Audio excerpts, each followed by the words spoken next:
Hello, this is the Warsaw and this is my first ever English stream. So hello to English speaking viewers. As I can see from the chat now, we have a lot of my Polish viewers that probably came to join us to see my tournaments because they're used to me streaming on Sundays, on some Sundays. But everyone else is welcome and I hope it's gonna do well for us. Later I will get more to the details about my stream and everything what we do here, but at first I want to tell you what we're gonna do today. So at the moment we have 7 tournaments and I think we get like 7 more during the time of stream. I already played some tournaments that started at 5 p.m. Or a little bit later. Some started at 6, some at 7, and I still have some tournaments that will be played.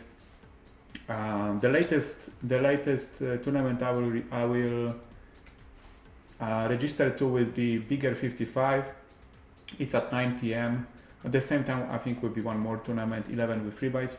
So the thing is, I'm not gonna play any high buy-in tournaments. The highest buy-in tournament will be the Bounty Builder at 8 p.m., 8:15. It's gonna be for 100. I just like this format. I like the progressive super knockouts. That's why I chose this one for, let's say, our main event. But at the moment, okay, this is one I like the tournaments with 1 rebuy and 1 add-on, or double rebuy, 1 add-on. Also some rebuy tournaments because I'm mostly cash player. So of course I prefer to play the tournaments when the stacks are a little bit bigger than normal. I assume I play better when I have bigger stack because on my cash games, in my cash games I have the actually I think I could just go in here with King 3 on 9 blinds. So yes, I assume my game will be better when I play deeper stacks. For now, I'm just waiting to see if everything works good on my Twitch page. My delay is 3 minutes, and as you can see, I updated my Twitch page to English. So everything that we have here on the screen, you can easily understand. As you can see above the tables, we have the challenge status, and I also will explain that later, but at first we will just focus on tournaments, and I will focus on the fact that the stream starts. Well, it seems it started. So one more time, welcome everyone. Okay, we have 350, 320, 41, end position. Now I guess we'll be just giving up those 8. So yes, for now it's too early to say that we're in that we're deep in any of the tournaments. But of course it may change soon. I really hope for the long first stream today. But this decision of making this stream in English today was pretty last minute. I was watching yesterday. I was watching Poker Tapes, the stream from Jamie, other team online member, and I just thought to myself, okay, why we don't try to do it in English? I was supposed to do it during this month, a little bit later, and start with my challenge. But then I just thought that okay, we can try it. We can try to do it in during the tournaments and see how it goes. So first of all, if there is someone that never been to my stream, I would be really happy to answer any questions that you can have. poker related, off poker related, not non-poker related. It just it's up to you. Of course, I guess we would stick mostly to poker, but whatever questions you have, just let me know and we see if I can answer. I think I can. I mean, I can. There is a lot of things that I can talk about. And of course, if there will be some action on the tables,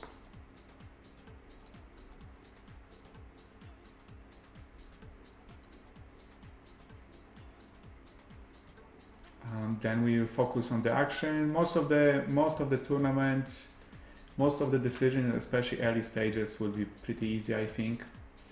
So those tournaments, that some of them that I play, as I said before, are pretty deep stacks. So for example, you know, I'll be trying to see some flops on the deeper stacks.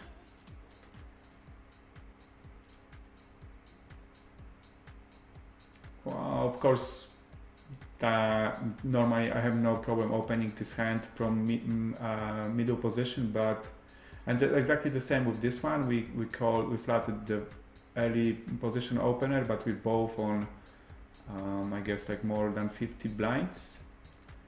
So normally I would probably have different decisions, but since we so deep stacked in some of those tournaments, then I can try to make some more marginal decisions, to see flops with marginal hands and try to win a really big pot. Hello, Crew Day. We have a couple one first question. How often do I plan to make streams in English? I don't know, to be honest, because I don't know how it's gonna turn out. When we started the stream, it seemed on the chat that we have mostly Polish viewers, and I stream in Polish since 7 months now. We started during the scoop. We started during the May, and it worked nice for us. I had some promotions for my viewers, for my subscribers, and we went to the final table of one of the scoop events for a 30,000 win. So that was really nice start for our streams. So I decided to see how it's gonna work in English. Okay, here we have 7 big blinds, Queen 9 suited. This is the Bounty Builder 44. So I guess we can be called here more lightly than usual because of the bounty. The player at the big blind has Ace King, so of course that's very easy decision for him. But let me see. It seemed like, yeah, with our up we flopped the 9. We flopped the 9. Of course, it's not really the decision. I guess was correct. Also, it may sound funny, but I don't play tournaments professionally. I like tournaments. I like to play them, but my main game of focus is of course cash game, 6 max cash games. So this will remain my focus, but I like to play some tournaments. I had some okay, or maybe even decent tournament scores. This last year, I final table Sunday warm up. I won one of the bigger bigger 16. I think I chopped the win in bigger 33. I was 14 bigger 75. I final table one of the scoops and took 4th. And I also had some other decent scores in W Cup and Scoop. So I guess I'm doing okay in tournaments, but I still treat them more like a bonus game. You know, like today we're gonna play like 12, 13, 14 tournaments. They're not really super high binds, so I don't play with many well, with the top fields of the players. So I think that would be easier, and also nothing will happen if I don't cash big. It doesn't have to happen. Of course, I would love it to happen, but it's not a big deal if I don't win. Like I earn my living on cash game tables. But yes, I decided to see how it's gonna what will be the turnout when if I try to stream in English, how many English speaking viewers I will have comparing to my Polish streams. For example, last week, I think it was last Sunday, the 27th. So the Sunday with the special Sunday Million, I made the stream in Polish, and my bigger viewer and audience was at, I think the peak was at 350.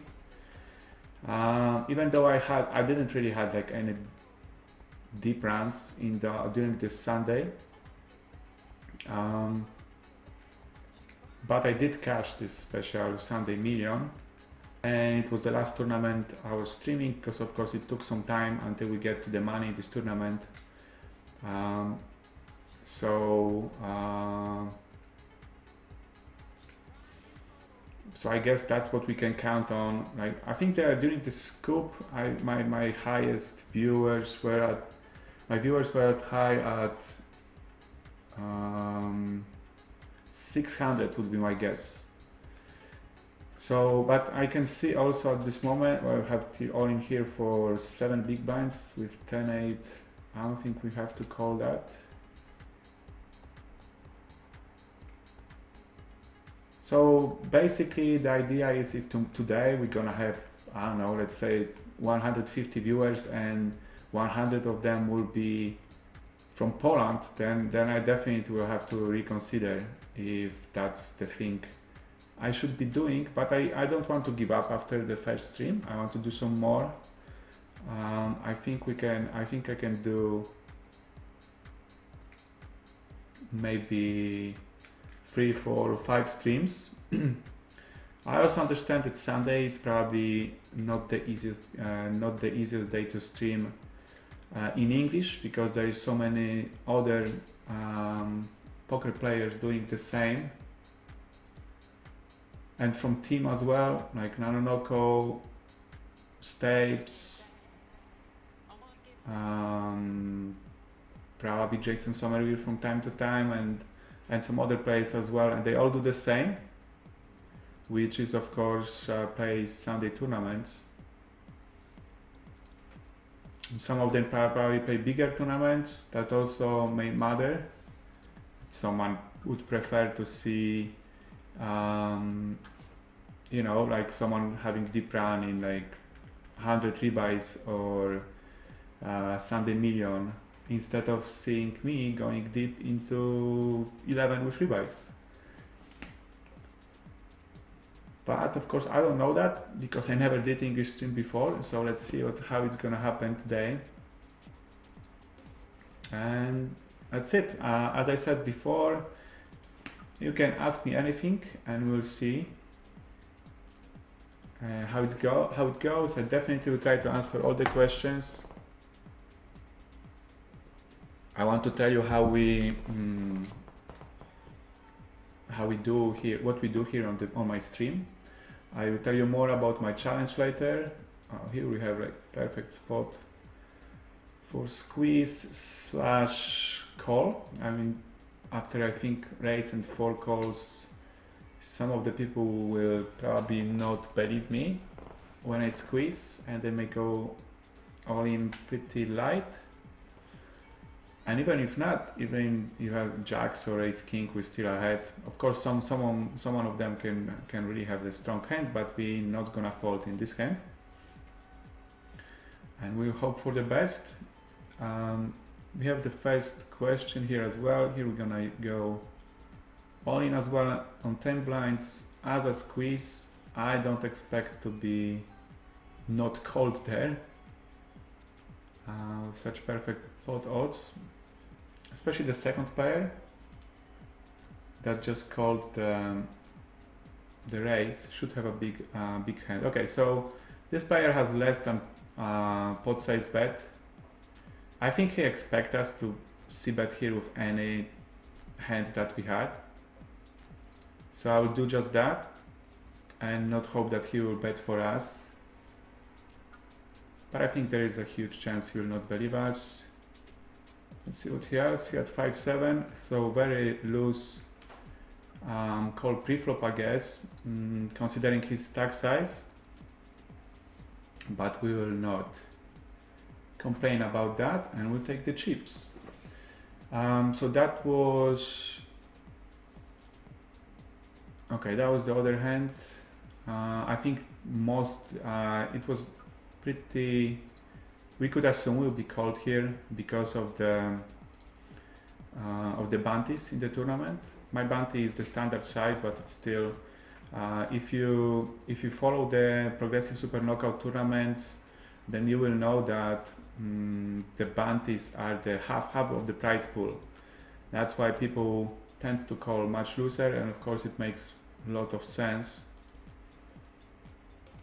Here on 30 big blinds, and we got the limp from the small blind. I think we will be able to just stack off with ace queen.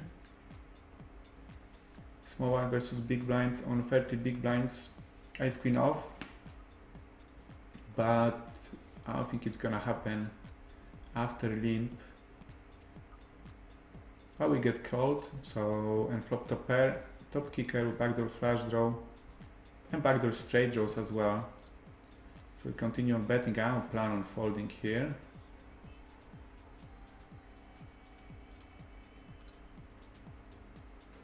I think we can defend here on 30 couple big blinds with king 10 off. Now we're gonna check call with the second nut flush.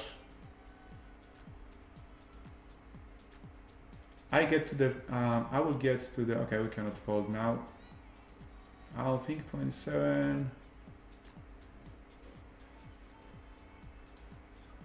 Okay, if we would just call, then I think we can still fold. And also we have a lot of chips, so it's not it will not cost us a lot. It will not cost us a tournament if we lose that hand. Okay, this is the bounty builder, so we have more chips than the first caller. We'll be happy to, a little more, but still more. We'll be happy to stack him off. And here's the time for value bet with the second nut flush. King of diamonds.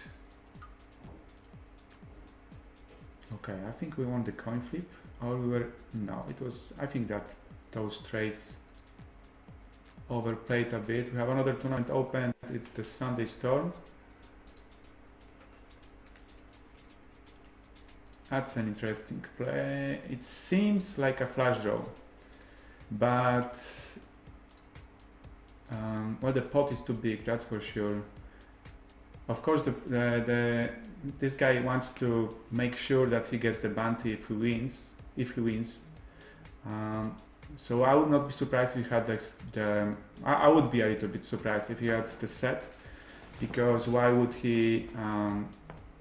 I think he would get more money by just flatting. Okay, let's see what happens to that hand. It's too late. We busted from that tournament. So I guess he had the stronger hand on all his flush draw completed. Sorry about that. My this Sunday Storm tournament just came here and I wasn't sure.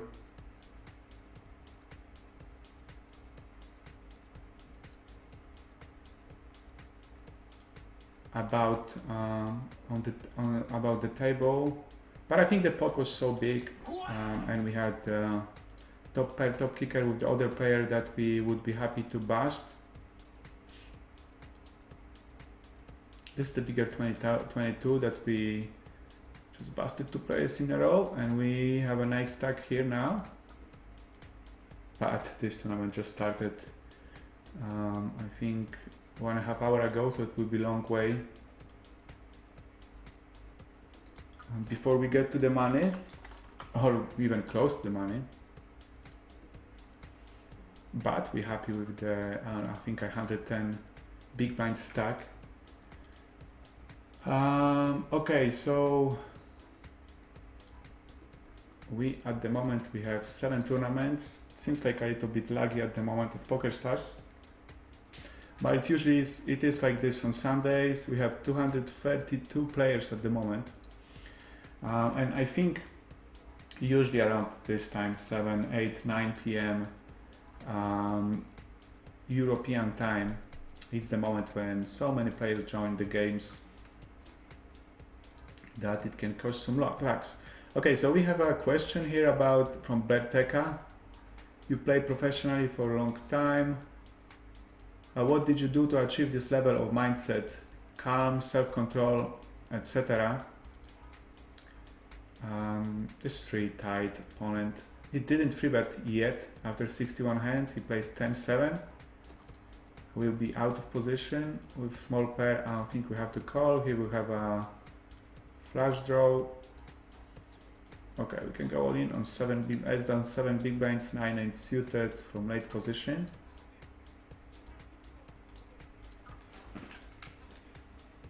And here we're gonna do my favorite play, which is after check, check, check, check, check. I tend to go over bet on the river when supposedly our ranges don't look so strong. Here we added gut shot as well, so we continue on betting. There are no emotions during your game. That's what Berteka says. I don't know, I think I should take it as a compliment. But some people don't like this. Some people don't like that I don't get like super excited after you know, like having aces, or I think, yeah, we won this spot. Or that I, you know, don't jump around when I final tables on tournament. But I think it's it can go both ways, because if from my experience and the players I know, if I would go like super excited after got dealt aces, and please remember that I played, I think a little bit less. I think I played like 12 million hands on PokerStars. So with all other tournaments and live games, I think I could play about 15 million hands. So when we understand that we are getting, I'm just using the calculator here, I'm not that good at math, aces, pocket aces during every 221 hands. So that exactly means I had aces. You want to guess how many times I had aces? I had aces for a little bit less than 70,000 hands. This is the exact number. 67,000 something hands. It's 1,000 times. So I guess you don't get super excited after that many times. That's one thing. I also think I've been on the both ends of every possible poker bad beat. Either it was in my favor, either it was against, either if I was losing that hand. I just think it would be. I've seen one-outers many times. I've seen someone go all in with quads and his opponent have only one out to get the straight flush, and he got it, and it was actually during the live game.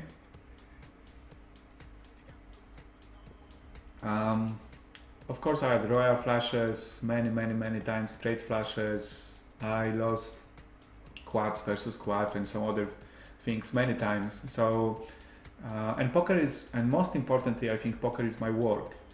So I don't think if any of you get super excited during the regular working day in the office, like for example, you know, a phone calls in your office and you suddenly jump and say, hey, that's great, if someone called me, I'm so excited about this, I just cannot wait until I pick it up.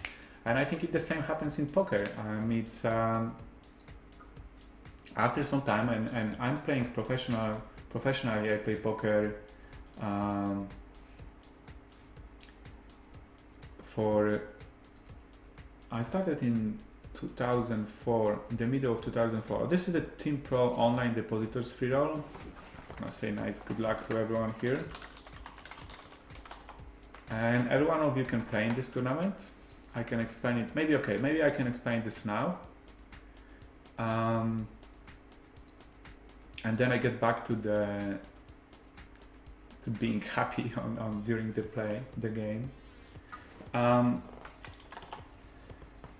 So the Team Pro Online free roll is the tournament that takes place on every first Sunday of the month. The added prize pool is $1,000, and there is $25 for every bounty on every Team Online player playing, and we can see how many Team Pro players are there. Let me see. Okay, there is 900 players in total. So it will take me a little to see. Okay, we have one. Wait. Okay, the small free bet on the bottom. I'm definitely gonna call. With ace queen here, I think we can still call with ace suited because our stacks are so big. I will definitely give up, but here we're gonna check call with the gut shot. The stacks are so huge. And now we're definitely gonna check call one more time. Some players tend to free bet on small free bet on the button during the early stages, and I think they overdo that. They probably learned that from some better players, but better players usually do that in the much later phases of the tournaments. Here the same hand, ace queen, because there is not much to win when the stacks are so huge and there is no ante. And later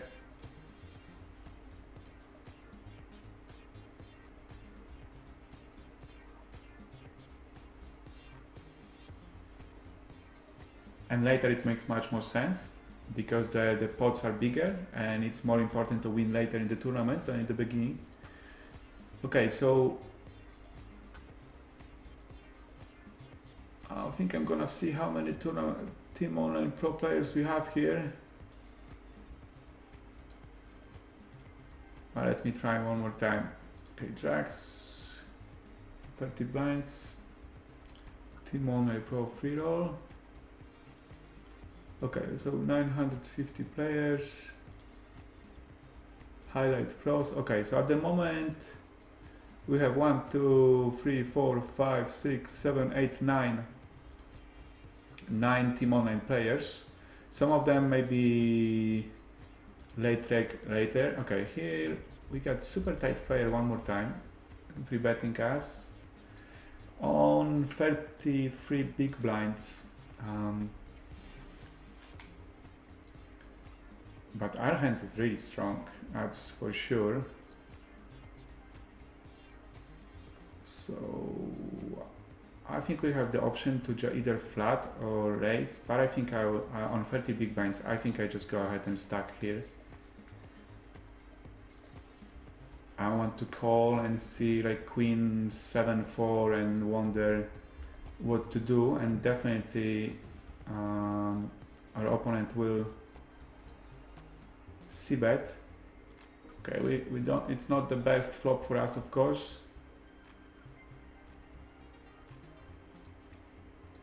I think we will just give up.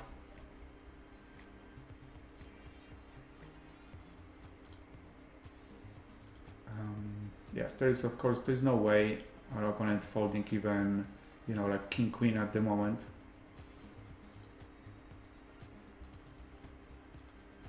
And usually when they call 4 bets in position or small stacks, that may suggest stronger hand. But he just, wow, that's really, I think that's really overplaying his hand on those stacks.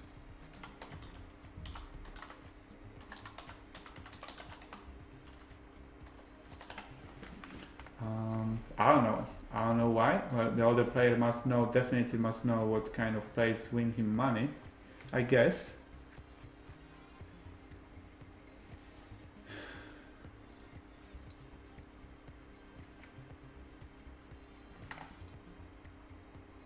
So of course not complain, but I'm just a little bit surprised by this play. I think even this 9-8 suited works better as just a flat in position.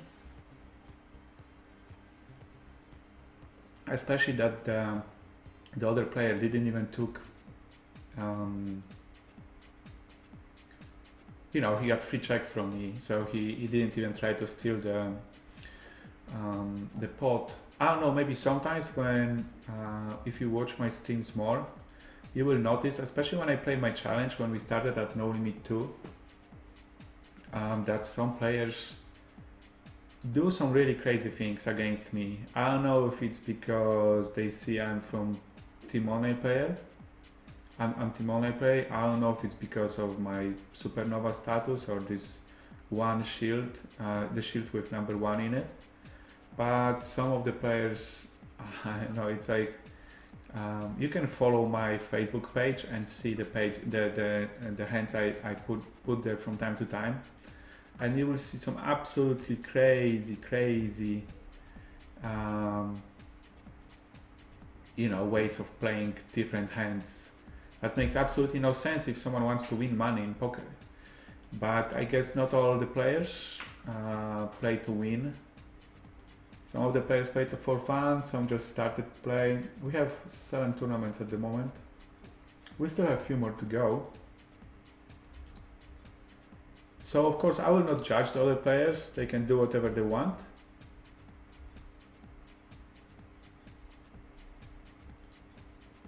Okay, we definitely call 1 bet. But I'm not super happy about this in 3-way pot. In depositor's pre-roll, we cannot fold here for like 1 and we win the hand. So we had like 12-1 odds. We're gonna call in Team Online depositors pre-roll as well because we are about to flop the flush. So why not? Why not call when you want to flop the flush? Okay, so he bets pot now. I don't think there is a chance he will fold, so we can just go all in. If he will be in position, we still could just call. That's very interesting play. Check call versus 2 players and then lead on turn. This time I will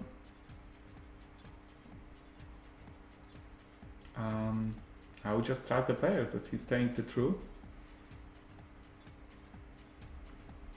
Okay, so what happened here? He had king queen. And he got a straight on the river, so he should be happy. 10 of diamonds would be nice.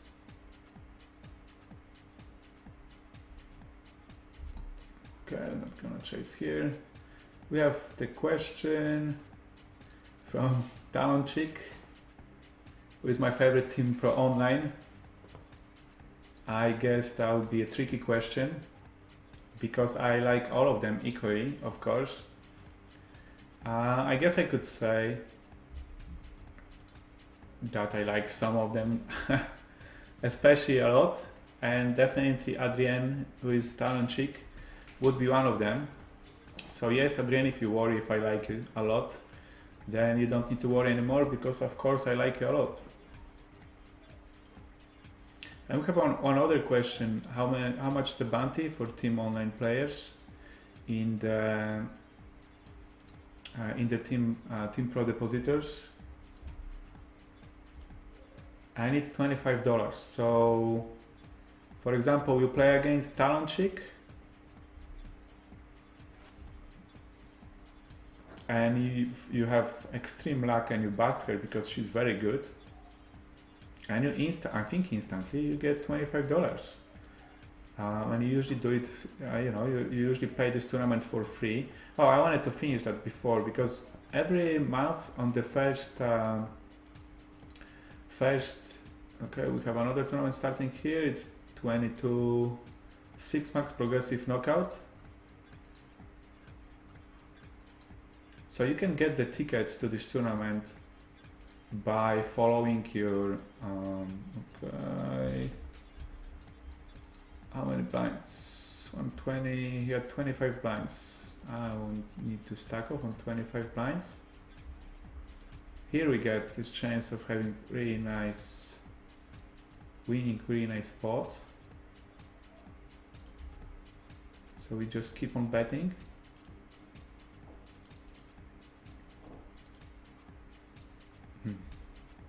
Well, I checked with intention to make the other players bluff, so I guess I will stick to the original plan for now. Okay, so we have both sides bet. I think we could still represent busted flush draw and get call from maybe something like pocket kings. So let's see if we're gonna make the other player to pay us. He didn't snap call, which is always good, I guess. Okay, we get back to this table. First, we need to go through orders. He's still thinking, which is good. Usually when players think a lot, they end up calling. And he's still thinking.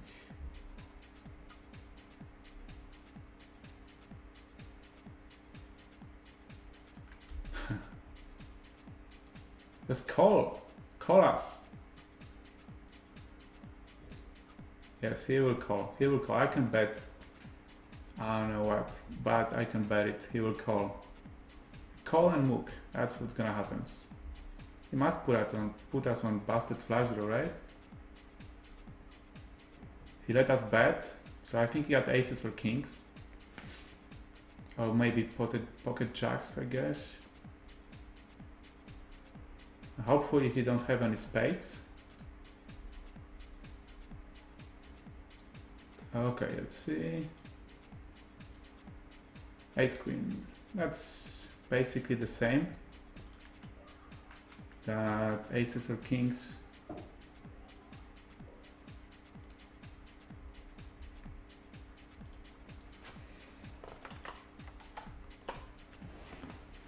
And this is the $8 one rebuy one add-on. The average is 11,000. So we have double the average, which is always good. One sec.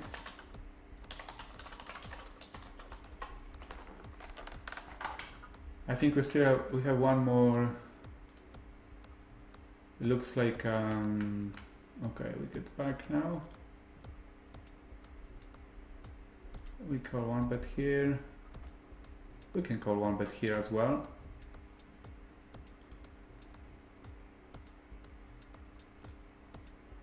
Okay, so the other player is not happy.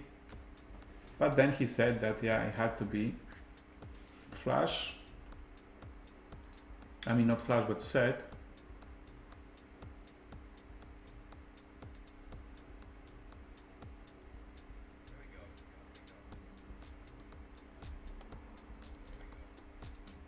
Okay, I hope it will get back to normal, because at the moment it seems like, yeah.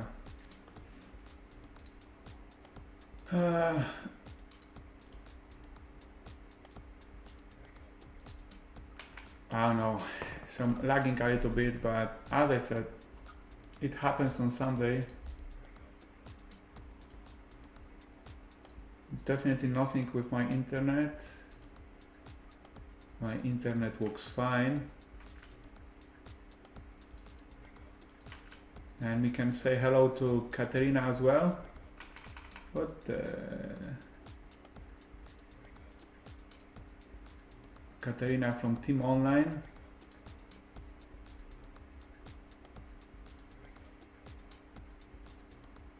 I don't know why we are sitting out on so many tables at the moment. I think we're back in some of them, most of them.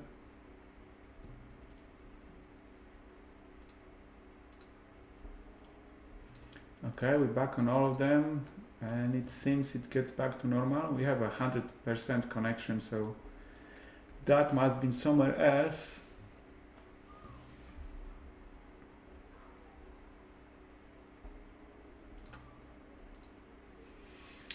And Katerina said that's lots of Team Pro Online members watching the stream, so that's why my answer was correct. But it's not because I gave that answer, it's the truth. I mean, I think the players in Team Online are really special.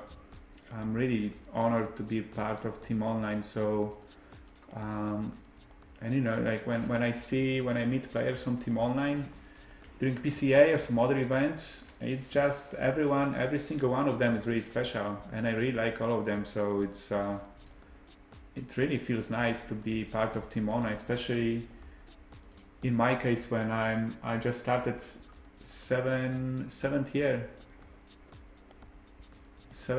of my adventure with Team Online.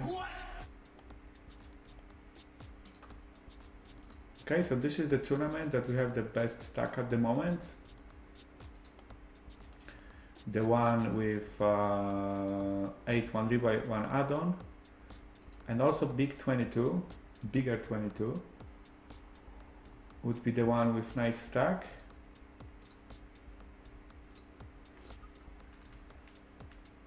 I still have some tournaments left to start. I think some of them, most of them will start like within 20 minutes. In 3 minutes we're gonna have a small break. It's just a regular tournament break. Okay, I think we are able to stack both of those players. This guy is on 5 big blinds. This guy is even less. And we have lots of chips, and we have really strong hands. So I think the best option would be to stack off just with the player on the button, because he had just 12 big blinds. Of course, if someone would say I will win no matter what, then I would prefer to stack both of them. Also, if you can tell me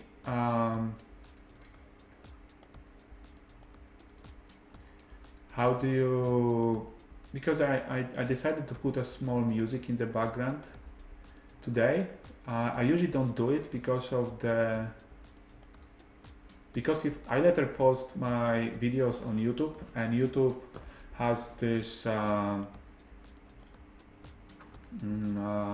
copyrights thing that if you, you need to have copyrights to some to I guess all of the songs you're putting on. Twitch doesn't really care about this, I guess, or there is some of the or you have those songs that you can I think everyone has copyrights to them, so you can use them, and I know Jason Somerville does that, and it's no problem to watch later. But at the same time, YouTube does the different thing. Well, it's, I guess, probably because YouTube is much more popular than Twitch. So when I was posting my videos later to YouTube, it was completely mute, so there was like no sound at all. So I decided to don't do that anymore, but this stream is in English, and it's my first in English, and I don't really know if I'm gonna continue them or not. That's why I decided to put some music on, and because I don't really mind if it will be on the mute later if I put it on YouTube, but I will know. But this you can see under my camera, that I put the source. Okay, so here how we gonna extract the most of the value? I think we're gonna go with 2.5 raise, as we would do with most our hands. And we just hope he will want to go all in.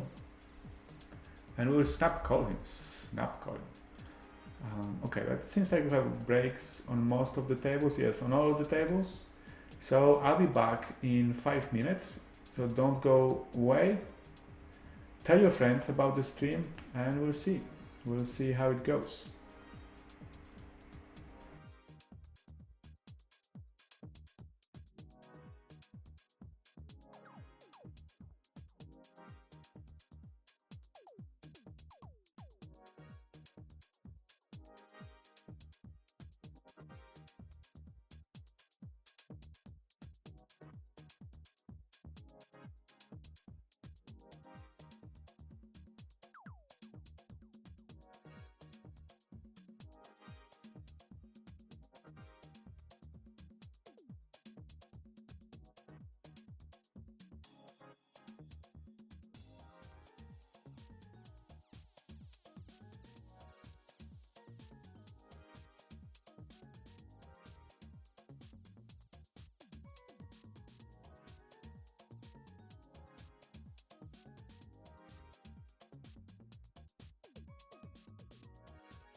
Okay, and we're back. We're back after break. Bigger 11 opened in the meantime. We have a couple more tournaments coming in 15 minutes. It will be 22 with one rebuy and one add-on. And it will be the main event of today. If we can call it like this, it will be the bounty builder for $100.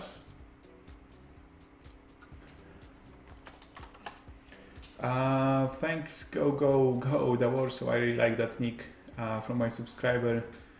About the info about the background music. This is kind of music that I like to listen when I'm, just like, just at home, having breakfast or, just relaxing. And here we're gonna, I think we'll still go with the, actually the pot is so small. I don't really mind losing it. I was during the later stages I would go with the overbet probably. And here in this tournament we flop really nice. We definitely continue on this flop as we would do with most of the hands. I would go there. I mean, I have like ace 10 or pocket deuces, and I definitely continue on the board like that because he's most of the time it's very hard for anyone to hit it. That's why I would go with c-bet here like 99% of the time. So I cannot change it when I had trips. And because today is Sunday, and Sunday is my day when I drink this, and as you can see it's the vanilla Coke. Well, my viewers are very much aware of that because I do drink it every week on Sundays. I mean, I know Coke is in general not the best health product in the world, so I try not to drink it too much, but I'm a big fan, sorry about that sound, I'm a big fan of everything that includes vanilla in it. So I really like vanilla ice creams, I like vanilla teas, I like the smell of vanilla, I like basically everything with vanilla. So when I saw it in the store that they have vanilla Coke, I basically went crazy and decided to try it, and I absolutely love it.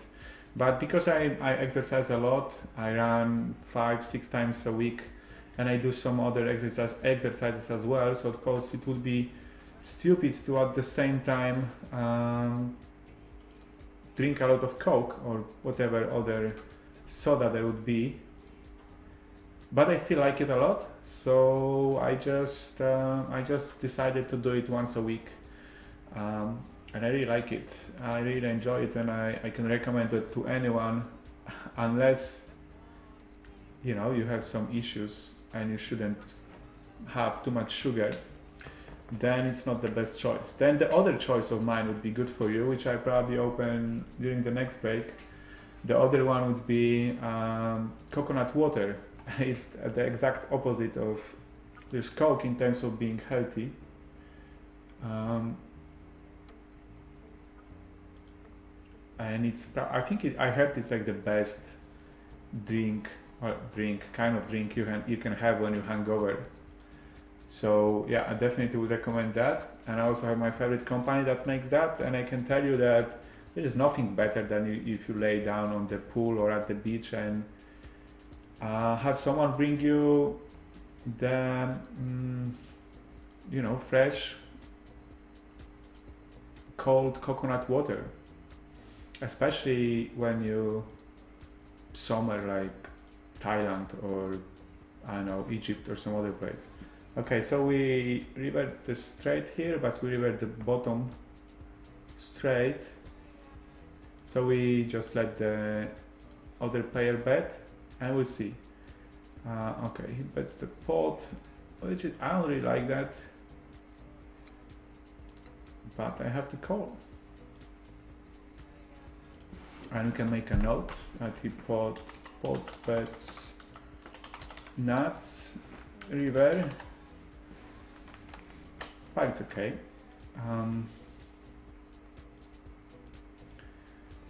Toby is bored, says that's a lot of stats. Well, because those stats come from my cash games, and in cash games when you play deep stacks at all times, you use the small equities, so you need to basically know as much as you can about your opponent and everything that you can, like different streets or different plays. So I didn't change this hat from my cash games to tournaments. Okay, here we of course gonna stack off. We have here like less than 20 blinds, 25 blinds. And here we definitely call for 3 more big blinds. Let's get back to this $22 tournament. And we lose to aces, which seems fair because he has better hand. Yeah, so what I did is I did make it more transparent. Usually this it has really black background because when I play on 6 max tables I have less players at the tables, of course, so it doesn't really cover anything. But did we win here? I think we did with King 4, but it was like very easy call against 4 big blinds, and we are in the big blind.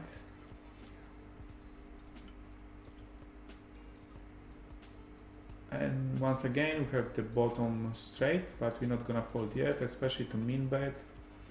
Here we're gonna call 1 bet as well with the medium pair.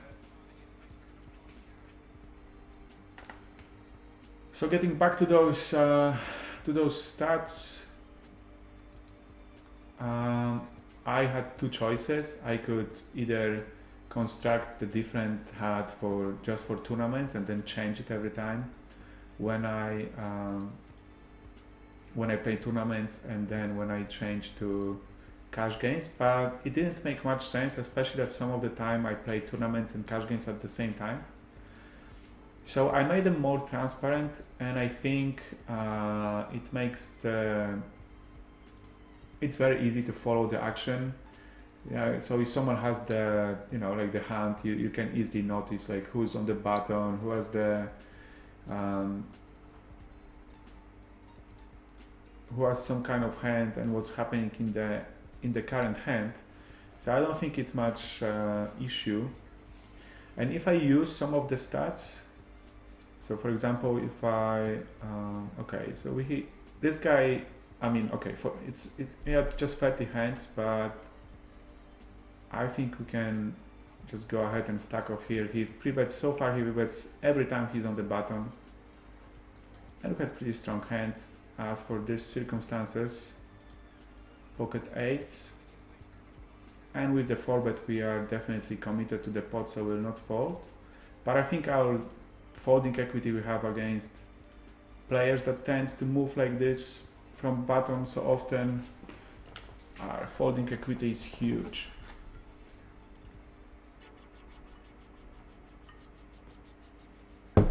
And I definitely would try to avoid calling with the pocket 8s out of the position, because I can assume that the other player would c-bet almost 100% of the time, and we need to, I wonder what to do on like Jack 7 deuce at all or something else. So I prefer to just I just go ahead and go with my with my intuition here. And of course we see the stats of other player, and he, as I said before, he was until now he was free betting from the button every single time. So let's use this stat. Let's use this stat and play accordingly. That's basically what I'm trying to say. And if he happens to wake up there with, I don't know, like pocket jacks or even ace king or whatever, then yeah, we tell him nice hand and we move on to the next hand. But at the moment, we took the correct decisions based on his stats. Okay, so a little bit bigger raise than usual, we still can defend. And we checked back the stop pair.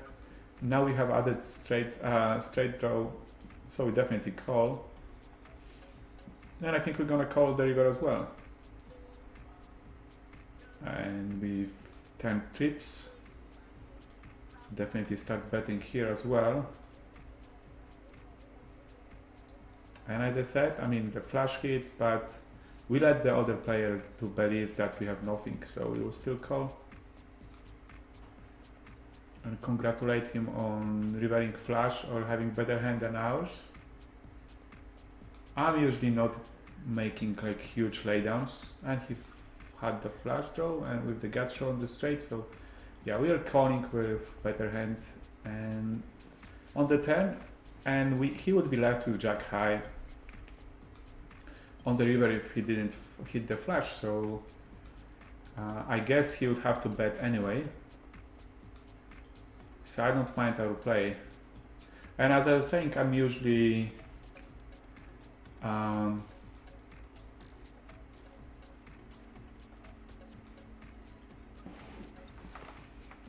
wait a second.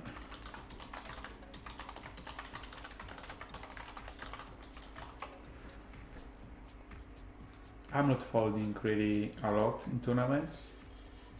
Oh, maybe I fold sometimes, but of course I try not to make like giant laydowns. Unless there is something that makes me believe that I'm beat.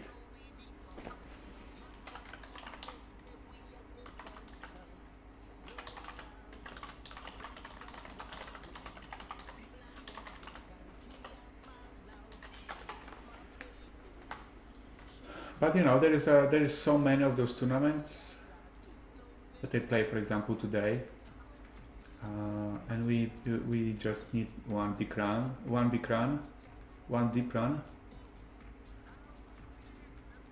Danielo 76 from ours on our chat.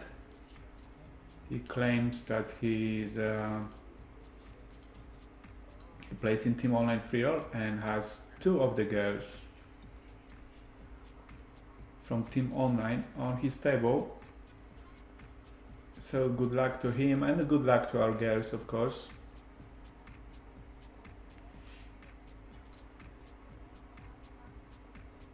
We can check back here and bet on the 10. If we improve our equity, but the ace, I like to check back ace as well. I would prefer to bet on the heart. And we're gonna do what I was talking before, make an overbet after all of the checks. Okay, this is the main event we have today. You can call it main event because it has the higher buy-in, which is 109, and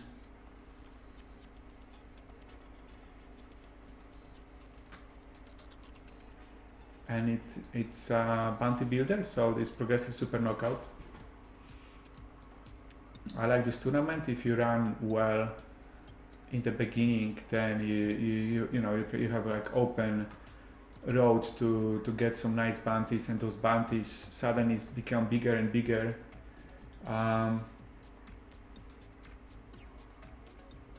So for example, I was playing the 700 progressive super knockout 6 max during the W Cup, and I think that was my higher score during this W Cup, the last W Cup. I think good for like 4,500, but at some point I made it to day 2, and at some point it was, eliminating someone you were getting like, like $400 in cash, $500, $700, $800. So if you run to have like really nice stack in those progressive super knockout tournaments, then you suddenly can win a lot of money, and it's you don't need to really get like to the final table to win a lot of money. You can win it before. I have a question about Hearthstone, and if I play Hearthstone for money. Well, the thing is, I don't really.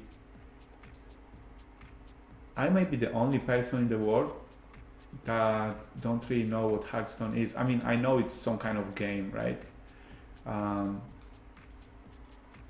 but I never played. I never seen anyone play it, and yeah, it's that simple. I think we can check back here because we basically has the nuts, and if we bet here we can fold some hands that usually may pay us one more bet on the river because they don't really believe us in full house. Or he may hit on the river as well, something like maybe, I don't know, ace queen. It's definitely not folding now, even king queen or queen jack.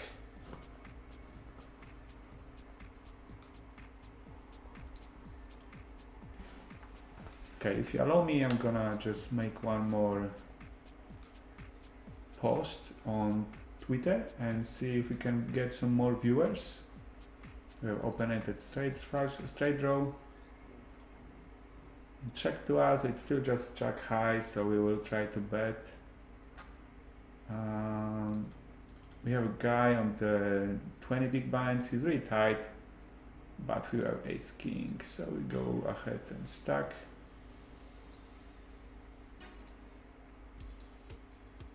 Him if he wants to do so. We are on almost 40 blinds. I think we can just call.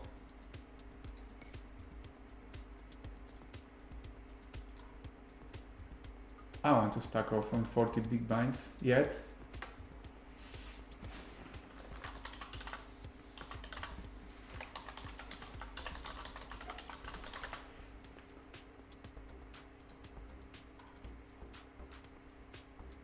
Okay, he has less than 10 blinds. There is almost 1,000 in the pot. That's very easy shove, and we don't really care if he calls us or not. We just know we make money with that move.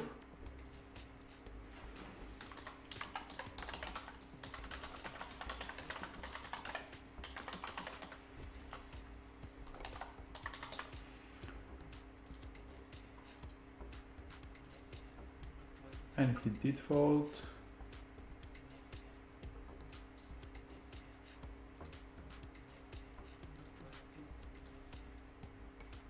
I think we can still call sixes here on this stack. I'm definitely gonna bet here.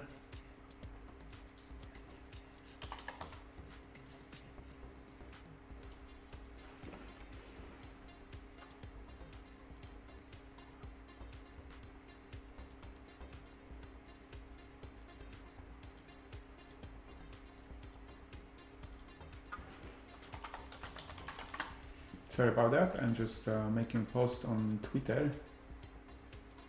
We can hopefully get some more viewers.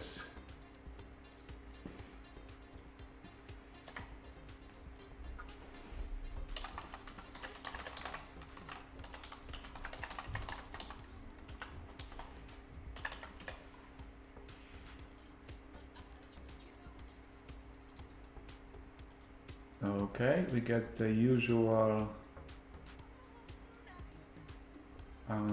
respect from other players, but it's okay. I prefer to have the the image of loose player. Okay, this guy is pretty tight. Well, we flop top pair, and I prefer to go all in here so he can sometimes put us just on the draw. But we definitely not folding top pair versus guy had so little blinds.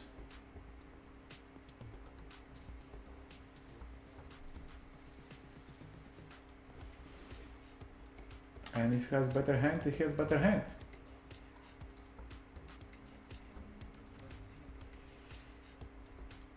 I forgot to use the small video that we have that I'm supposed to play either after big lost or big win. I think it's pretty funny because it includes my actual pictures when I was really young, when I was like 7 years old. Okay, let's see what he has. He has aces, definitely not folding. And I guess he should have aces when he's playing 18, 12. No, of course I'm kidding. That doesn't mean he only get aces in that spot. And we still had 5 outs.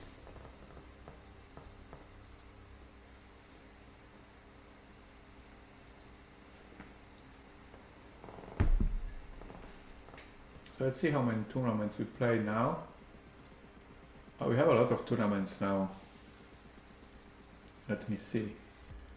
It's 1, 2, 3, 4, 5, 6, 7, 8, 9, 10 tournaments. We have 10 tournaments played now, but I don't think it's hard to follow, especially if you use the pad to play. It's much easier. You can just fold like this. You can bet like this. You can adjust the number of chips you want to bet. And yeah, okay, so he's playing 30-21, so I guess I don't think he has any sets. I think he would raise it before. The question is if he can. Where is this hand? Oh, did I click something by accident? I hope not, but this hand disappeared. So I guess I did click something. I don't even remember which table was that. Okay, I need to recognize the stats. Okay, we're not folding here. We're not folding kings there. I really want to see what happened in this ace king hand. I was supposed to make going all in on river. Well, I was wondering if he's gonna call all in there on the river. No, it's not here. Where is it?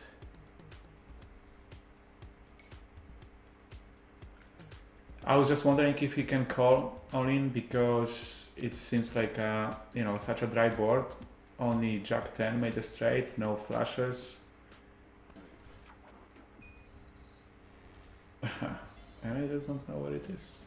Well, hopefully this hand will get back to us.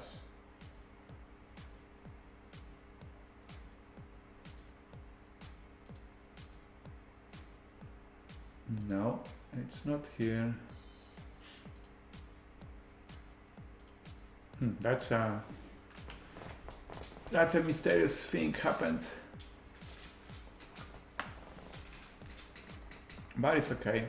I mean, there was no way we were gonna fold in this hand because it was checked to us on the river. And one more time, I think it's perfect spot for the overbet. After all the checks. I really like this play in cash games, but it seems to work in tournaments as well. However, I can say that I noticed that in tournaments, oh, that was here. Okay, so he would call. So that misclick cost me money. I think I just moved my hand or did something and clicked, just check by accident.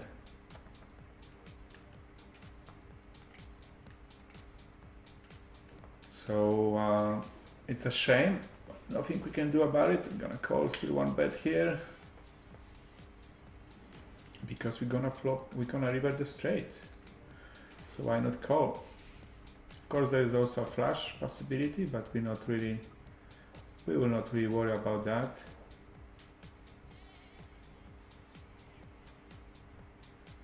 Aces, it's always good to have aces.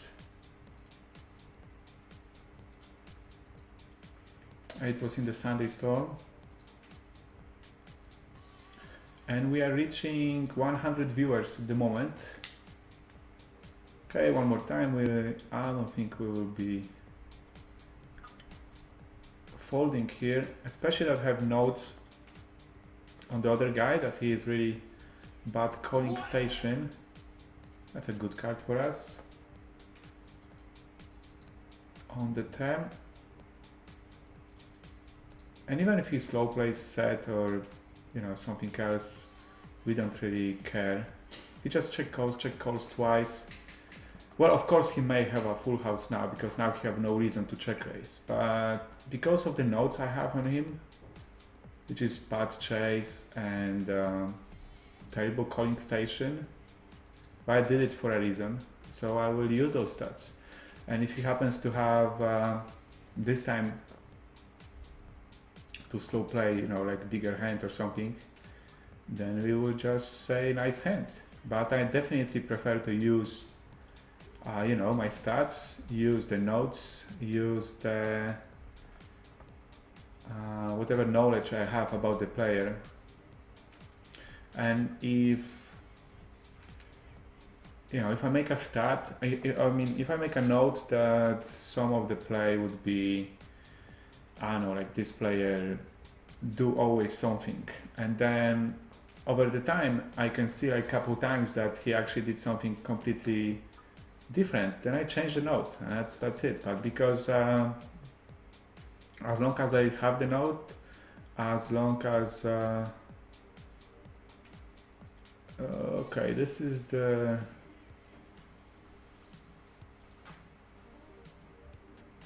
the team online free roll, so he's definitely going for bounty here, and I don't really mind calling. And here I think we don't even make a 4-bet here, just go all in. S is really big raise.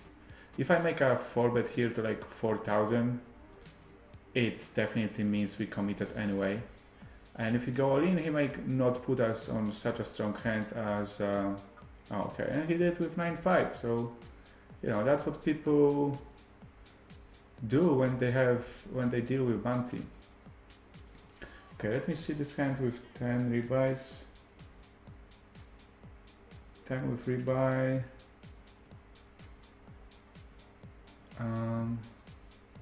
I think we busted the tournament. 1, 2, 3, 4, 5. Yeah, we have 9 tournaments now. I definitely seen it was. I have one more tournament starting at the moment with 1 rebuy and 1 add-on. So it seems like our queens are not enough, which is of course never good. But I would definitely not change the play. Or was it here? No.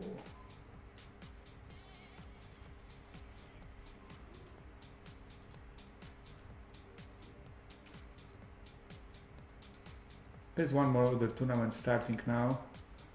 What is it? Oh, it's a $13 knockout.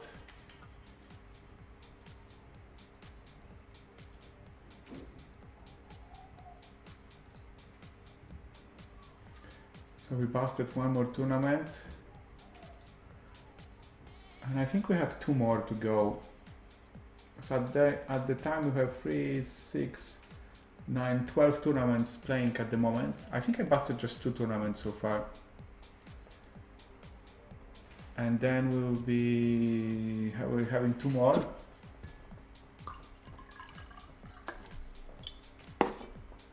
I forgot about drinking my Coke.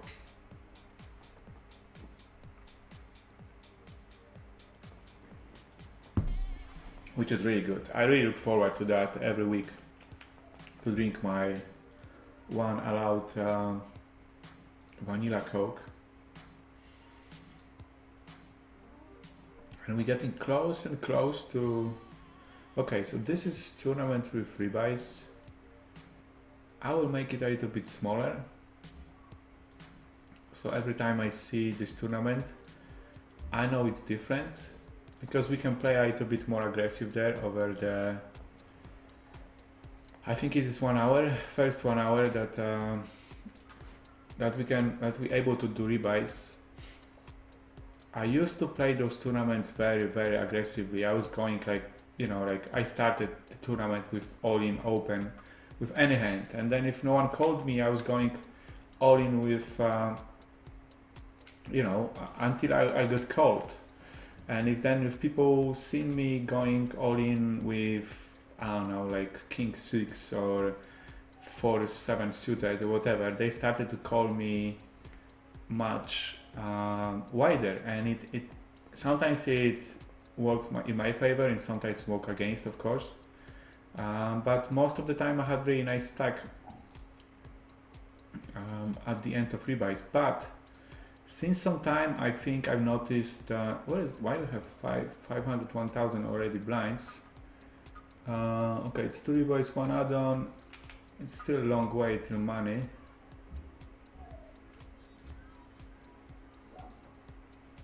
But I think those times are over now, and it's now, because when I was playing so aggressive, it's sometimes I was paying like,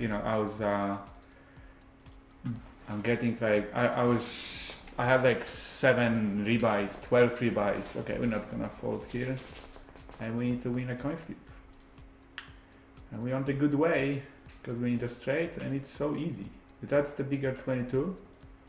I think we lost some stack there because we had really nice stack over there. Okay, we're not gonna go with overbet yet here. It's too small, the pot is too small. 15 big blinds all in, really tight player. So it's a depositor's free roll. But he's not gonna bust me in this hand, so he's not going for ante. So when I was spending like in, for example, $10 rebuys, and I was buying double rebuys every time.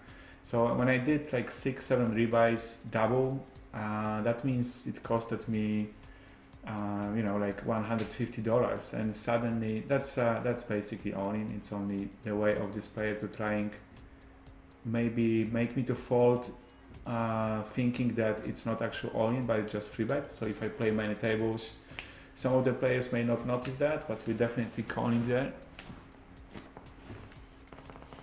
So when I was spending like 170, 180 on those $10 tournament, it suddenly seemed that I have to make like, like top 30 to get the money back. So I think it's better, you can play them more aggressive. So for example, I don't make any, like any laydowns. Well, not any laydowns, but do not fold like any draws or top pairs, top kickers and things like that. But still don't go crazy like me before. I think it has changed already. So this strategy, I think it was pretty common some time ago, but it's not like that anymore. We are 2 pair, we should win. How are we supposed to win when we're gonna play, of course, check raise there with the ace high flush draw. And nice pot already. But we'll make the smaller check raise. So because we have like 9-7 here or 7s or mate flush, we're probably going for a smaller check raise. It should have the same effect anyway, but sometimes some players will not go for it. This guy will go, and we have a lot of outs. Now we have every 10, every ace, and every spade. So we have nice equity.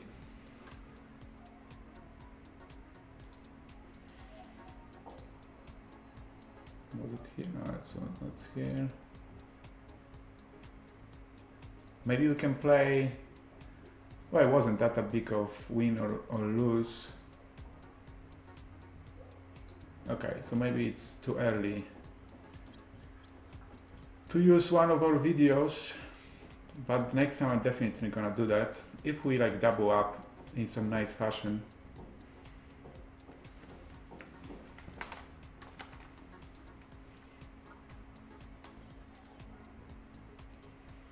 Or if we lose big pot, well, hopefully we'll not lose big pot.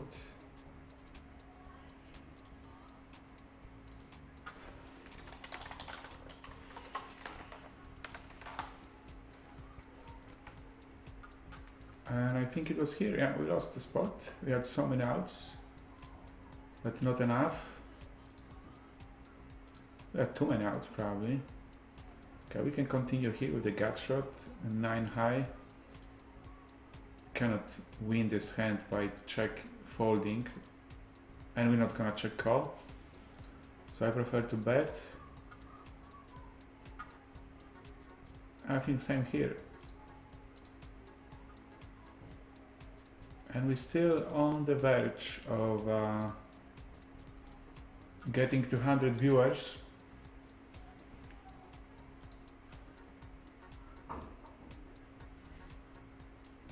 But not yet. We are 3 short.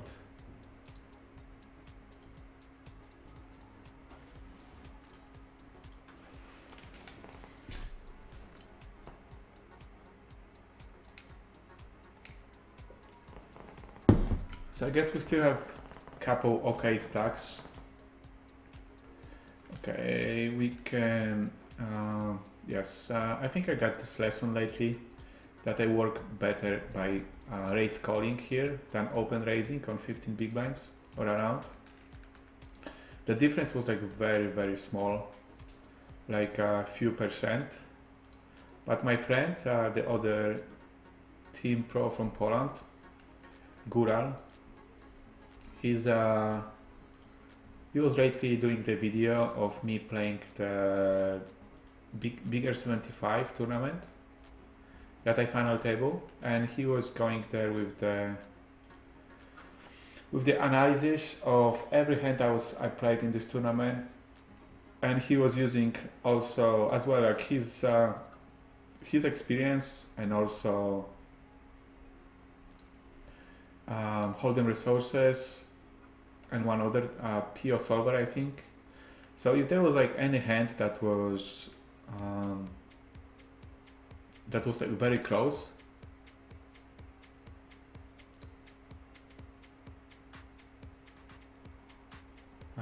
thanks for watching the stream, Fadian, and hope to see you next time.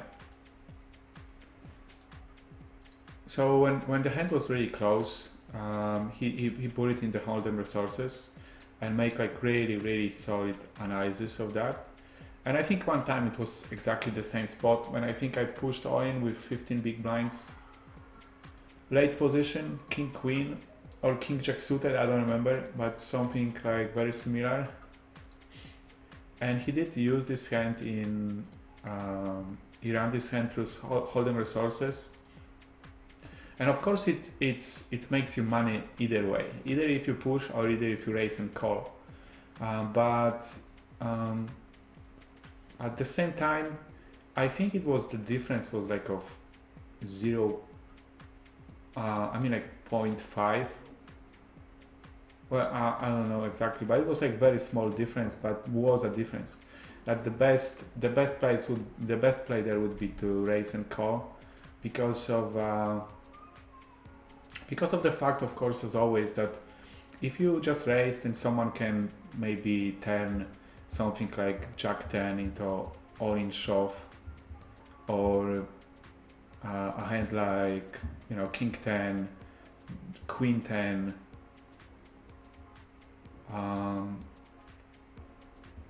Okay, this guy, he's playing pretty. Okay, King Jack off, I don't have to, but this guy's playing pretty adventurous way.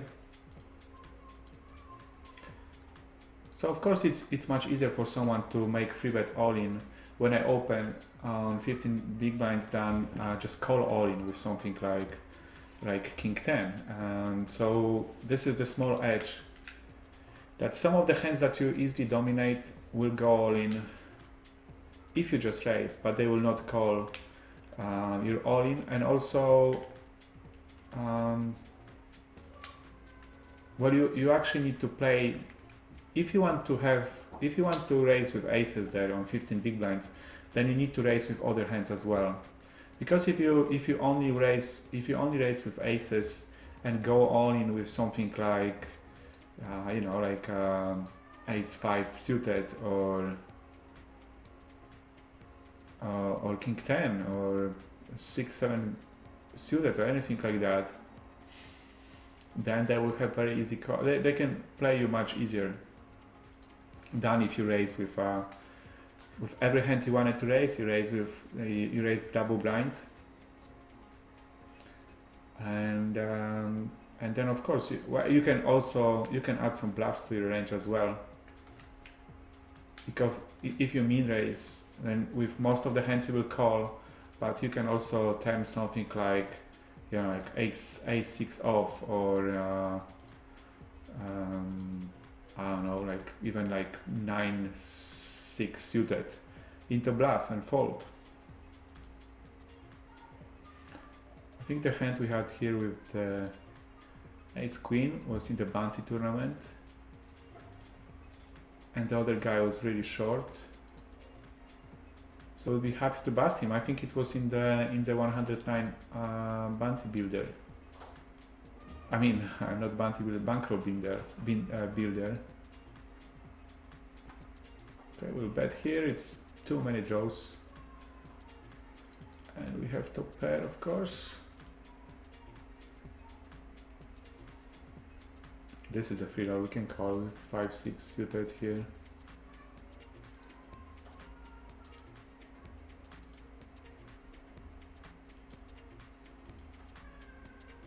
I think I had some really happy neighbors. No 4 bets from this player yet. We do have more chips, I believe. No, we don't. Okay, I can still fold one time. Ace queen off here. I'm definitely not folding. Ace king here, especially that the other player would probably go for bounty. That's what's happening. I need to win coin flip. I look always on this percentage. I want 100 here. Nope, it's 0. So he get $25. It's so easy. Well, Danielo said it in the right time.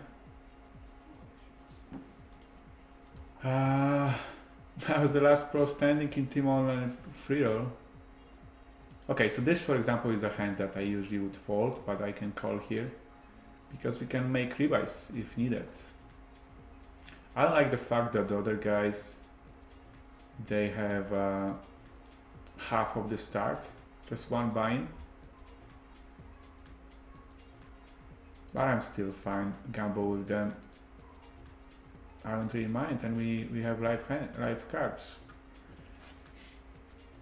And of course it will, I don't really expect to have like the best hand or anything, but we can gamble because we can always rebuy, and if not, then we got some extra chips. So Danielo just wrote that I'm the last. That's a really big all-in. I would usually put player on ace king here, but it's fine.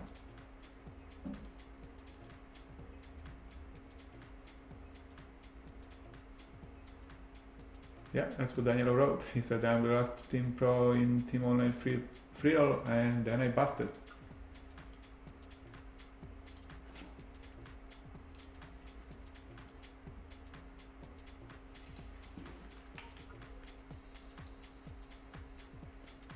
But we are still in 1, 2, 3, 6, 11 tournaments. 2 last tournament starts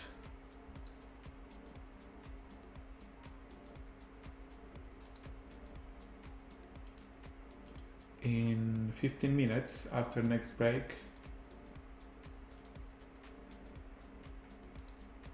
It will be 11 with rebuys. I really like this tournament. That was the oh, I won here. Let's see what happens. Yeah, of course, because I had a nice trade. I really like 10 with rebuys tournament because that when I started playing professionally in 2004, the Irish bigger 22 is like everyone is all in happy here. So I played for a few weeks. I think I deposited like, it's very easy, all in on 10 big blinds.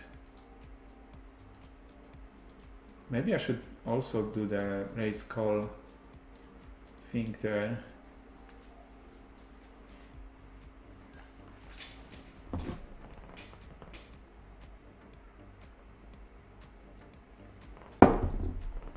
So when I started playing professionally, I deposited $500 and I was still working at the time. So I was playing every day after work. I was playing, okay, we have, this guy is not really tight, but this guy is really tight. So we can try to steal the blinds.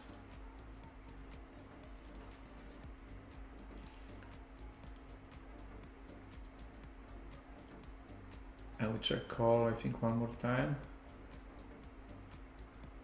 I will just move from other tables, so I don't really have stats on these players now.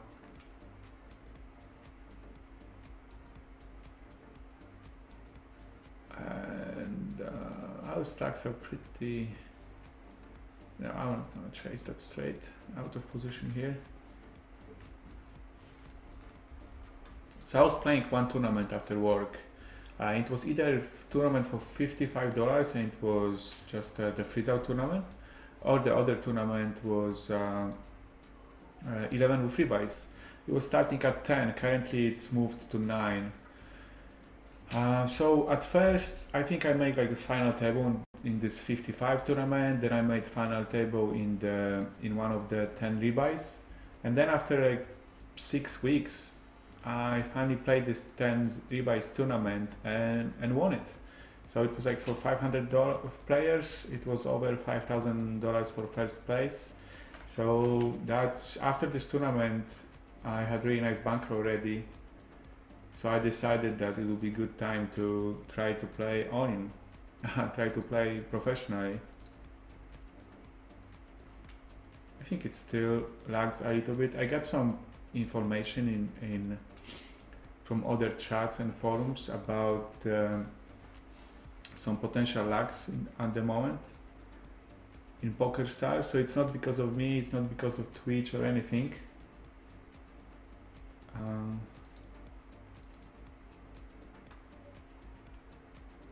It's just somewhere out there. But last time we get back to the normal speed of play, so I hope it will be like this too.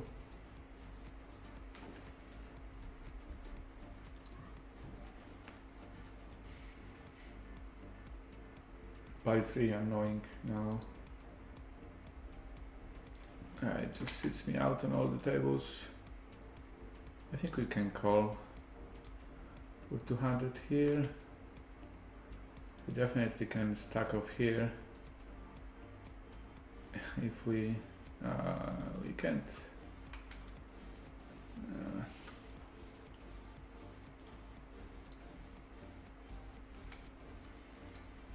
Can call these guys all in if we are out.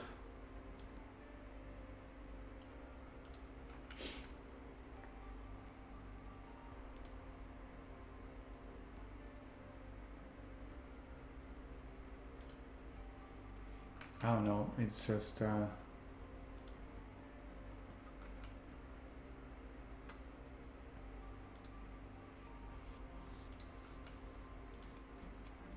one more time.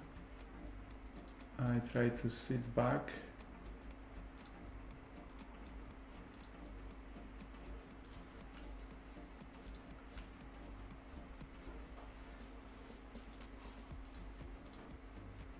Okay, I think I've sit back on all the tables, but we'll see.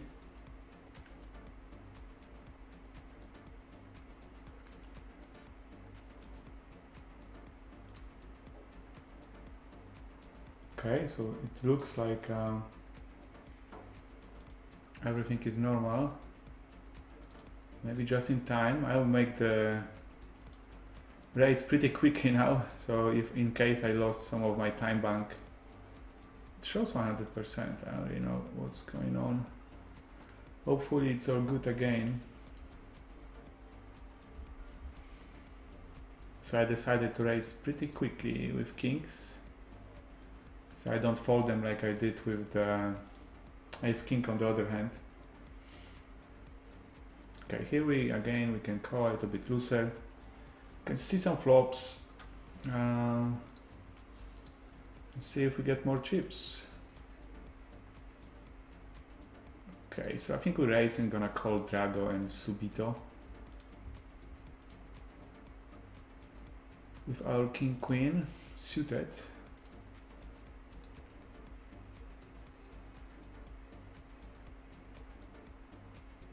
And of course in this how far away are we from the money? Still 100 players from the money. Okay, so this guy will. No, I don't think we actually can fold. We are just 15 blinds left. He decided to move on with ace 8. I think that's interesting play, but I think it's mostly caused because of the fact that I'm team pro player. I don't think it's normal repush on 20 big blinds ace 8 there. I don't know. Maybe it is. I don't play tournaments, so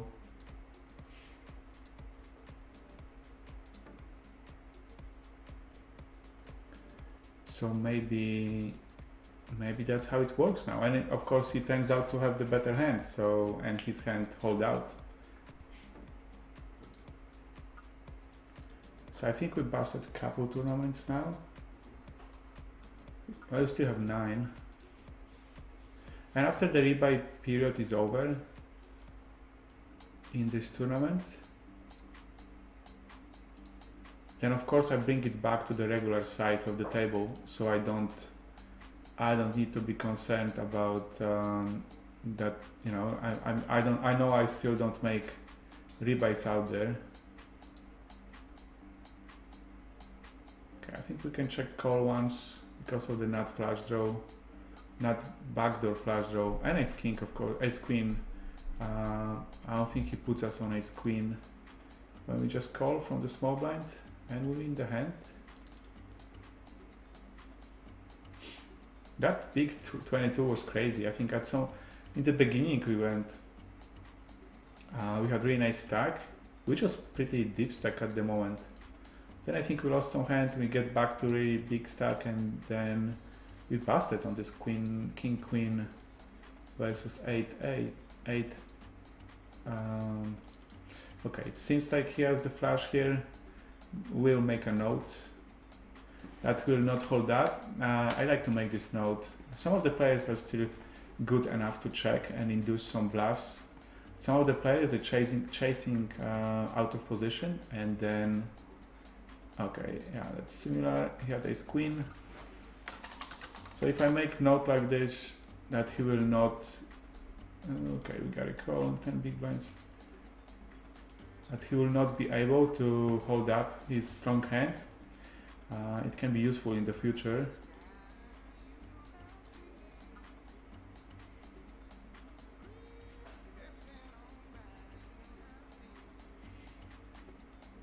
And we have break now on all of the tournaments that will end now. Those twos we lost.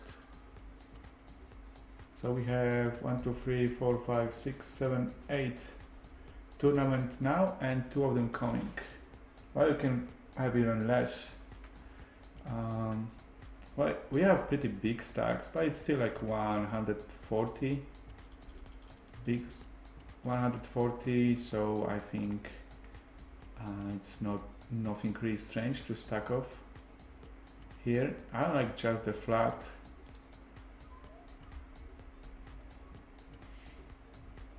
But still, I don't think we're gonna fold in this hand. Well, I think we have option between check raise all in or just keep betting. And I think I go for check raise all in here. So he can put us on a draw. And if he bets with something like ace queen, let's say, yeah, something like this, maybe he feels pot committed. Of course, there is a chance that he has like really strong hand here, because he was flatting on really deep stacks. and he has queens. So yeah, that's what happened. And we'll pass this tournament as well just before the break. And we are left on 7 tournaments, and we're back after the break.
I'm back after the break. Okay, and so last two tournaments started. One of them is bigger 55 and the other one is 10 with rebuys. So this is the, there will be no more tournaments today, so it's nine tournaments total. I think we well, I think we busted like 4 or 5 tournaments already, which is of course never good. And I don't think we have big stacks in any tournaments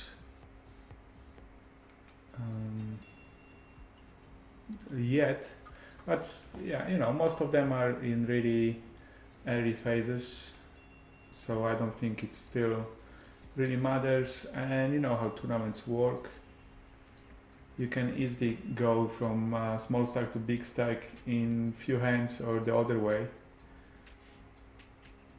So it's time. Okay, so here's for example really nice spot when the one buying player, one stack player goes raises in the rebuys. We have ace queen off. We are looking for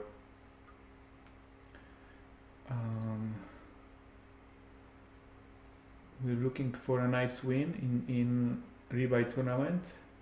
Here we know the bigger stack, so even the player here is really tight, and he free bets us. I will open under the gun.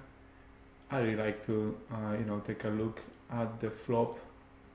Okay, here we just go all in on 15 big blinds with the bounties.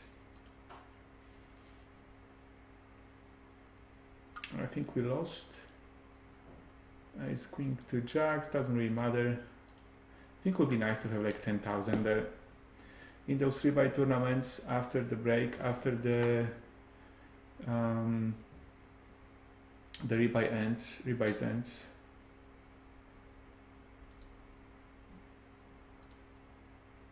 So how was this? Okay, so we just won the blind with antes, so it's never bad. I'm happy that you like the music that we have in the background. Okay, so another hand will be, you know, playing a bit more aggressive in the rebuy tournament. Not like crazy aggressive, but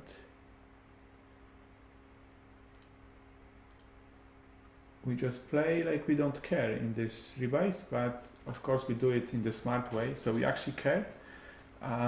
Only using the advantage of playing the tournament with this structure, and this structure allows us to play a little bit more aggressive than usual.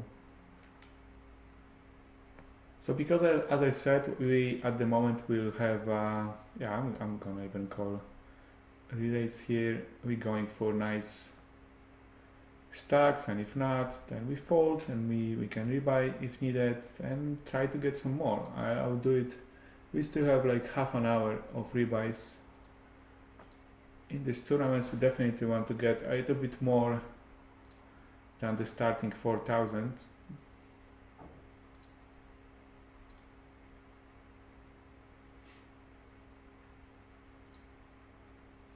So because we have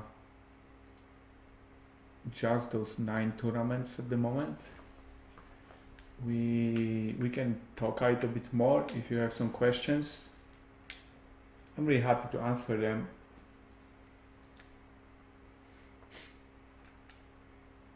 If you are a Polish viewer that see my stream for the first time, you can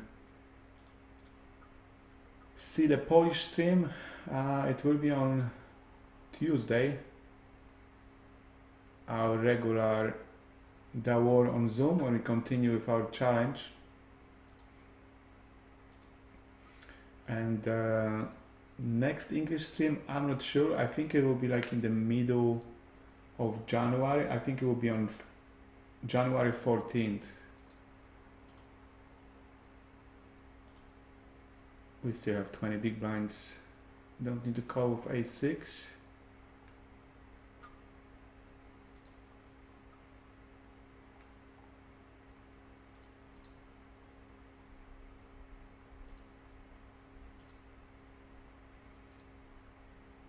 flop the nice, flop the flush. We have 3 small stack there, so we just do bet, bet, bet.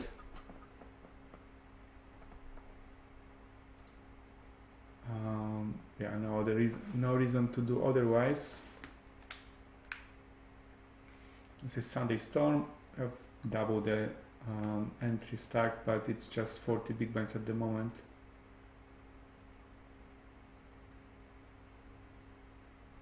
Another 20 big blinds all in those progressive knockouts or even knockouts tournament players tend to go like, for example, they have 15 blinds or 18 blinds, they just go all in because they know it will be there's some players will be going after their bounties, so they just, instead of raise folding or raise calling, they just prefer to open like with ace queen for 20 big blinds and expect to get called much looser than normal. Most of the time they're actually right. The same here happens. He's not raising me to like 600 to induce. He just wants to make sure that if I want to stack off, then I will do it. And if I will do it, then he have a chance to get the bounty. It's exactly, especially true in the progressive knockout tournaments, and especially in the later phase when those bounties get bigger and bigger.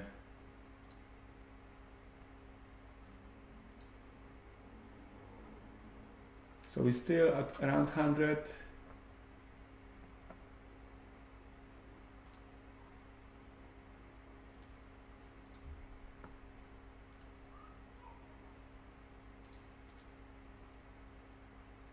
But not 100 viewers yet. We have a really nice flop here. We can either check raise or just check call, depends on the action.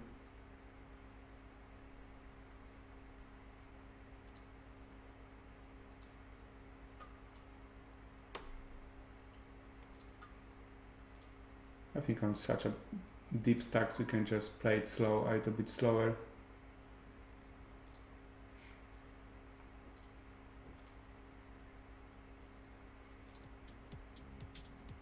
Okay, I think there was some issue with the music, but it looks like it's okay now.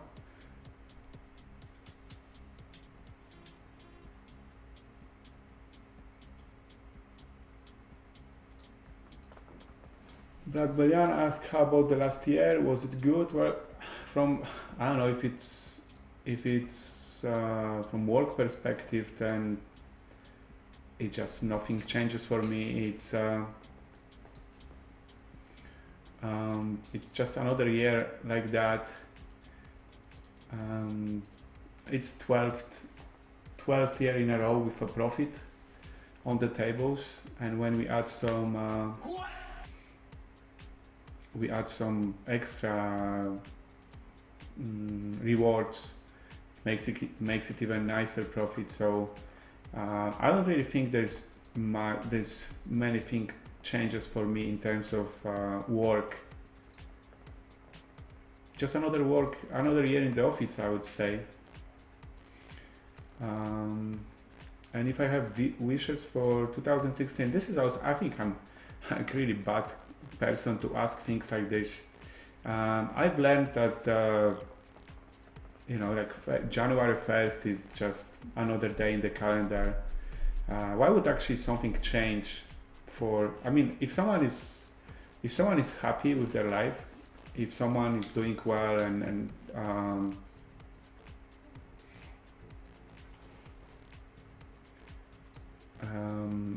what he's doing, and he has trust in what he's doing, then I think for me, like all the wishes people do, or the other things that they try to do for the next year. For example, they say, okay, so I'm gonna quit smoking on January 1st, and then of course, like 2 days later, they still smoke. So it doesn't really make sense to make those New Year's resolutions. It's just an excuse to it's the way of cheating yourself if you still want to do it, because for most people seem they just don't really care about the wishes they make. But for me it's no difference to make the same. Like if someone would really want to change something in his life, to do it on May 16th instead of January 1st, doesn't really matter, doesn't really make any difference. So for example, when I decided to work out a lot, I think I did it like just from day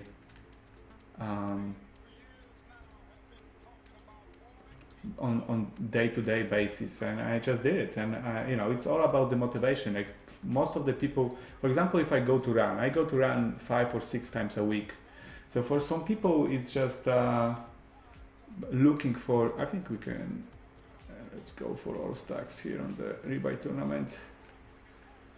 Most of the people like to lie to themselves and look for excuses. So I don't know, like 2 days ago it was -9 here in Warsaw, so super cold, and someone would say, okay, so it's so cold, so I'm not gonna run. And for me, just why would it change anything? I still go to run because that's the promise I made to myself, so I want to do it. And I think it's like this with everything. So you either want to do something, or you just want to look for excuses to do something. That's why I never make any New Year's resolutions, and nothing really changes for me on the New Year's Eve. Lost all my cash, wants me to change, like for example here, to info button instead of chat. But I don't think it really matters at the moment. We're far away of getting into the money in any of those tournaments. So I think if it gets closer, if in some tournament will be like on the bubble, very close to the bubble, or in the money, then I think we can just either open lobby or change to the info button. Here we have very easy call of all in here. It was here, and we place against ace-3 and we hold. It's always nice. Try to steal the big blind with 8-5 suited. Doesn't work. This is the rebuy tournament, so that's why I've seen more flops than usual. Trying to get to flop something nice, get some nice action, but don't do anything stupid after. There's basically no need to run any bluffs in the rebuy tournament when there's still rebuys.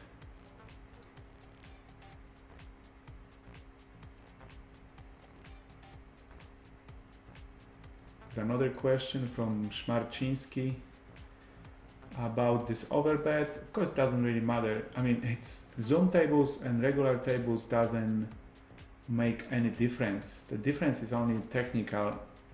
So if part of my strategy would be to raise 2.5 big blind, for example, from button, then I would do it exactly the same on the zoom tables and exactly the same on regular tables. So the same happens with every other part of my strategy. So if I decide that overbet will be good play, then I do it, and I do it in tournaments, I do it on zoom tables, regular tables, on live tables.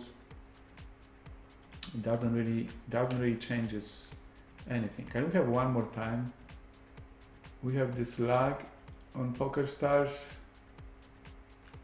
It's the third time today.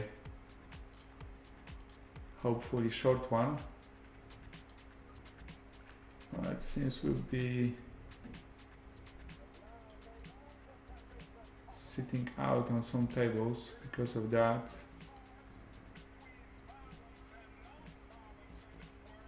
Once again, nothing I can do about it. Hopefully we play this hand and this hand and this hand and this hand as well, because it's in the rebuys, and hopefully you can play this hand. The other guy was on a short stack, so, and here we have super easy call. Let's see what happens there with ace king. Here we lost with trace, we lost the coin flip. This is how people play here, and okay, so we can check. This guy looks really crazy. So when we flop the absolute nuts, so let him bet. He doesn't, so now we make a small bet and hope that he catch up to with something. I will not believe us. Okay, we can fold top pair with no kicker.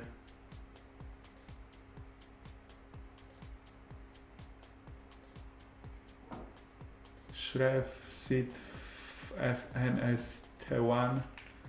I don't know, it's probably a little bit too hard for me to say that. What's up from Alabama? Oh, that's far away. Happy New Year.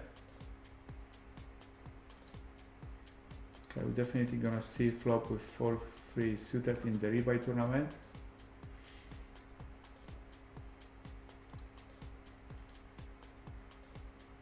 So we busted one more and we play in 8 tournaments. We had some nice starts, but then we are outplayed by some other hands. Unfortunately, this is how tournaments works.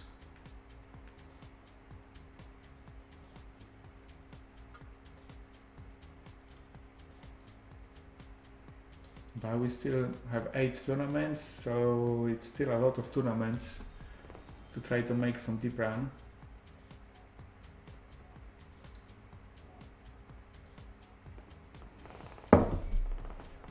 I actually played, since the beginning of the year, I played mostly tournaments. I'm just having a little bit break from my cash tables. I mean, I still play a little bit, but because I want to focus on tournaments, on the side I was playing, my usual stakes are no limit 100, but because I was playing lots of tournaments and still wanted to make some VPPs and just fill some space when I, for example, play like 4 tournaments. Okay, so this will be definitely the stack of in the rebuy tournaments with flush draw and open-ended straight draw. So I was putting on the side, I was putting no limit 50 zoom tables, so I can add some games as well.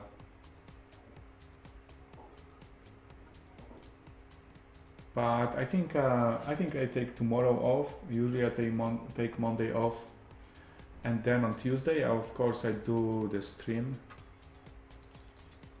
We make a bigger raise than usual, just because it's rebuys.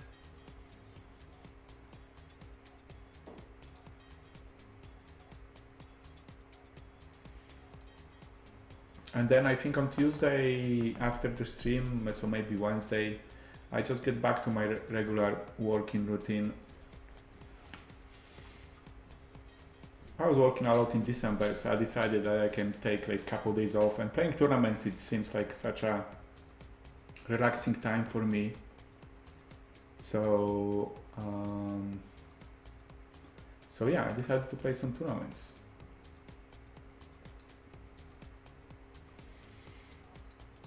And Black Beliana says for her it's the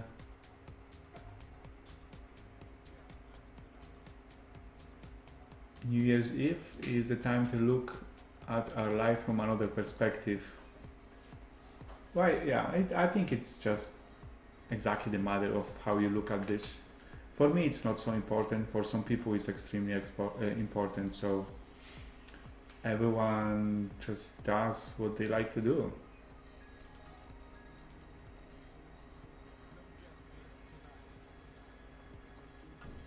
Okay, we can defend with King 5 and almost 20 big blinds. The other guy is pretty tight, but still the odds we're getting from big blind when we have 400 to add to 1800, and he's raising probably very wide, so it just makes sense. I think we can bet now with the open-ended straight draw. Oh.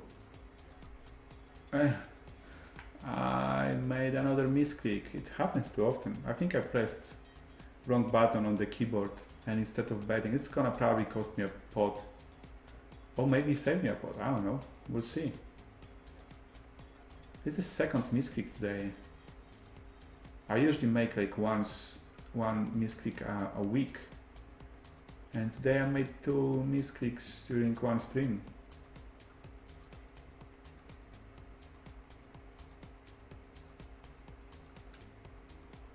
So the other time definitely was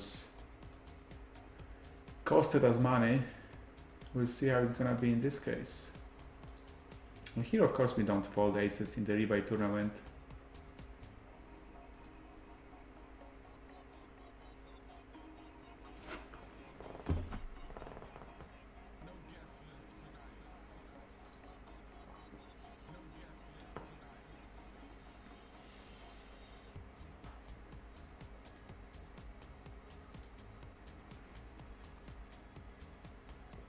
And we're not folding kings in Bounty Builder. There is a small chance we're gonna get more action than expected because it's a Bounty tournament. Well, last time we went all in with kings, we had some other guy decided to have aces. Hopefully not will be this time. The other guy had kings, the other guy had queens, and he flopped 3 queens, so it's doesn't really serve us well. Just min raise and the stats, it's like, for me it's mandatory to mark someone green color. I would of course call that, but not with the squeeze. And I think we won the hand with kings because this table doesn't really come back to us fast.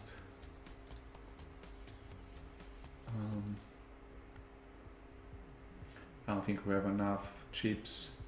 35 big blinds, and Bastos soon has not enough chips. Well, if you add bounty to that, well, it's just awkward way to play that. Normally I would free bet this, but if we make free bet to like 600, we pot committed, and we still with only ace 4. And knowing the fact that he's on a short stack in the bounty tournament, he usually doesn't open. He shouldn't open too wide. I don't think he opens things like, you know, like 9-6 suited or something. There's just doesn't make much sense to do so. Okay, so that then the mean free bet was ace king.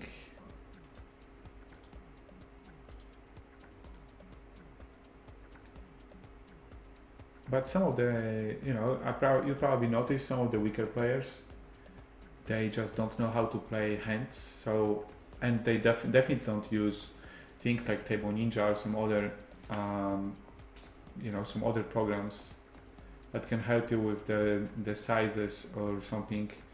And so he sees like ace king or aces, and he just don't know what to do. But he see like he can call or he raise, so he raises. But the raise is set to the minimum raise when you don't use those programs. So that's why he min raises.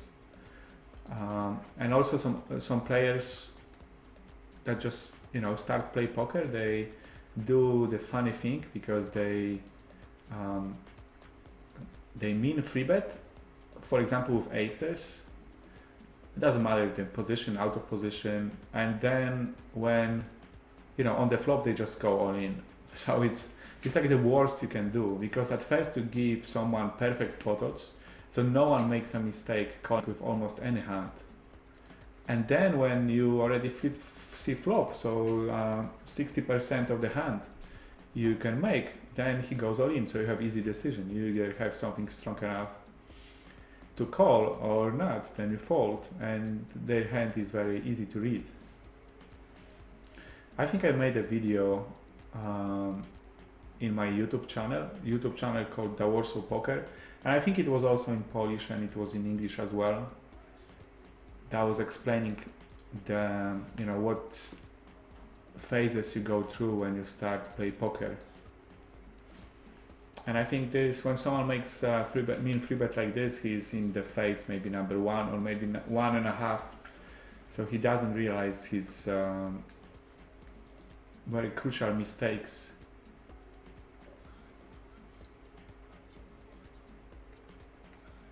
But it is funny how your perspective on poker changes in time. At first you just want to see like every flop.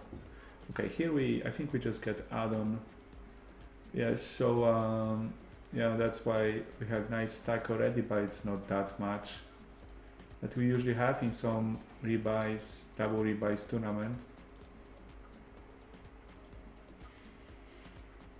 So at first everyone wants to see like every flop, and they never raise because they don't even understand why would they raise. So they just call, and they just call with any hand simply because, you know, like for example, one of my friends, when he just started playing poker, he asked me, why would you, I've seen this poker tournament in TV and someone just folded 9 deuce. So why would he fold 9 deuce when on the flop you can hit like 3 nines or 9 deuce deuce or quads?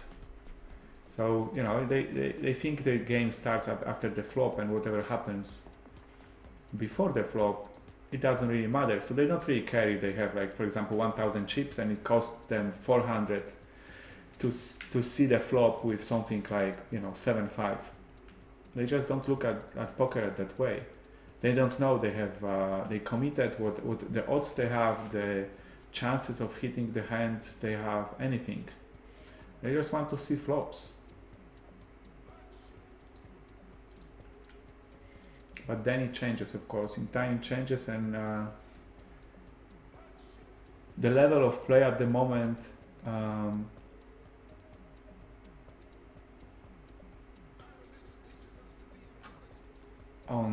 higher level, on higher buy-in tournaments or you know, high cash games, it's so advanced. Well, of course, most advanced ever. I think it's fair to say that someone that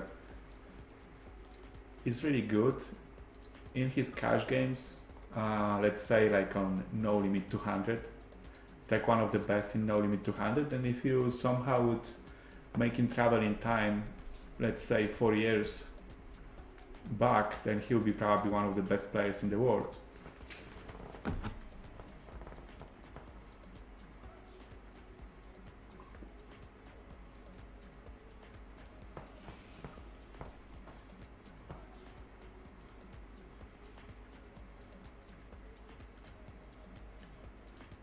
Blackberryana is working as a dealer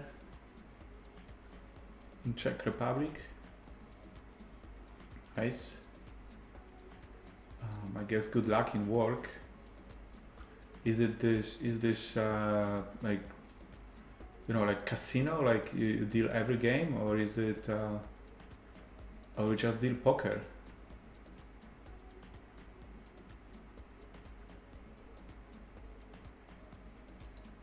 But that's why she claims she can make some mistakes, because she's thinking in Polish, speaking in English, and tries to translate to Czech. Yeah, that's what can happen. When I recently had a visitor, Spanish-speaking visitor, the same happened to me, like in, you know, in the store. And we got 100 viewers. It's nice. Let's celebrate. I think we can celebrate with our video. So let's celebrate together with Johnny Drama.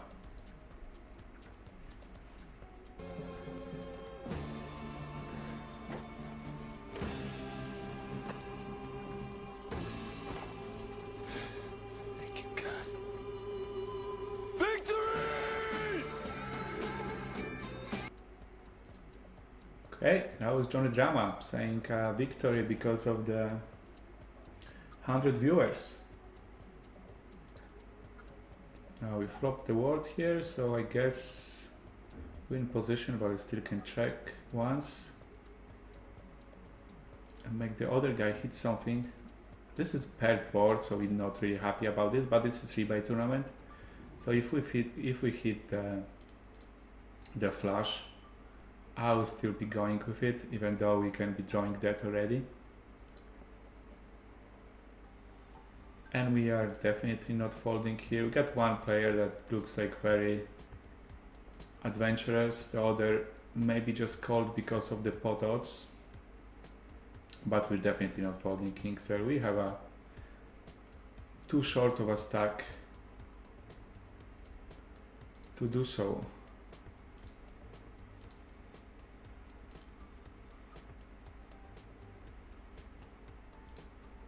One, two, three, 5, 4, 5, 6, 7, still 8 tournaments.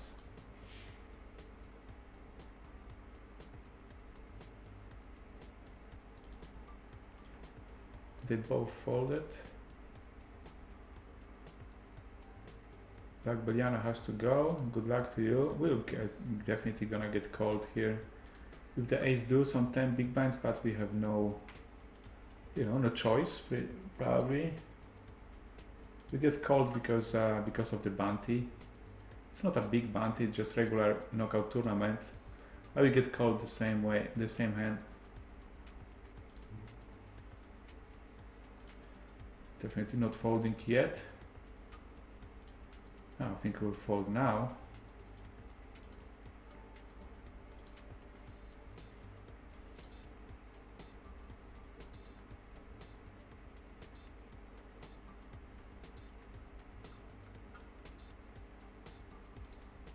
And I don't think there is a need to bet on the river. We have top pair but no kicker. And I definitely don't want to get raised on the river, so we play check call.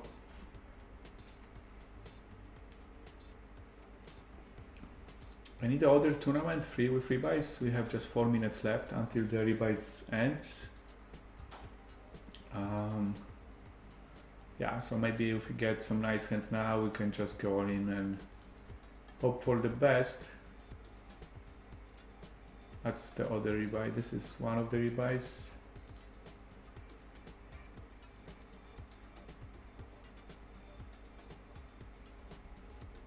Okay, so I think we won the hand.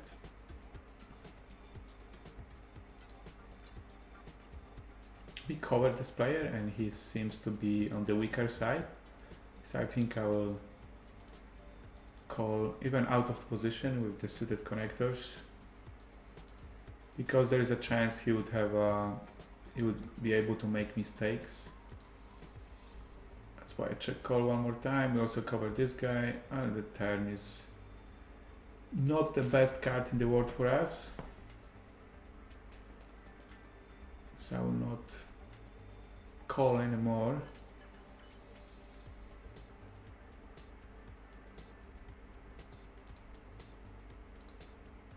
And I also don't turn my hand to the bluff.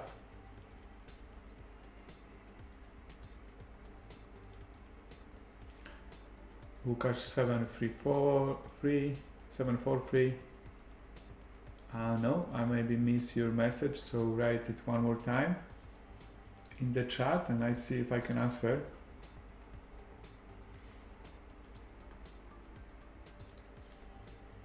Fab Mareiros, what poker schools do I recommend? Well,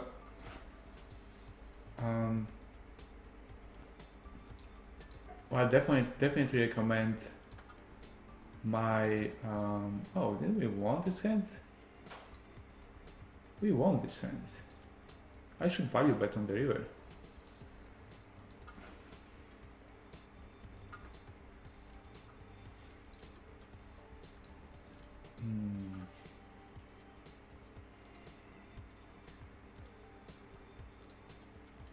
So I definitely, well, if you will be Polish speaking, then I would definitely recommend my YouTube channel and my streams, of course. But I assume you're not, from your nickname. I would assume you're Portuguese or Brazilian, I'm not sure. I may be wrong. However, if you have the Team Online or Team Pro player from your country or speaking your language, then I would just look if he runs some Twitch streams or maybe have a Google YouTube channel, and that would be a good start. I have some short videos made in Polish and English as well at my YouTube channel, but they are for really for beginners. In the stream, we sometimes do like stuff for beginning. Sometimes we do like medium, advanced.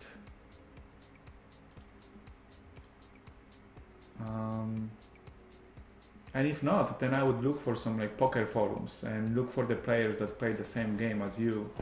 So if you, for example, play Turbo Sit and Goes, then I would look for the forums. Okay, we're definitely gonna raise and call this player's all in. He's on 10 big blinds. I think we'll call Ahmed as well.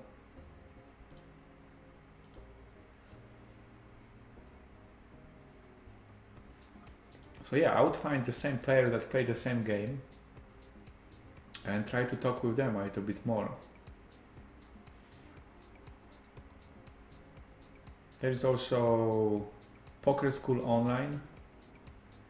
It's the school by Poker Stars that includes some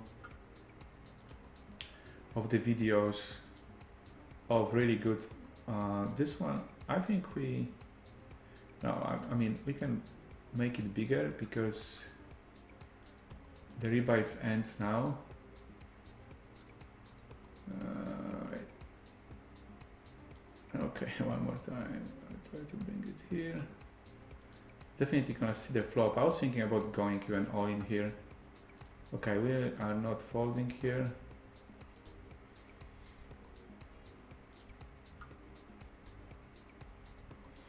So Poker School Online makes includes the videos from good Team Poker Stars Pro players as well. So I would try that as well. Depends what game you play, I think. Okay, so we add the gut shot and the flush draw. But now every 7 makes us straight. I think we can just check behind. Okay, so the message from Łukasz was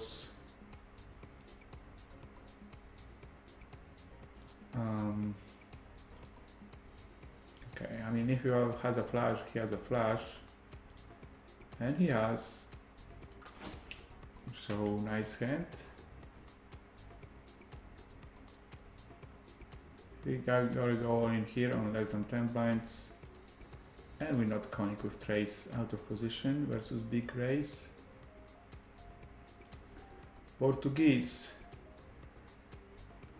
So I think you can Palmeiras Portuguese. So you could, I think you could Google Andre Coimbra. He's the guy from Portugal. He's playing turbo, hyper turbo, sit and goes, and satellites. So for example, if you like to play this game, you may learn a lot from him. I think you got some Brazilian guys in the Team Pros Poker Stars as well, like Andre Akari plays tournaments. So that would make a lot of sense. And I would assume you also have a chance of look through Poker School Online. Google Poker School Online and look for the content with Portuguese language. Okay, so here we have isolation. I mean, we still have over 30 big blinds. It seems like, of course, as an isolation play. I would call Bastos soon if that would be his all-in here versus us. He was on only like 18 big blinds, but with the ISO play like this, I don't think we need to call with pocket sevens there.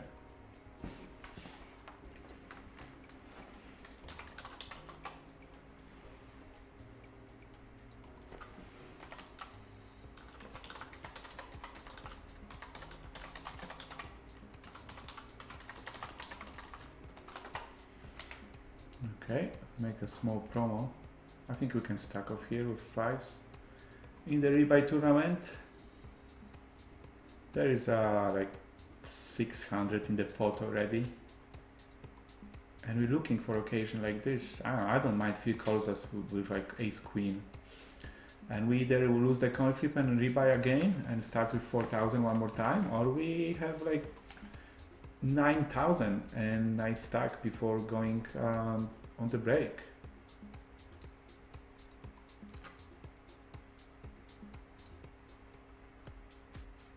Okay, so 3 with rebuys. We didn't manage to get like nice stack, but we'll get add-on and we'll try to play after the break. Here of course we on the 30 big blinds we will stack off with ace king off, less late positions. Can check call once.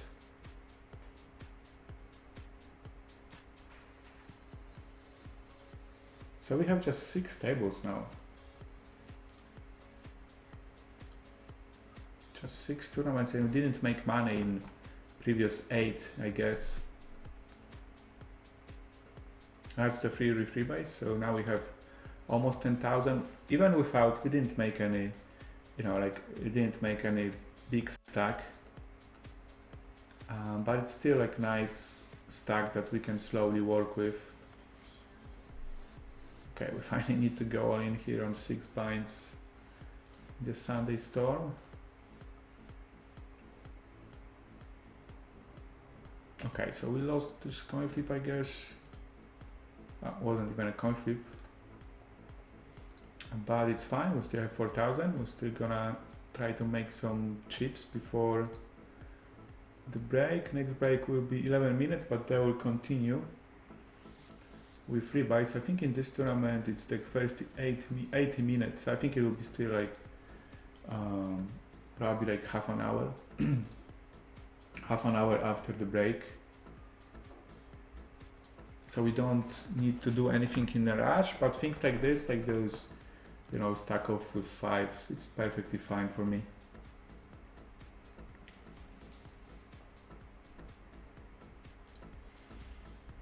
Solid stack here, we can take a peek at the flop in position. Ace straight suited. Oh, and we doubled up versus ace queen. Always nice to win coin flips. You have to win many of them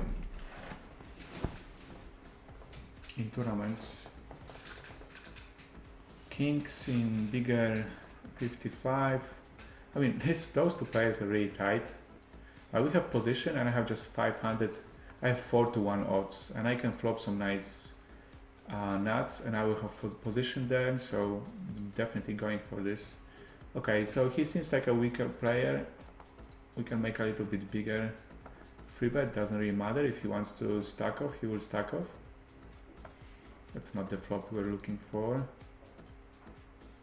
Okay, so we will stack off. Let's see what he has. Aces, so we just need to flop 1 king and we'll be fine. And the lag now, okay, so we won. The player was really unlucky, but I think, well, actually we had kings over queens.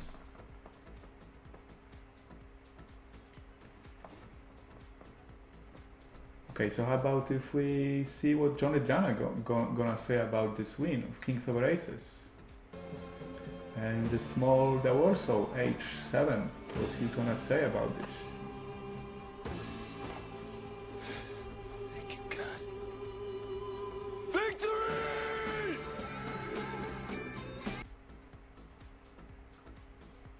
Okay, that's Johnny Jama. He just called, interesting.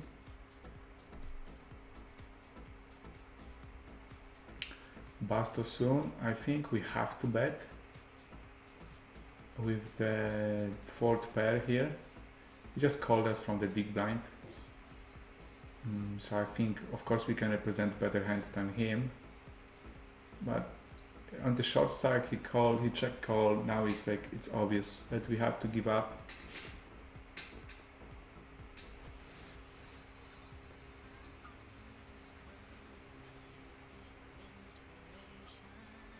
And he got just jacks.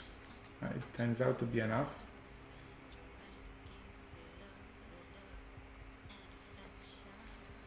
So Fab Mareiros likes to tilt. I think tilt doesn't really make a lot of sense in poker, especially when you're experienced player.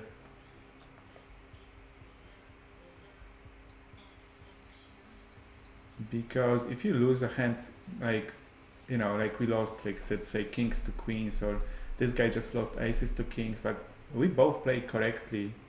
So why would I transfer this, you know, like, why would I be really upset with that and then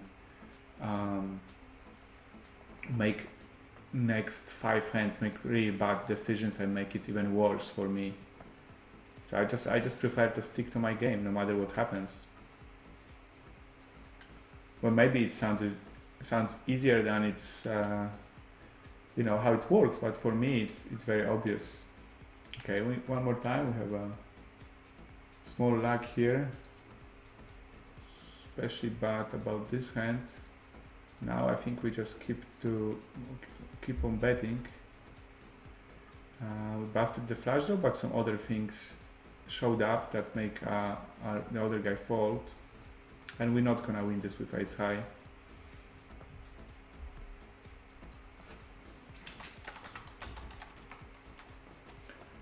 I have a question about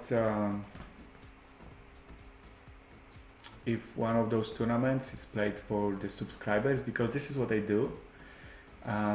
Depending on the number of subscribers, on every first Sunday of the month, well, this month it will be second. Oh boy, still sitting out.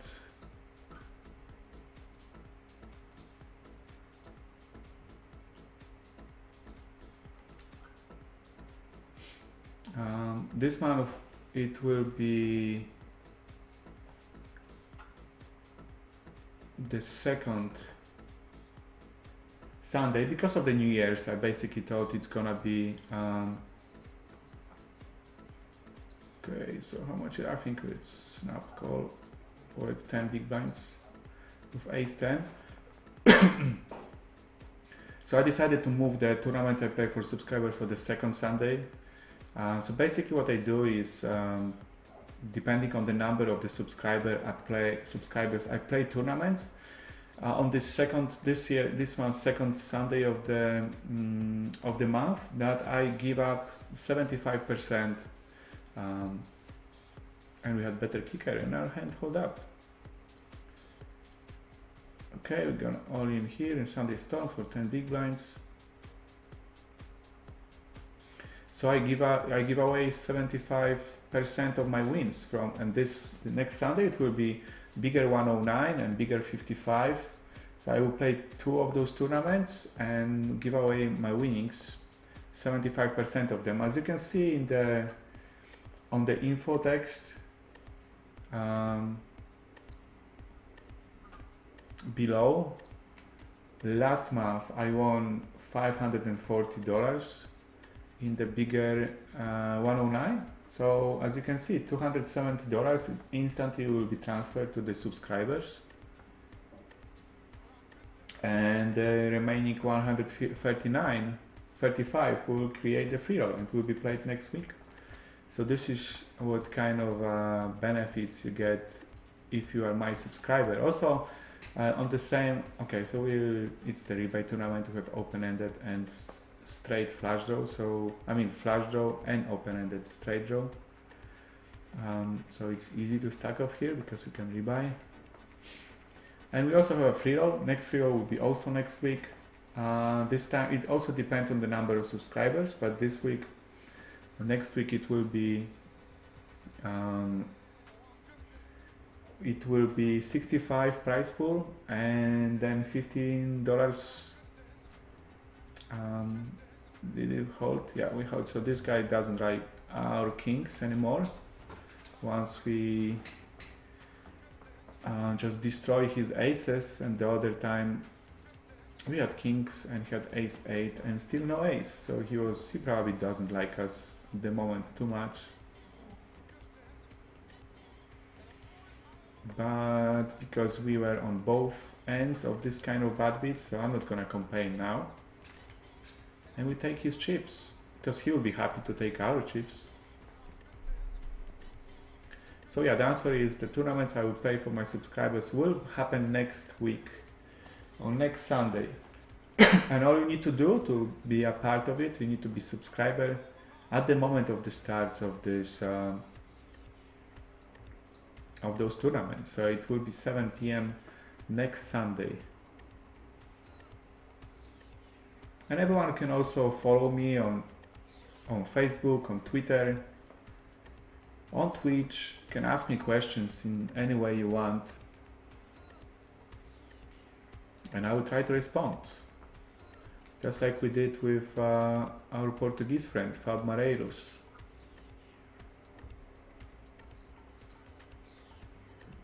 We're definitely gonna call King Queen in the rebuys. And there's a small free bet. And we both of us have almost 100 big blinds, so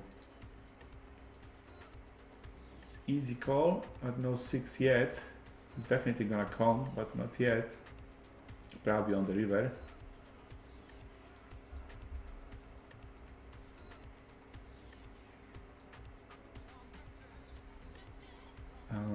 Okay, I can control. It's probably calling on the 6th street. Why not gonna wait until that? And it seems like there is by Kupakase on chat. The chances of other guy having aces when we have kings is seemingly just 4%. I don't know exactly how is it counted, but I trust in it. Well, I don't really care if he has aces because, you know, we can also always flop a king. So I want him to go all in.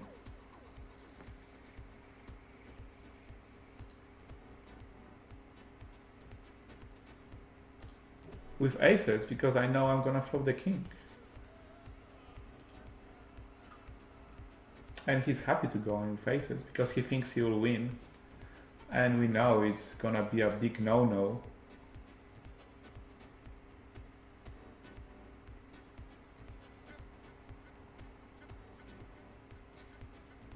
Okay, so in this tournament, okay, so we have another short break. It's not much action happening. We just have 5 more tables. But every single tournament of them can suddenly change into, you know, like some nice win. So we continue playing the way I play and hope for the best. So you have like 1 minute. Okay, we're calling here with a nice pot odds. And I think we're still gonna go all in before the break. We're definitely gonna get called. That's for sure. But in this tournament we have like 15 big blinds, so we want something to happen. I'm definitely gonna get caught and isolated also because of the bounty.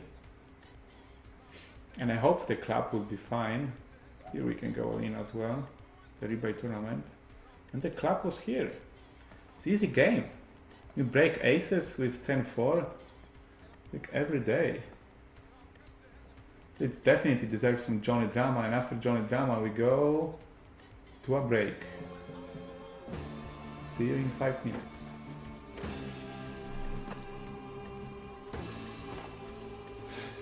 Thank you, God. Victory!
What?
Okay, wracamy po przerwie. I just said it in Polish. Okay, so we back after the break. And we have just 5 tournaments after just 3 hours of stream, so yeah, it's a little bit disappointing, but you know, we just cracked aces twice. Once with kings and the other time with 10-4 suited, so I mean, I want everyone to have aces now, and I'm gonna, you know, I'm gonna show me the aces and I'm gonna show you how I'm gonna break it, so I guess this is how we're gonna work now. We have okay stacks now in this bounty builder and big 55, and of course in 11 rebase that's too early to say anything because there is still 20 minutes of rebuys, and we'll see how it goes after that. I think I can go all in now with force. I really want to get some chips. We have okay stack here in 22 with 1 rebuy and 1 add-on.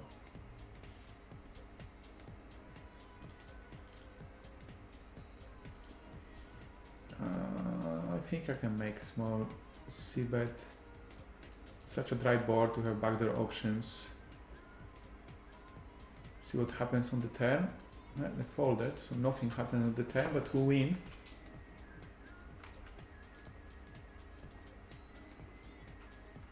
So I want to welcome one more time everyone it's first time in my stream. As you probably know, I'm streaming almost exclusively in Polish, but today I decided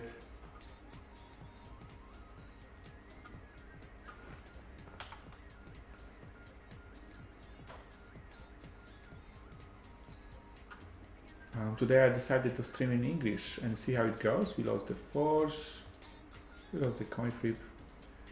So we will be, well, I get the automatic rebuy once I get down to 2000, so I'll probably look for the spots to go all in now. It's there is a 315 in every pot now because of the antis and solid blinds, so it's there is a lot in the pot already. So I'll be looking for that.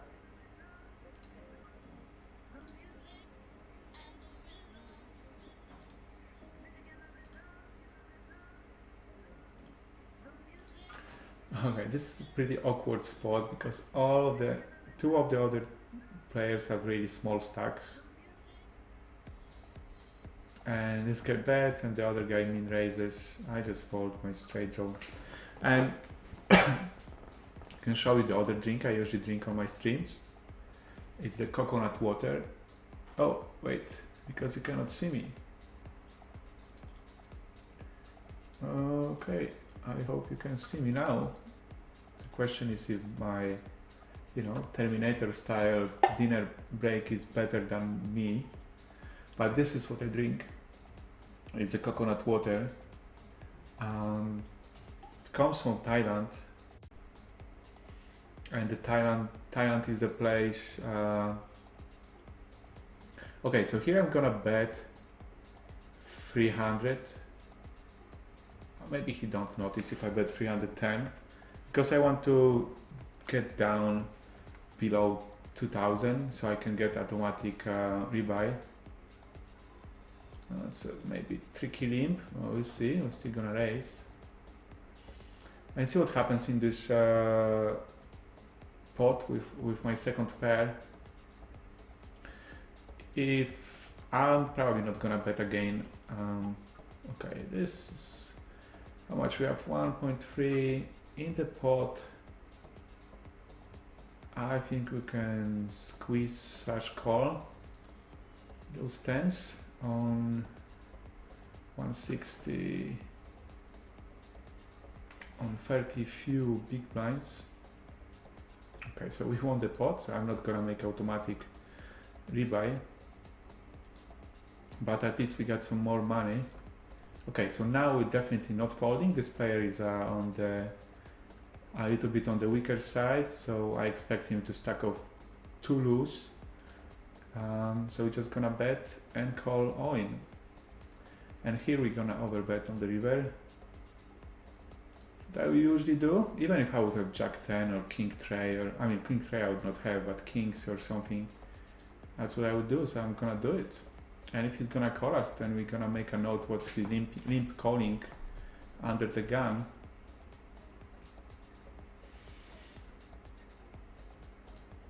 The bounty builder will be moved to another table. And we cover everyone but 2 players. That's always good, so we can get some bounties. And the green point folded. Can we call this? I mean, he's super tight.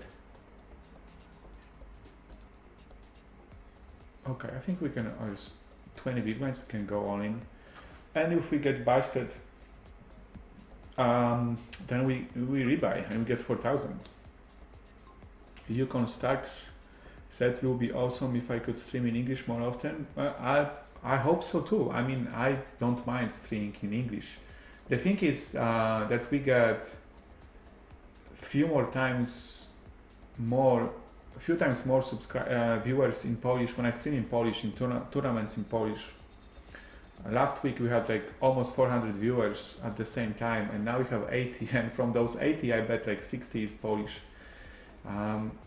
Maybe, I mean, I will still do it, I will still give it a try.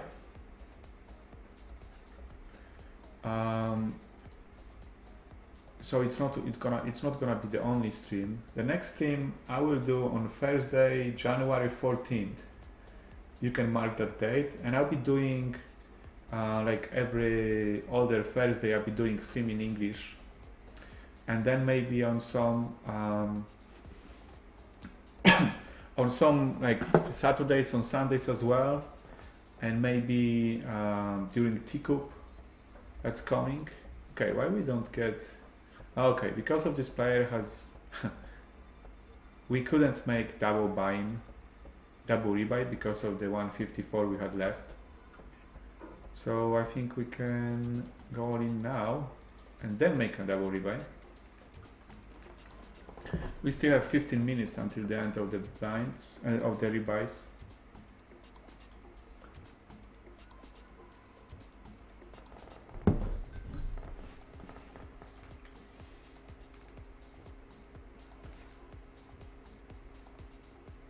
So I guess if we gonna get some more viewers during those English streams, I will continue them, but I will definitely do at least few of them. I mean, I don't know, maybe like for 2 months, January and February, I will do maybe like 5 or 6 streams in English and see how it happens and see if it's gonna be improving or not. Okay, we get full stack and we get now it's hand now, so...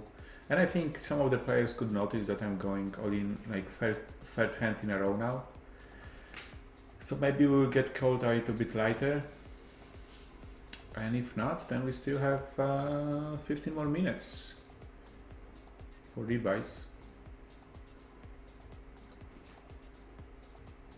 And sometimes it happens, of course, that because we play a little bit more aggressive in those rebuys, the players start to call us really loose, but then get lucky and win with us when we have actually good hand.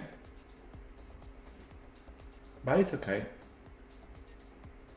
It's fine, it's still fine. Okay, so we want this hand.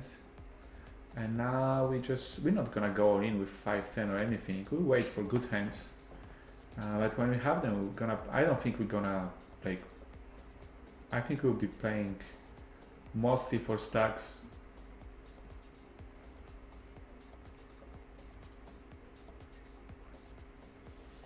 Fab Mareiros just said the same what Yukon Stack said, so I should continue to stream in English. And as I said, I'm happy to do it, guys. I mean, thanks for being here and watching me. And actually, maybe because this is the first stream I ever make in English, so not many people knows I'm doing these streams in English. So maybe it will get more viewers. More and more. Maybe if I would get like more force on the turn. That would be nice. But of course, I mean, maybe like if I would do stream today, but actually instead of busting like most of the tournaments in the first 2 hours, if I would make some deep run, that maybe would bring other viewers as well. But I guess you can start slowly and see how it develops.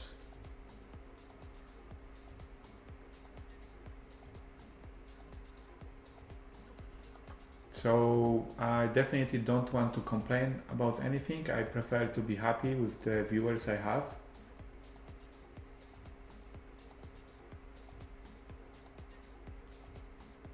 Because I do it for you, so we get called here. We get called. Wow, we get called by Ace High.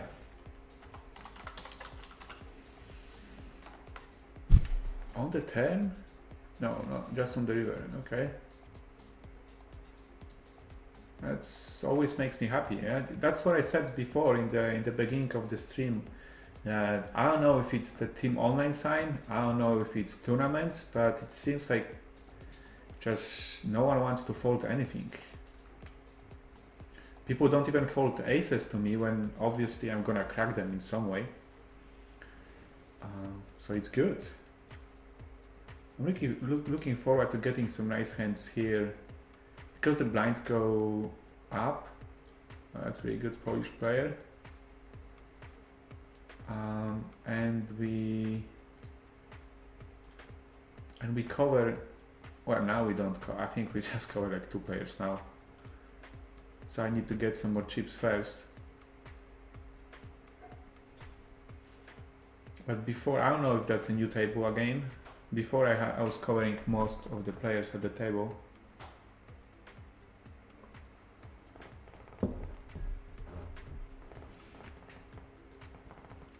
Can I post my music on Facebook? It's not my music, it's the radio. That's the thing. So if you like the music, you can just see the link just below my face, just below the window with the camera. You got the music source and it's doglaunch.com. I really enjoy this music as well. But it's not I have it like on my computer recorded somewhere. It's just the radio. So I don't choose the tracks that are played. I just turn on the radio and listen what's there, and I like it a lot. Hopefully I can post this. I can upload this video on YouTube later, and it's gonna work.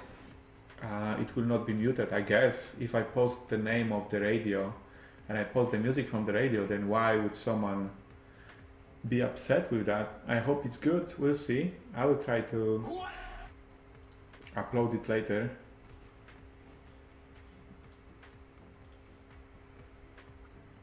But I'm happy you like it. I definitely enjoy this kind of music.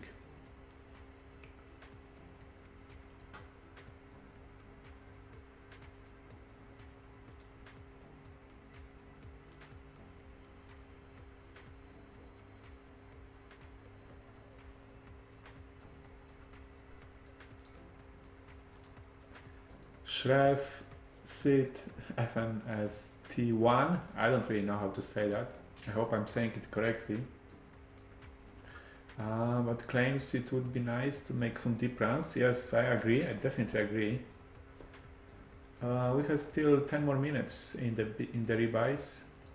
So I think now I like 525 in the pot. I think it's just it will be just like all in or fold time.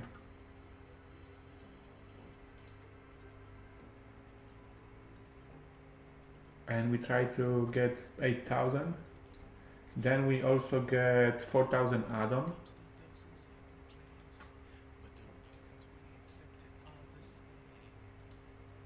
So if I double up once and we start with 12,000, would be not bad.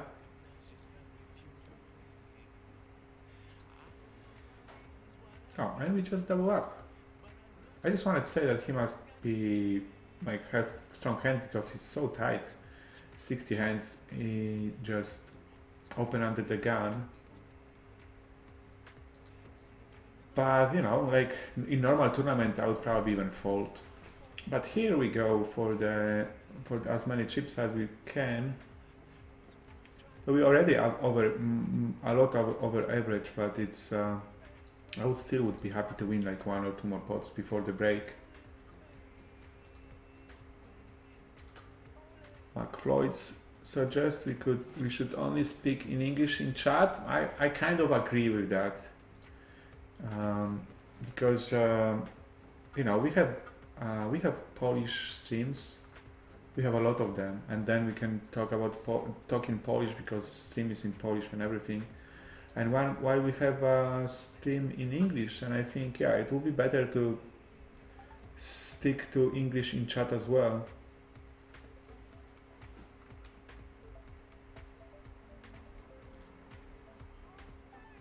Okay, so we're definitely going all in here. Now, it would be of course not nice if we lose the double stack, but I definitely prefer to have a chance to go for quadruple stack, and I still go. Maybe some of them will be annoyed with me now, and I get some nice action with this ace king.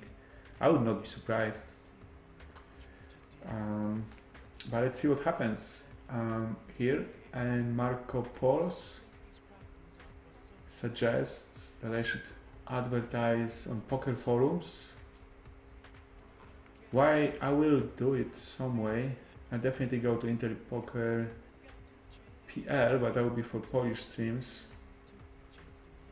I do advertise on Facebook, and I think we're definitely going to get action here. He must be pretty upset with me. I think it's if ace king will hold up now. But if it will, we're gonna look at very nice stack. I get back to this table, it's very... Oh, we won. We can't complain because like every race now is... Like it was 600, 600 plus 525. So it's almost 2000 in the pot, so I take this. If he folds, I'm gonna go in here. And now with 10,000, I'm not going against this player. I'm not gonna go all in easily. I would put those 2 players all in though.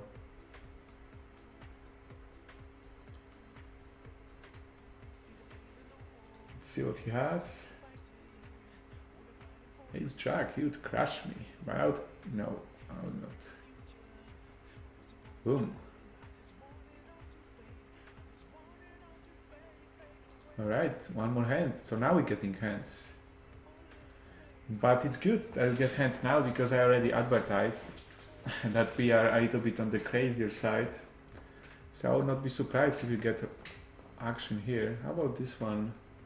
Oh, it's still loads. So it's 1,250 players and just 250 in the money.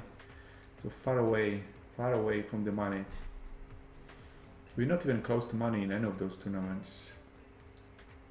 Okay, so we induce here. Hope someone moves in. It does. Well, that's a mean race. But oh, that's not that tournament. It's gonna be the same way. It's what? He's on 30 big blinds, ace queen off. He raises versus late position. It just plays itself, I think. Maybe I shouldn't do it so fast. Or maybe that because I did it so fast, he thought my hand it's like more obvious.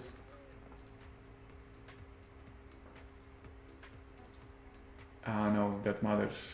Maybe he was just bluffing. Okay, so we're still on 10,000. That makes us in top 160 players from 1500. And 4 minutes until the break.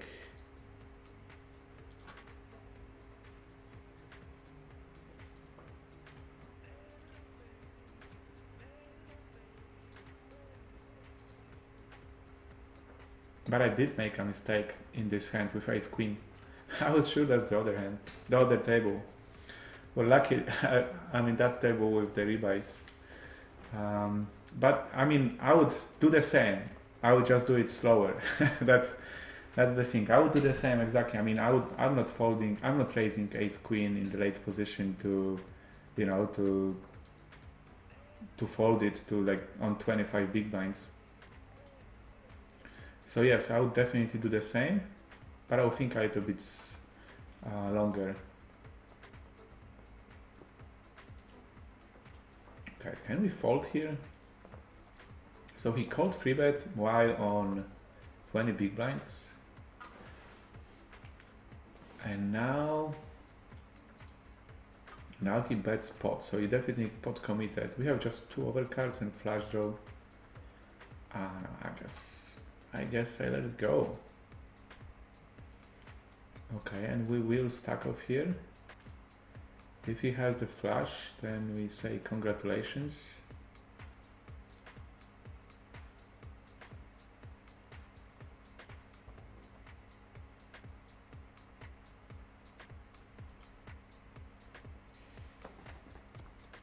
Okay, so if he has it, he has it. We still have, how much time we have left?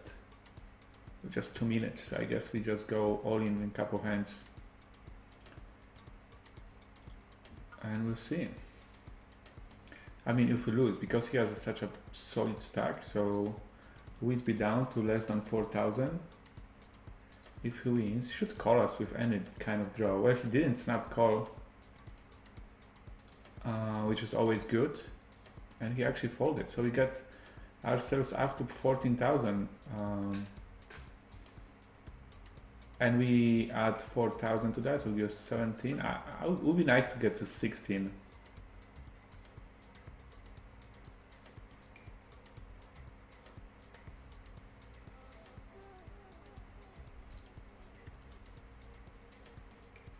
So to have even 20,000, but of course it doesn't really change as much. We're in top 100 now, but it doesn't mean anything, because this tournament will last like 2 more hours before getting to the money. But we have to start with something. And we still have 5 tournaments. Okay, let's try to steam blinds here. Just 5 tournaments, but the same number of tournaments that we started after the break.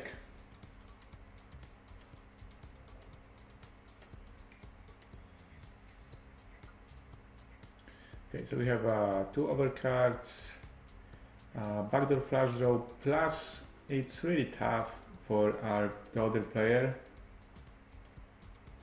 to continue, because we can represent here like stronger hand and he cannot. Like for example, what he's gonna do with 6s, just call, call, call. I mean, I guess, but we can put some pressure on him. And he will put some pressure on us. He's just playing on one table, make it super slow, so we just have to believe him.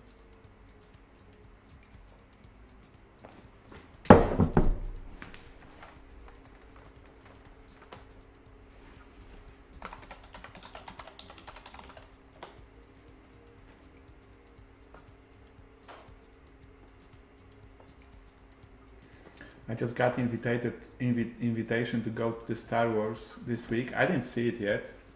I hope I'm not gonna get any spoilers. Okay, we're definitely going all in with queens now.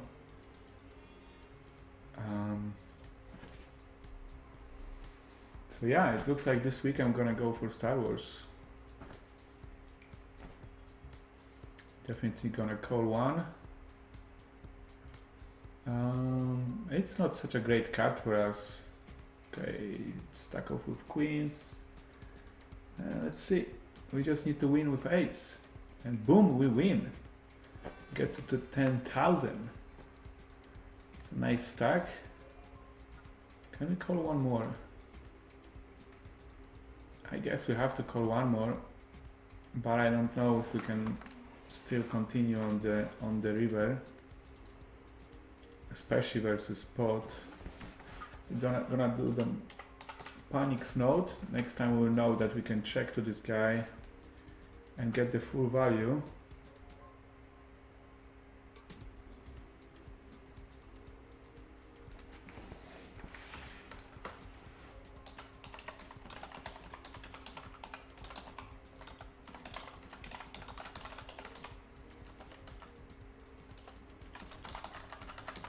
Okay, sorry about that. I just wanted to make sure that. Okay, we have to call. I think 20 big blinds should protect that. Okay, we got some nice hands in the free with free buys. Okay, so I think we can value bet here and get called by ace high or something like queen 4.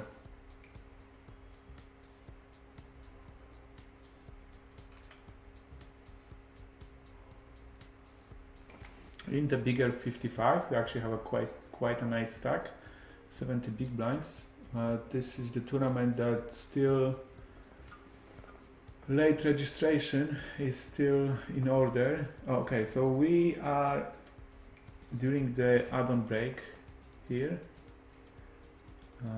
So I'm gonna move this table to regular size so we know it's no more rebuys.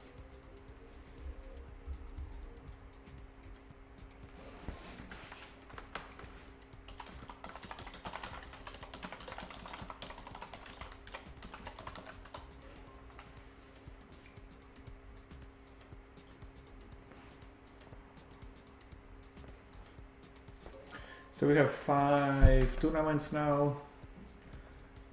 All of them are already in the, after rebuys.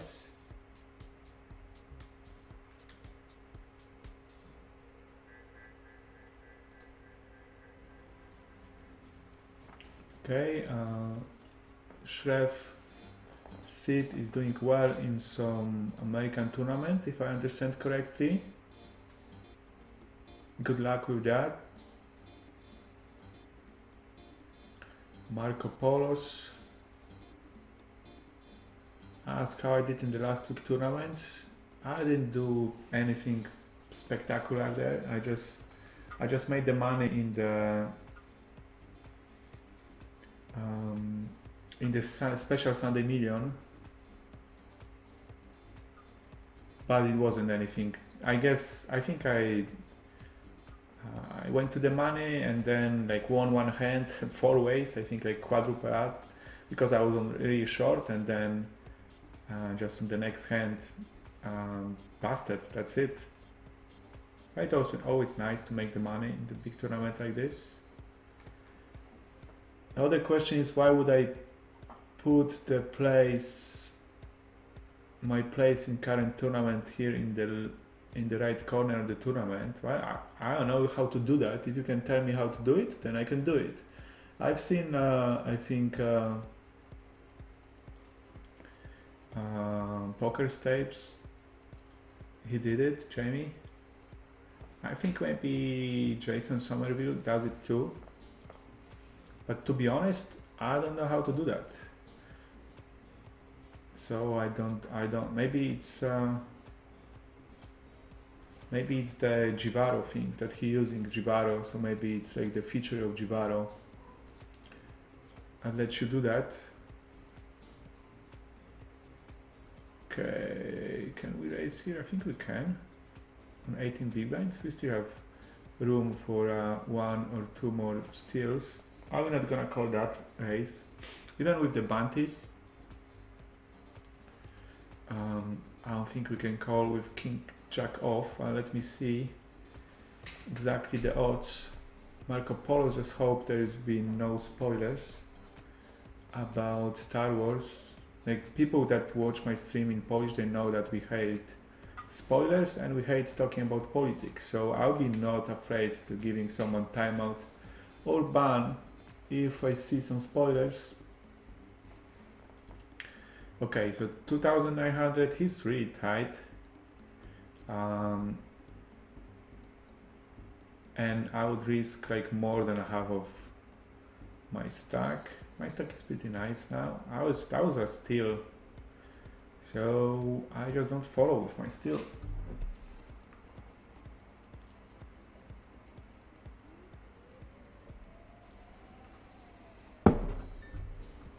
If he had like 1,000 less or something, or he had like higher bounty, we could try.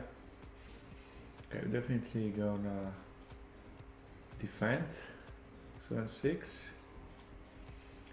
We've seen this player making bad moves before. I'm not gonna check call with the gut shot, but we'll see if he's gonna check behind. Now we can check call, and here we can raise, of course. Queens one more time. I just want someone to have aces, because if they have aces, then I'm like, you know, I know I'm gonna win it. They have some crazy hand like ace 9 off, they're probably gonna win it, but I want them to have aces. Okay, and we win. 7-6. I don't think with player like this there is a reason to bet fourth pair. Okay, so now it's getting trickier. Well, he free bet on button a lot. We have 50 big blinds. I'm not gonna fold this, that's for sure.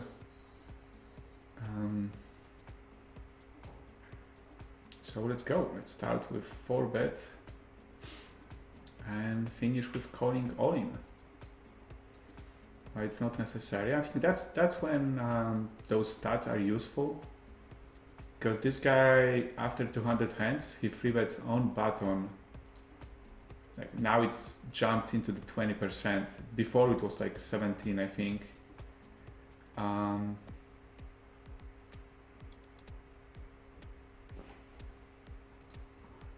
So it seems like he liked that move. He likes to raise on the button, which is actually not a bad move at all.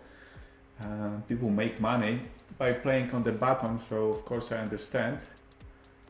But of course, well, queens are also such a strong hand as well. But it's like much easier decision. If, for example, I would see like this guy or this guy make exactly the same bet, I mean, I would be, I don't know, maybe I would just call, or I don't know, maybe I would be just less happy to go in with queens than with someone that has this tendency to go to free bet on the button a lot. Mark Floyd, I think that's the question for PokerStars support.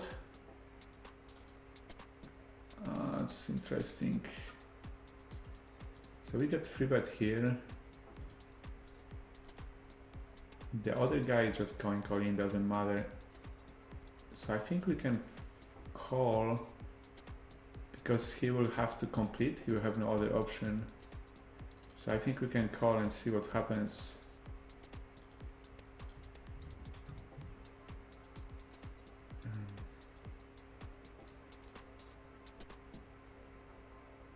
We have still a big stack. We can see the flop with 7-8 suited.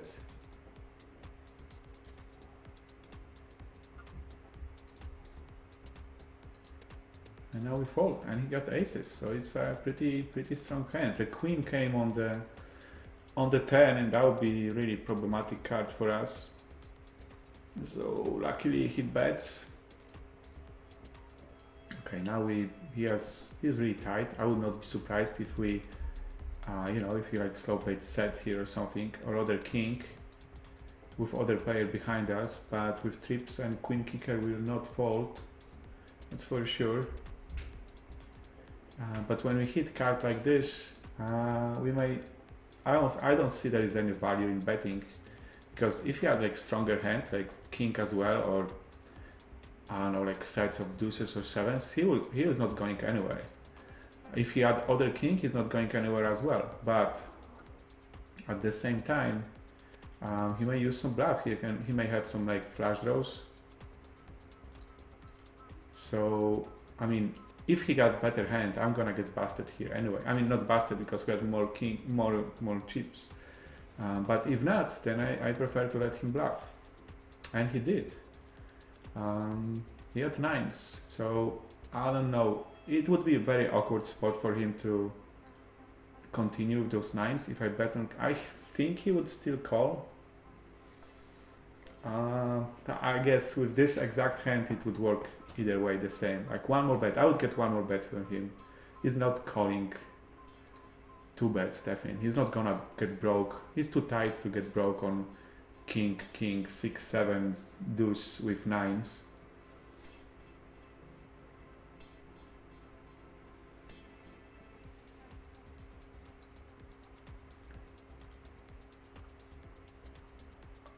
So I guess it just was lucky hand for us and unlucky for him, but so the king was good hand, good card for us because it made him believe that his knights could be good.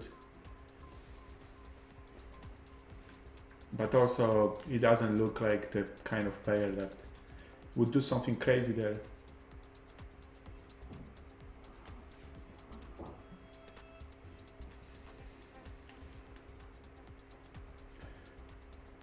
So we are still on 5 tournaments.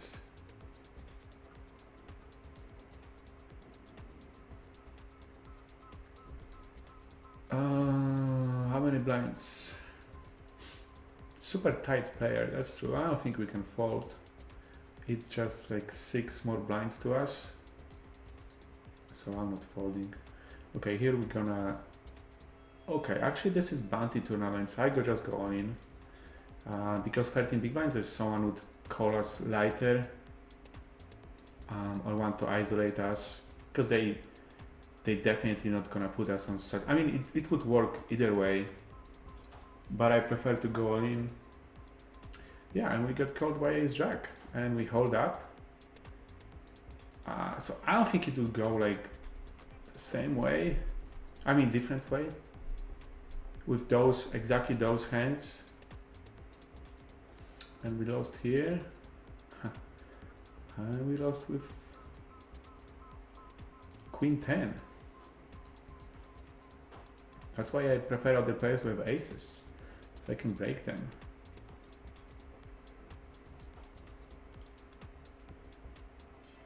Okay, we're definitely not folding now. Have flush draws, straight runner, straight draws, and pair. So versus his 99%, which is actually 100%. Button open. Okay, so I think he would not continue here like 6. But I don't think he's gonna bet 6 on the river either. So I don't think you're gonna get called by wars. I mean, we could get called by ace high if he puts us on the flush draw, but I don't really see why it would go in, you know, the way we want it. Where was it? No, it was here. He had ace 9, so here are we could get called by ace high.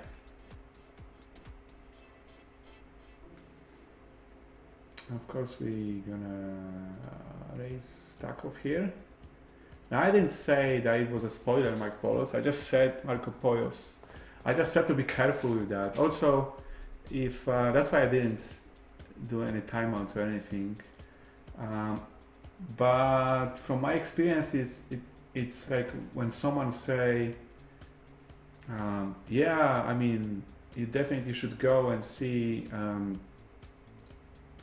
Star Wars, and then suddenly someone else would write like, yeah, especially you need to see like in this, you know, like the 20th minute when this ship is going there and it's crazy, it's really nice, and then at the end like the murderer is the you know, the husband or something. Of course, it's not that kind of movie, but you know what I mean. So yeah, that's why it's like you can make, you know, induce some other people. You can induce other people to make spoiler if you make any comment about the movie. But of course, I just said I'm going to the Star Wars, so I guess I would expect comments like this. So it's my fault. But I was just saying, like, in general.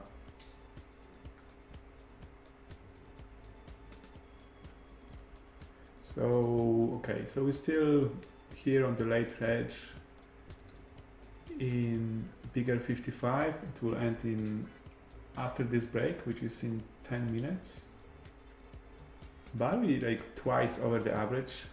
We're doing well in this bounty builder as well, but we didn't get any bounties yet.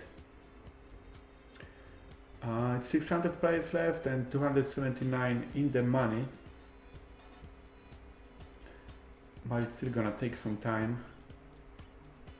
we are below the average. Not much, but below the average. 11 rebuys. We are above the average because the average is 11. We have 17, but it's still like more than 1,000 players to the money. And here in free rebuys should be the same. Yeah, it's like every fourth player in the money, and we are twice below the average.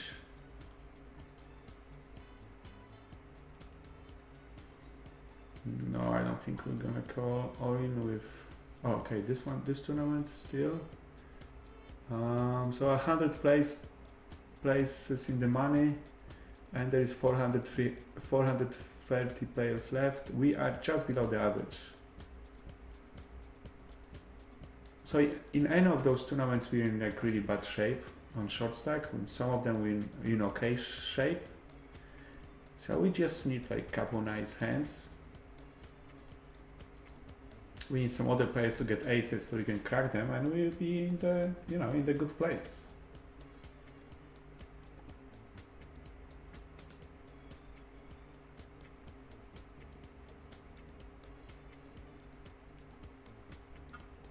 So we're about the same number of viewers at all times, between 80 and 100. I guess I'm okay with that at the moment. As for the first English stream, I was expecting much more questions from because my Polish viewers, they already like probably asked me most of the things they could during, I don't know how many. I think I make like 100 streams, maybe less. I don't know. Okay, I think probably less. I would say I average like 10 streams, like 8 streams a month. I will do it for 7 months. Okay, so I definitely did like 50 or 60, but I actually did more during scoops, W coops, and I did like this bounty week challenge once when I streamed 4 days in a row. So maybe I'm on like in 60s, something like this. I think I can easily check that on my YouTube, because I post all of my streams to YouTube later. We have some good players here. I guess that's the kind of tournament that brings good players. 100 buying bounty. Definitely gonna call here with Queen Nine suited.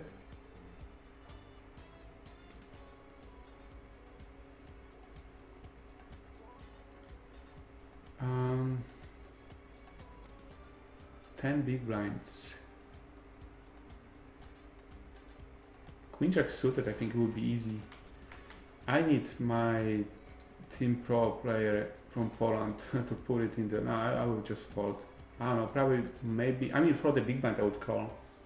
With 2 players behind, I'm not sure. I need to ask my friend how to do it. My friend that specializes in tournaments. Terry John 88 said something in chat, but I actually absolutely have no idea what does it mean.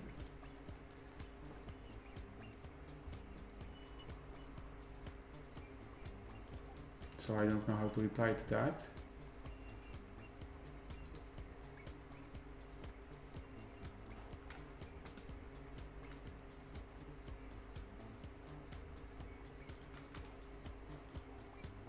Still 5 tournaments. Here we got limped pot from early position from the big stack. That's pretty unusual. So we were able to see the flop for free, with almost for free. Of king queen off. It seems like we got this luck one more time. It's still 212,000 players on PokerStars, so it's probably. But usually at this hour, it's not anymore like this. I still have 100% connection, and my other pages work fine. So I guess it must be something with the servers. So this player, he limped and then he bet spot. He bet spot before, once as well. Okay, we lose the time bank here. I think with this pair on pairing we can just free bet him from the bottom with suited connectors. Even if it doesn't work, I mean, we have to do it from time to time, that we get, like later we get the same, we do the same with, okay, and he goes for a huge all-in, like almost 40 blinds. Here we're gonna call all-in, here not. But it's okay, he didn't 4-bet before, even once. That was his first 4-bet. Okay, so he will be stacking off with 10s. So free with 3 buys. We need to win that pot, but it's not so easy because other players can play 9s and then hit the set. I guess it's time for another video. This is the Warsaw, age 7. He's not happy.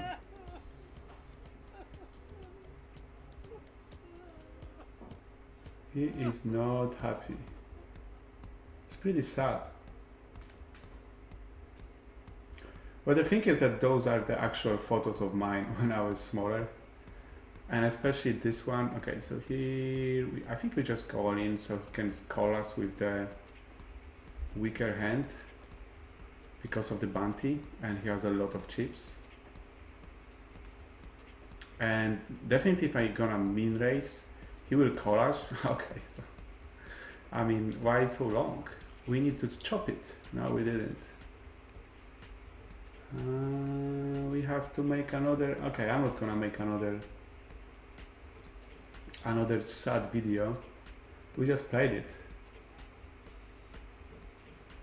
So it's yeah, it's nice leading. You have, like, you know, one of the top 10 stacks probably, and then you get ace kings versus 15 blinds of ace straight suited. It's very easy. Very easy leading. So we are just like that, we left with 3 tournaments.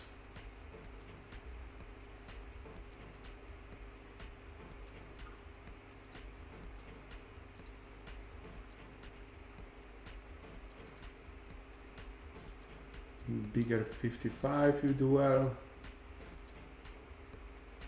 I think the other ones are 22 with 1 rebuy and 1 add-on. I really like this tournament. But we are below the average. 11 rebuys. We are just over the average. And in big 55, we're over average as well. The average is 5.4. Super New Mario says that King Jack off is a call on 10 big blinds like we had before. So I guess I will believe that if he's a tournament player that knows that.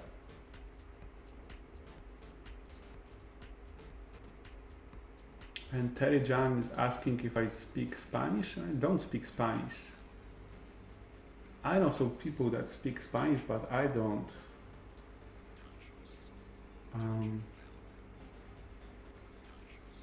I guess I could say a couple words in Spanish, but definitely not to have conversation. Okay, so we'll call with King 9. I'm not happy with that call, but we still call because we have really nice odds. And here on the 25 big blinds, 25 big blinds, we have jacks. So we'll see what happens behind us. And this hand we will definitely play.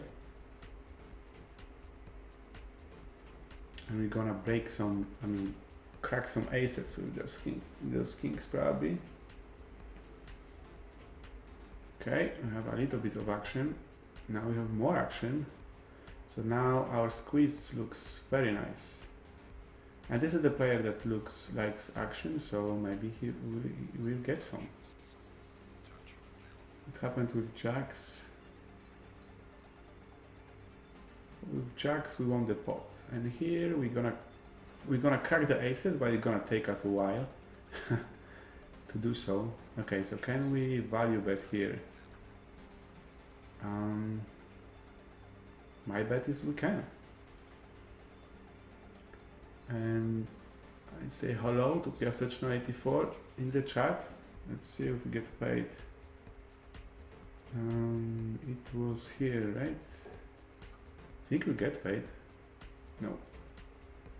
Maybe we get paid now with Ace King. He will really not like us after this hand. And we of course not folding to any of them. He is on 30 big blinds. He's on 30 big blinds as well. Okay, so he likes to see the flops.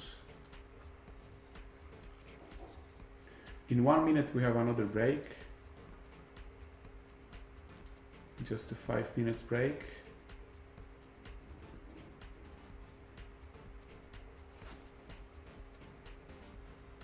And we get pounded on all of the tournaments, but it's okay. Just how tournaments go.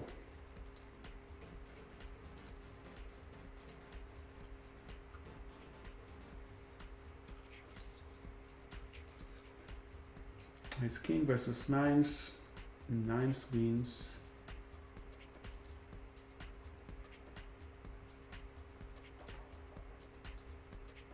Okay, so we have a break at all of the tables and we'll be back in 5 minutes.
Okay, so we're back after the break.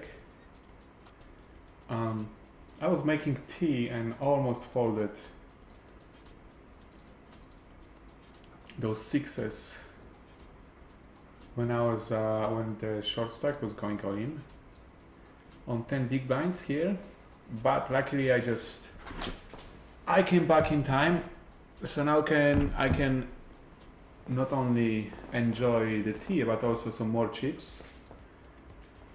We are sitting here comfortable on 50 big blinds. We are in position 149 of 1000, but this is such a long way to money. But it's okay. I think in general, we doing okay in 3 of those tournaments that we have left. And as always, I prefer to not complain that we busted 12 other tournaments, but that we're still alive in this one, those 3. And we will bet for value here / protection, because we can, there is some random Broadway cards that we don't like on the river. And now we're just gonna check call. Let's see. We won the hand. What happened here? So he had the flush draw, and he didn't bet with queen high on the river. I don't know.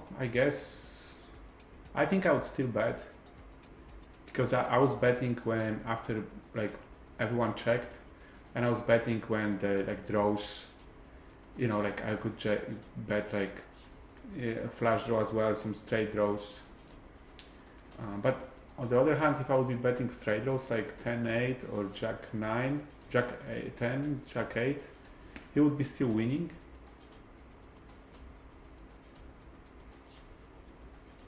So maybe he knows that queen high wins there enough of the time that he don't need to bet. Some other times I'll be doing exactly what I was doing, which is inducing the bluff on the river on super safe card.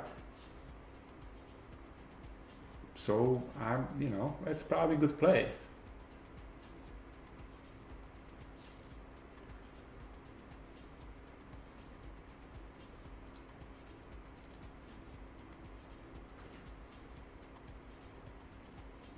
So just remember, especially if your first time, on this stream, and maybe you just start with poker, or you're new to poker, you want to know something about it, and you think I can answer, I'm happy to do so. I do it for 12 years. I'm not especially high stake player, but I play poker for living, and I'm able to make my living for last, 11 and a half years, I think. For 7 years, this is the 7th year I'm in Team Pro Online on PokerStars. Okay, so I think we're gonna make small isolation here. I will be still to make sure that the Pankarek will not interfere here with us. And we were on the free roll on 10. Because we were raising under the gun, you were just flattening in the late position. Occasionally he can do it with aces or kings or something, or ace king now even. I would do it occasionally versus under the gun raiser.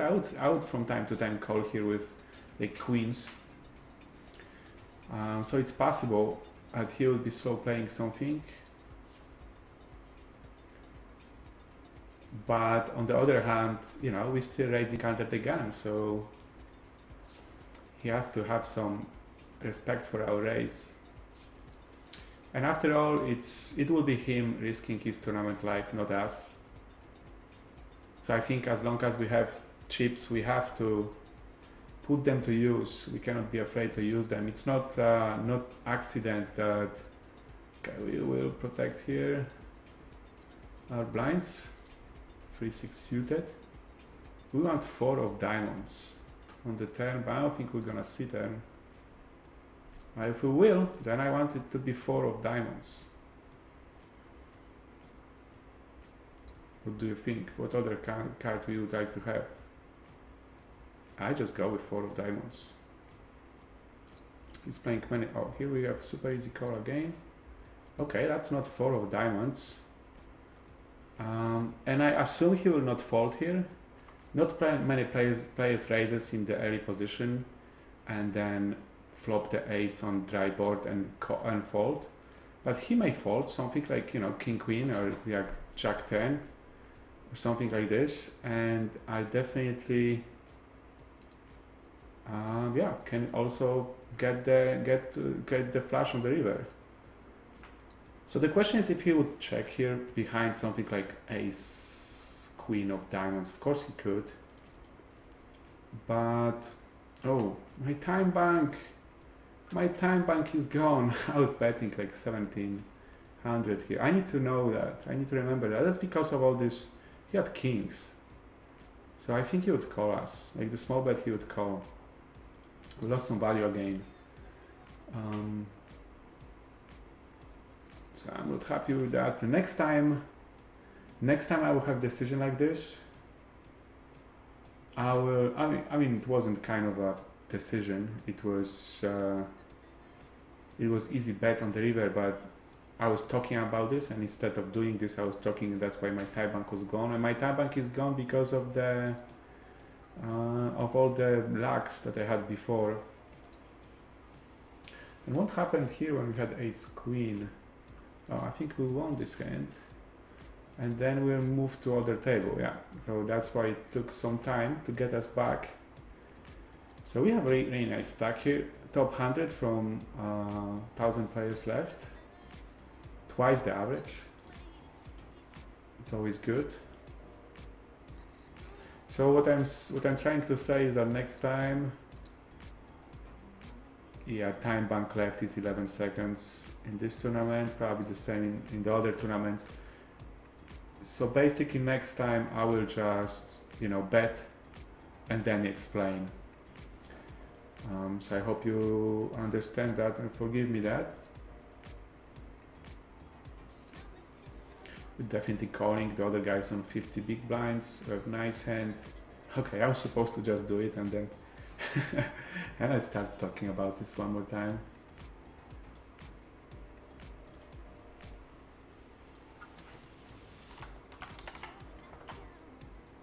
For top pair with straight draw, I don't see reason to bet here, but at the same time,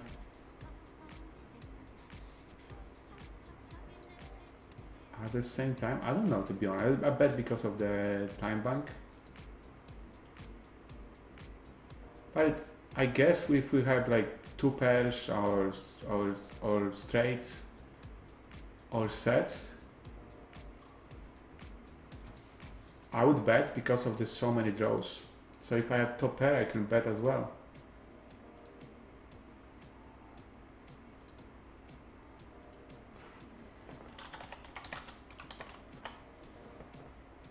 And fold it.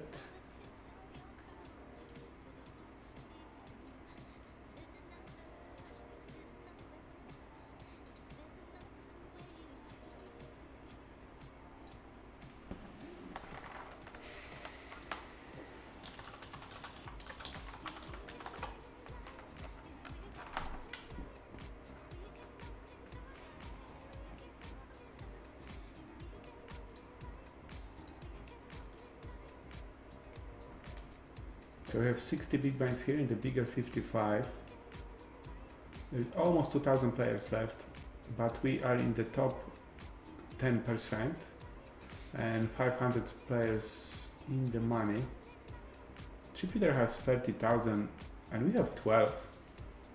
So we double up and we get to the top 10 stack.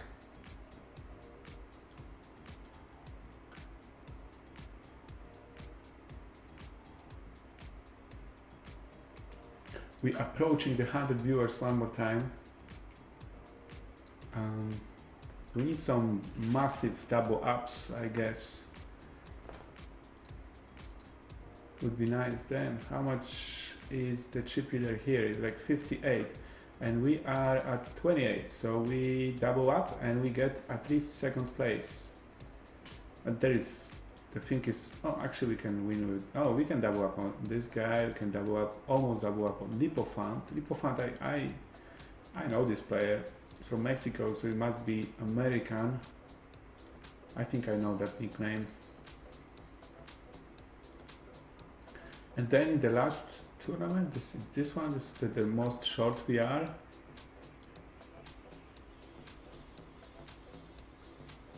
So we are on 13,000, that's below the average. And the chip leader is 70,000, so we need to double up twice and then we get top 10 stack. So that's the plan.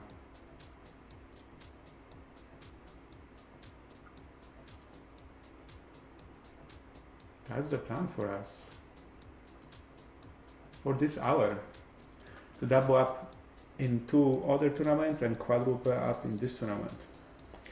Okay, so because of we have just 3 tournaments, so it doesn't, as you can notice, it doesn't really, you know, it's nothing like crazy action. That's why I was thinking some of you still have some tournaments or want to talk about something, then go ahead and ask me. I mean, this stream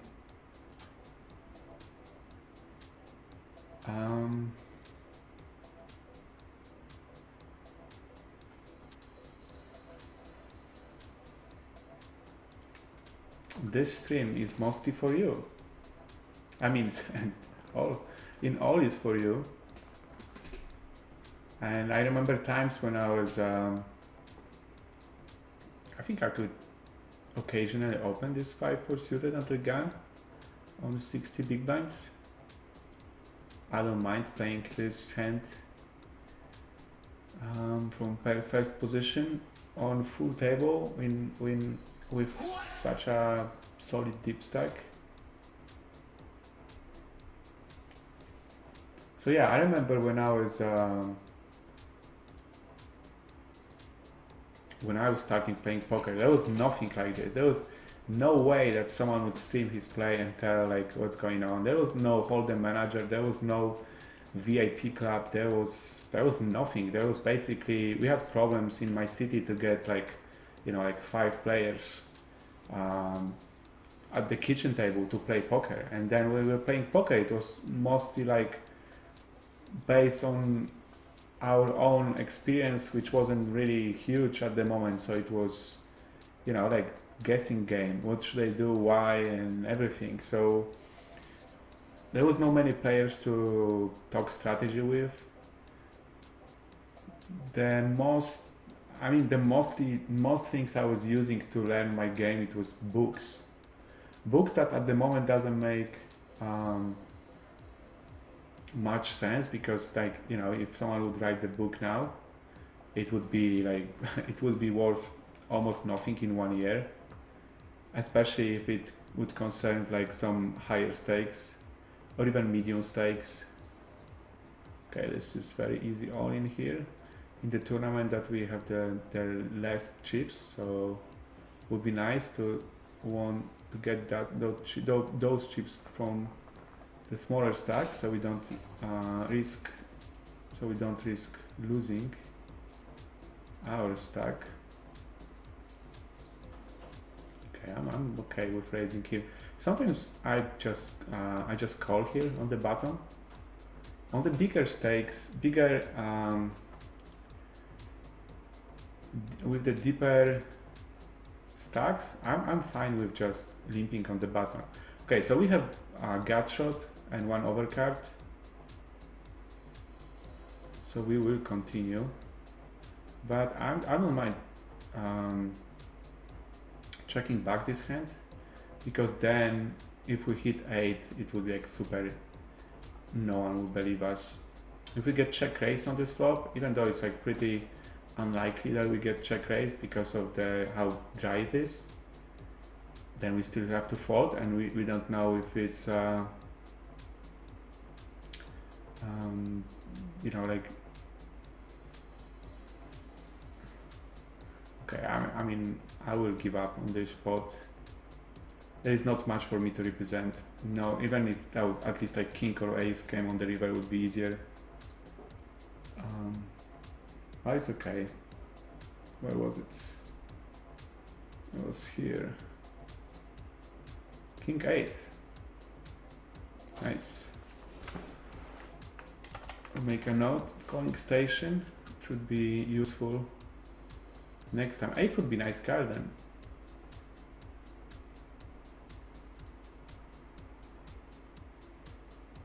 Is it a little bit laggy or just me? Asks Bielaksik.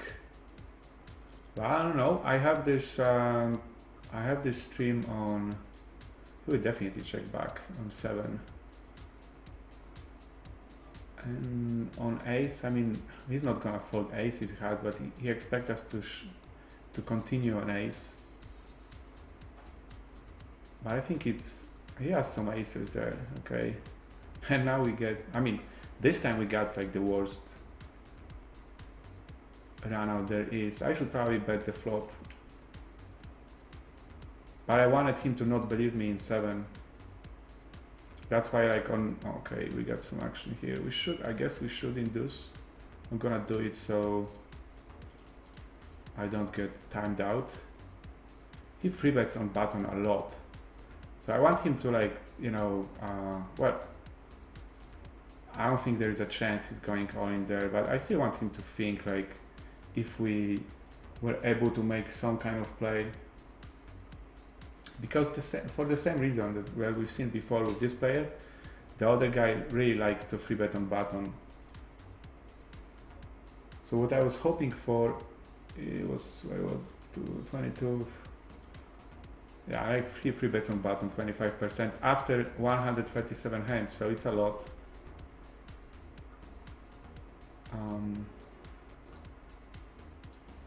I wanted him to level himself a little bit into like, okay, so he's I free bet here a lot, but my stack was a little bit too small for that.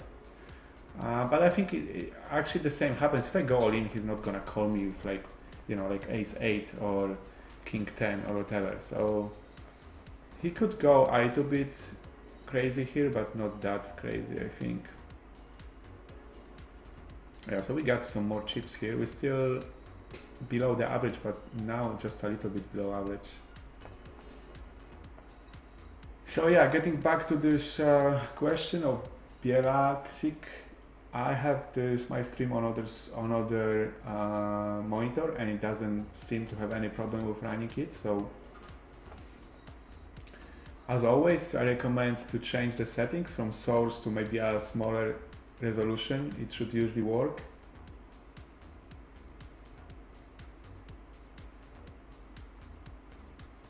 Because maybe some weaker connections.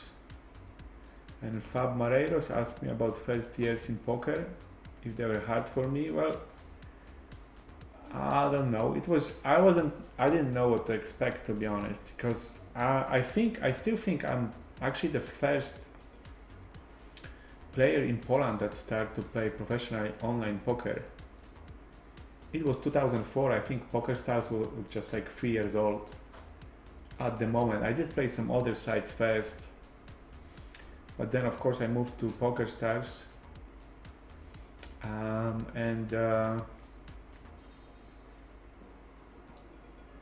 Well, of course it was hard a little bit, because the thing was that I played just a few months before I decided to play professionally.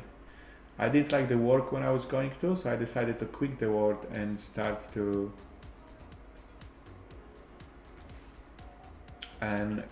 professionally. So of course I had some ups and downs, and it wasn't easy at first, but then you get experience, you get better and better, and it's became easier. I mean, I think we still have to call with a7 here on pre-flop, but him being so tight and so short stack, I need to continue. Fisher7 says he's on my table. Oh yeah, on my left. from Latvia. I mean,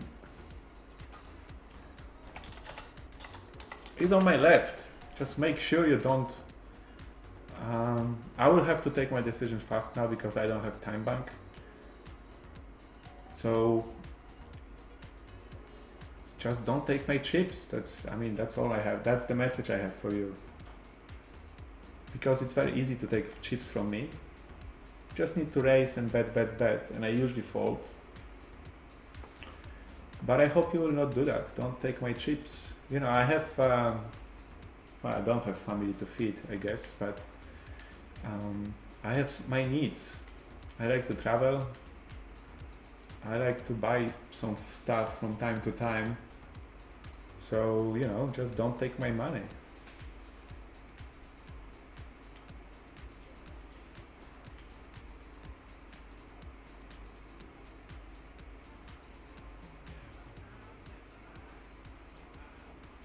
Okay, I'm not gonna continue with 8-4.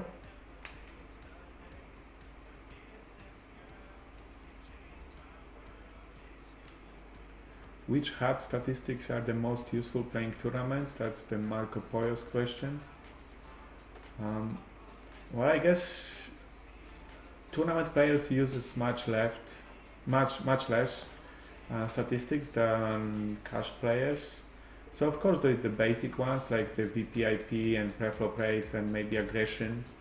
It's important to see how many times someone steals, like this guy steals from button 80%. And he free bets pretty a lot, I would say. You don't have that much stats on other players.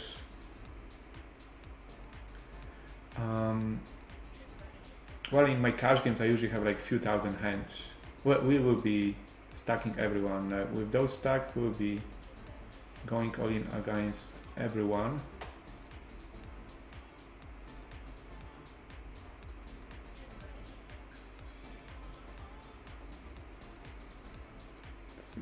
Fold, of course. I will still give him the way, give him the rope to maybe go over us lighter, but he seemed committed anyway. So we just need to break aces, like what we do here. What? Is it 9? No, it's 6. It's interesting. How come we didn't win? How much chips he had before? So he got, okay, so he had 7.6, so it was like 13 big blinds. So he should be opening there everything, aces and like king queen off and you know like pocket sixes, everything that he would choose to raise, he should be opening. So if next time he will go like on 13 big blinds, let's say he would go all in instantly, then we can like exclude aces, which would be nice. But I think if he's good, and he seems to be good, okay, so now we have like instant revenge, but we need to avoid a lot of hands. Boom, we did it. We did it. So now it's for the, I think we have more chips than we had before. I think we had 19 before this hand with Coco Jumbo.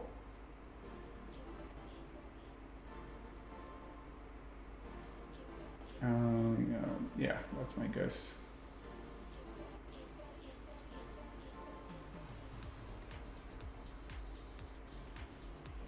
I was still very far away from money here. But it's like, of course, it's nice to get instant double up after doubling up someone else. Bigger 55 will be looking to stack with ace king off.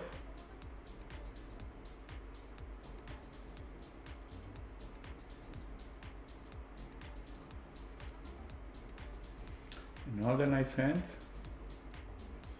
I think this guy is going like all in, like always. Okay, 20 big blinds, queen jack off. I say thank you. I like to check here. There is some big blind, right? So no, doesn't make sense to check if it was on the big blind. If that would be like other positions, I think I could just check. But he's on big blind, so Okay, here is like top set. That's why you play poker, to hit top sets and get some action, and he's pretty tight. Well, he knows how we're representing ace. So let's do it. That's what we would do here with like Jack 10.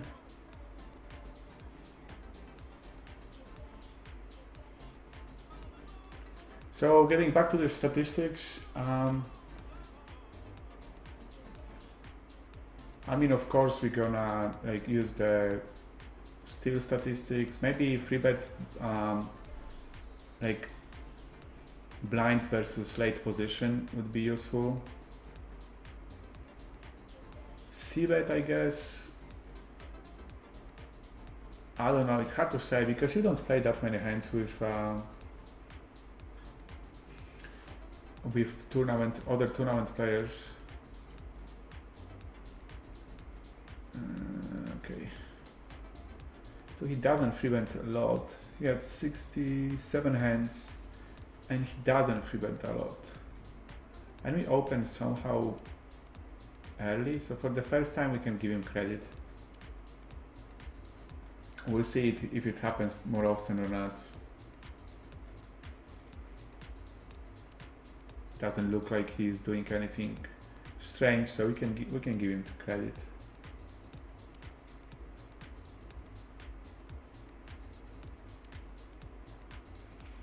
How often do you free bet light? Against which position? I don't. It's not like you're looking for, okay, so I have like king 4, I'm gonna free bet now. It just you choose some of the hands. What I actually do, okay, I do, but it's like it depends how much. That's why when stats are useful, because I have the statistics like we could use someone. Okay, this guy has a 160 hands with him, so this is how much he opens. Okay, this early position, middle position, cutoff button, small blind, because those stats are from my 6 max cash tables. And then here below that I have like how much time he folds. So if for example someone opens from button, I don't know, like 65%, and then he folds to free bet from button versus his button, he folds like 80. That means like you can free bet him with any two hands, any two cards, and that would make instant profit for you. So that's the things you need to look for. And then but you still shouldn't. I don't think you should still do it with hands like 7 deuce, but something like like any ace, any king, any queen, any suited connectors should do. So those are the things you should be looking for. Like if someone does something that's extraordinary and you can use it. If someone's interested about my hat, I've made a video in my YouTube channel, but it's in Polish. That mostly would be for Polish players, I guess. But I did make the video on my YouTube channel that explain every little stat. All the stats you see here, I think it's like 60 of them. That would be my guess. Every stat is explained, and everything is explained how do I use those stats.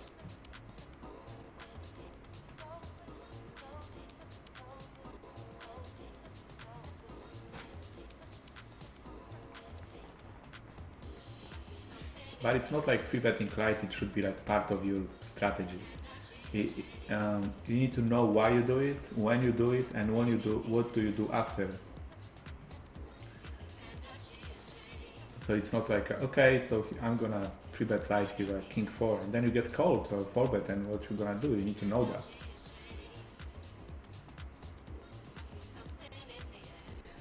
Still borderline on 100 viewers. 91 the moment.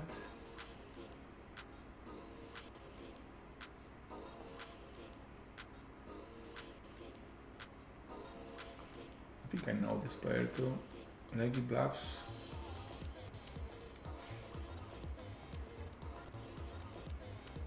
Two fours. This guy has to lost Okay, so this one he lost 2 pairs with versus river flush.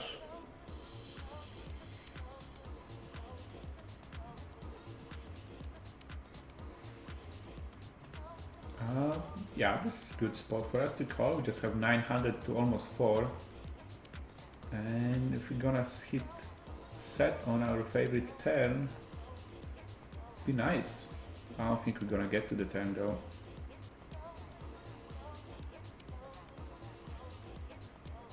We did, but this 9 doesn't look at all at 4, like 4. Okay, you're definitely gonna protect. 3 big blinds open, that's interesting, but jacked and suited. Gonna call it any day, and twice, probably twice on Sunday. I don't think any value in betting here. We just hope for queen on the river. It still could be not good. Okay, so something like this when you notice players playing on one table, opens 3 times big blind, then bets half the pot, exactly half the pot. That's the button that you have here, like on the right, as a standard. Then you can assume it's not like the regular player. I would love everyone to fold to us, so we can put our Latvian friend all in with our 5s and hope he would call with aces, and then we can crack them. That's what we're gonna do. I'm sorry, Latvian friend, we're gonna bust you. Don't wait to see what we have in the stream. Come on. Okay, we have a conflict and we're losing it. And it's not nice. It's not nice to call with weaker hand and then hit. He must play a lot of tables, took him some time.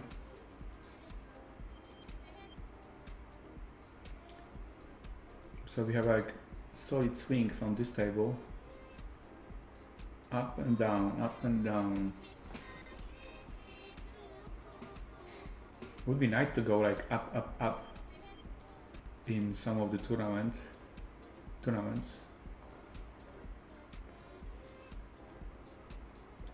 And this guy doesn't really like to play other than all in. I think, yeah, that's turbo. That's what I wanted to say. That usually players like this that don't really care about, you know, like free betting or something. They come from turbo background. Because that's what you do on tournaments.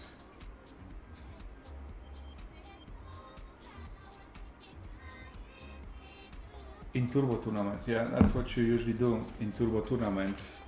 The stacks are so shallow that you just know ranges and free bet ranges, and that's what you do.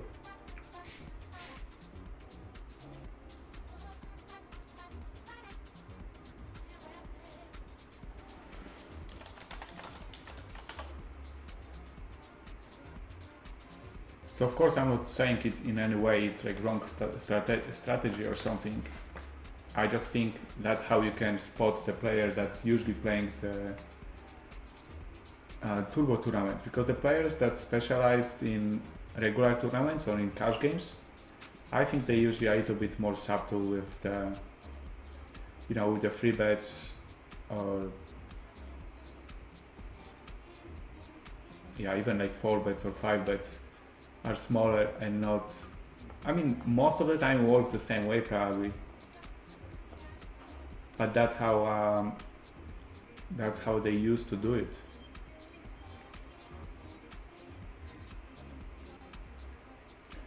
We're still on free tournaments.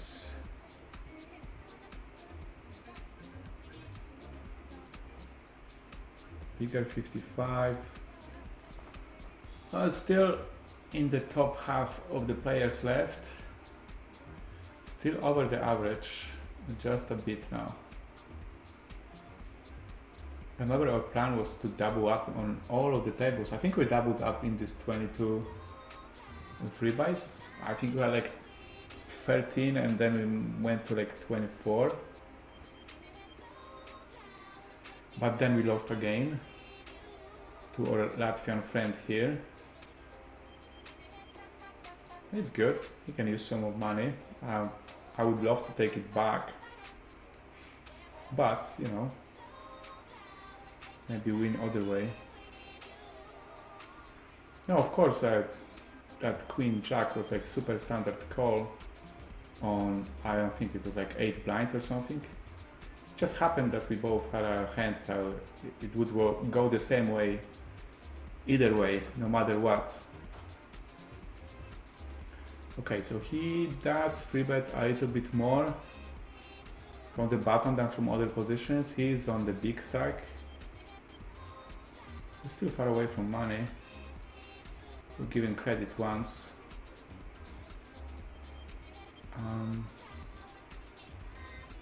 I think we can see the flop with King 10 suited. Marco Polos, thank you. And have fun in the work.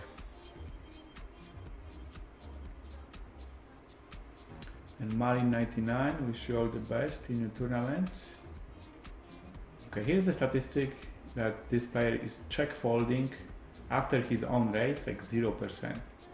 So it definitely doesn't make sense to bluff him here because he's never check folding. And also, I mean, we could bet something that would, you know, like 1 pair, 2 pairs, some draws, of course, because he's never check folding. But doesn't make sense. Okay, he'll check fold now, it'll be his first. But it's okay, I can trust the stats.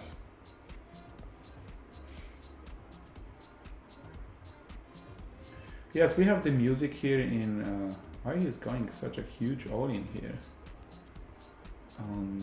What is it, like over 20 blinds? It's okay.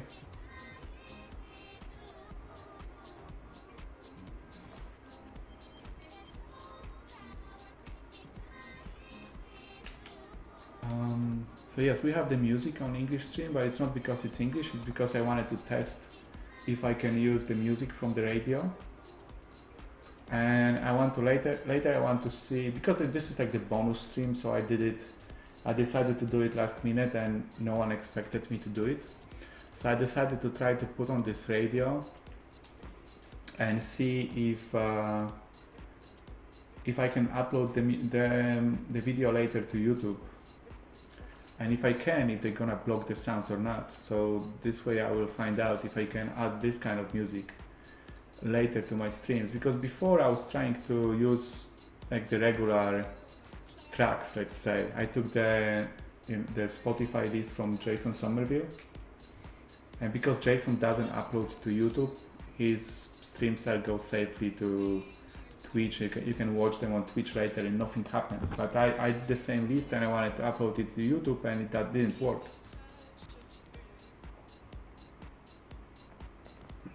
Okay, we'll protect here big blind versus mean raise and flat on small blind. We have, what is it, like 6-1 odds. I was expecting more like ace to 3 or 5-5-4 flop, but we will do fine on Queen 7 Queen or whatever it is. Yes, Queen 7 Queen. And now we just give up. It's okay.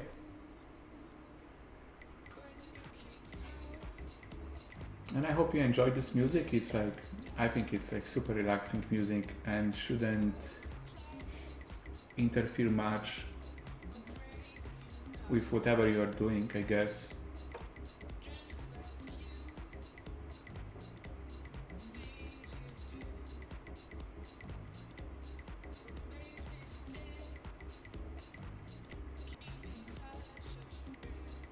That was pretty sneaky, just call versus can I think I have to call here with 6 deuce versus the cutoff raise. You have really nice odds.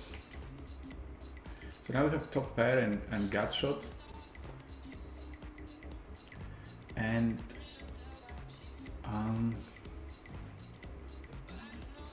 can we check call? There's so many hands that I don't like that can come.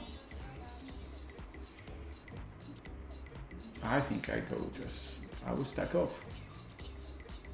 Then I call with 6 deuce and 15 big blinds, flop top pair with the gut shot versus late position opener,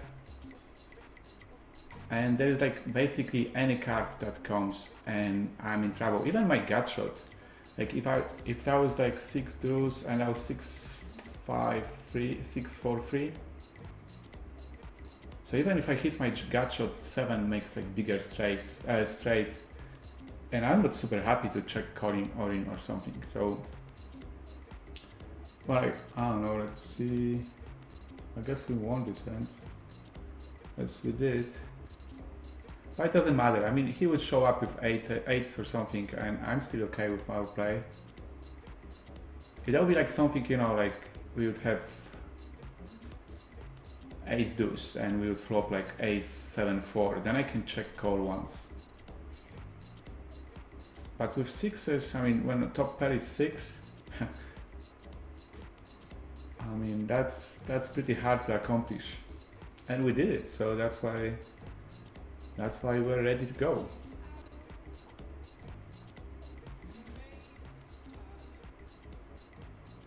I'm not gonna get involved here with ace 9.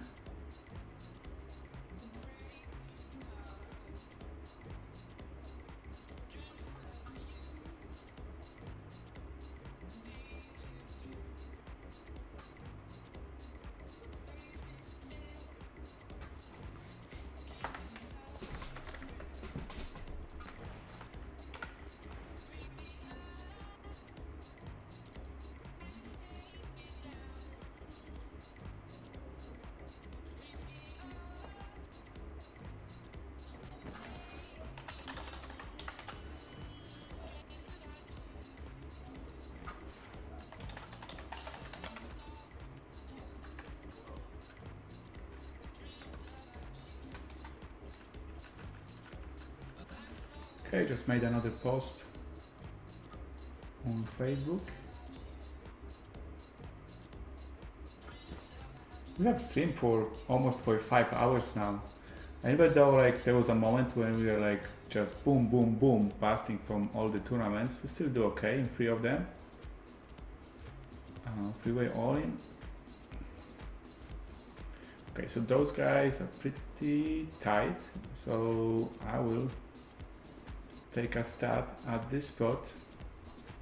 There's like almost no one. Okay, this guy, but he's on sitting out, that's why there's stats like this. There was like not many players that I could steal the blinds from. And this guy, he free bets a lot. This guy is super tight. I will take a stab one more time too. Okay, so the guy that never free bets, 114 hands, free bets 3%. Free bets now, so we let it go. It's so easy. Okay, and this guy that never free bets, 9/5 after 64 hands, so he's like on, like 10 big blinds, 12. He free bets now, so we just it just happened like this. Someone could ask, so why did you fold? I mean, he free bets here and here, but like according to their stats, they will fold most of the time. I know it's like sometimes I think it's like the downside of when you like have the badge of team online player, because they never believe you. If you follow my Facebook page, you can see like some hands. They just, if I have a hand, I will always call, always pay off, always. So when it's tricky when I try to steal, when I need to steal to stay alive in the tournaments, because they never believe. But of course it's good, because that's why you always get action with like aces or kings, but you just have to be really, careful when it comes to stealing, because they just don't want to believe you. So that would be like super easy play if I would get like hand after hand after hand after hand. But of course it would be too easy. So sometimes it's happened like this. Sometimes it's just you just hope for the best and hope that this guy doesn't have like like king 7 and thinks, okay, I would normally fold. I would fold to the 8 other guys, but because this is the guy from Team Online or Team Pro Racing, that means he never has it, so I'm gonna free bet here. So of course most of the time I will not have it, like everyone else at the table, but there is like this, you can see this, all of these marks on my avatar and everywhere on my name, so it's I'm the target. But as I said, in overall it works in my favor. The problem would be if I would be impatient with that and wanted to force some things. But if I, steal from time to time and someone free bets me and then I just raise with value hand and they will want to still raise me because they will have the same way of thinking. So I just need to be patient, that's all. Okay, we have 21 blinds, we don't need to go all in yet, but we'll try to steal the blinds, and I actually will not call any on, just like 20 big blinds. And almost same situation here, but we have a little bit less. But this guy would go all in, of course I would call. I think I would call also the guy from the small blind. Yeah, basically the same stacks. Okay, so this is good flop and bad flop. I will just check behind. We have not enough chips to just... We need to be super careful. I'm gonna call one bet and I'm gonna bet once. And hope he didn't hit 10. And in 5 minutes, we're gonna have a break. But this time, okay, we have to... Oh, right, this Latvian friend, he's like... he's super tight. I'm not happy here. And 10 blinds, it doesn't seem like... He did fold everything except this hand that we had. This Queen Jack hand. Okay, we get called here, I think. Just check behind. I had 7 all the way, so we were able to run it pretty cheap from that hand.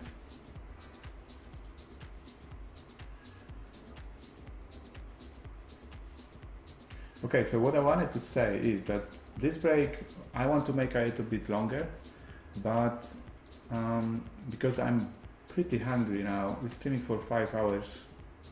Did he show the hand? You need to say in the chat what he had. I mean, even if he shows up like ace jack or something, I need to risk half of my stack. And he's going in under the gun. He's so far. He's definitely. I don't think he's doing this like queen 7 suited. And still, that will be queen 7 suited. We have just coin flip. So we would basically have coin flip at best. I think with players that have stats like this. I know it's probably some tournament players would just say, okay, but we have to call. Doesn't matter how tight he is. But I think you can make some exceptions when someone's really tight. So what I wanted to say is I will continue to play, of course, but I want to eat something. So the thing is, I will eat, but like the game will stay. So you can watch what I will do, what happens at the table. But there will be like no commentary for, I would say, like 20 minutes after the break. So I get back to like, it's midnight, it's almost midnight now, so I get back.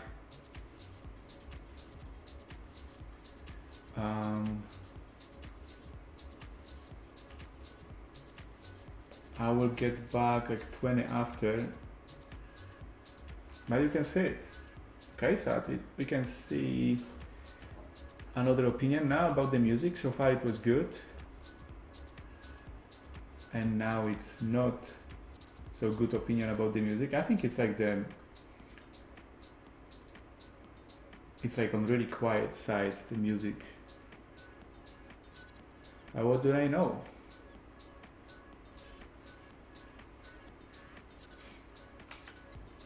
So definitely stay tuned if you want to see how the tournaments go. I mean, we lost some chips in all of the free tournaments, but we can get them back or bust this tournament very soon. Okay, so how much is it? Like 13 big blinds? No, thank you. Okay, so we're definitely going all in here on 12 big blinds versus big stack late position race, and we have very strong hand. In that circumstances, so we may get back to the game or we can get busted. And he's thinking, and that's good, of course. Doesn't look like he has aces. Okay, that's what we wanted. Now we just want to hold. Boom, 100%. 100%. We get back to 30 big blinds. How much? It's like, okay, so now we technically in the money, but we need to be there sometime from now.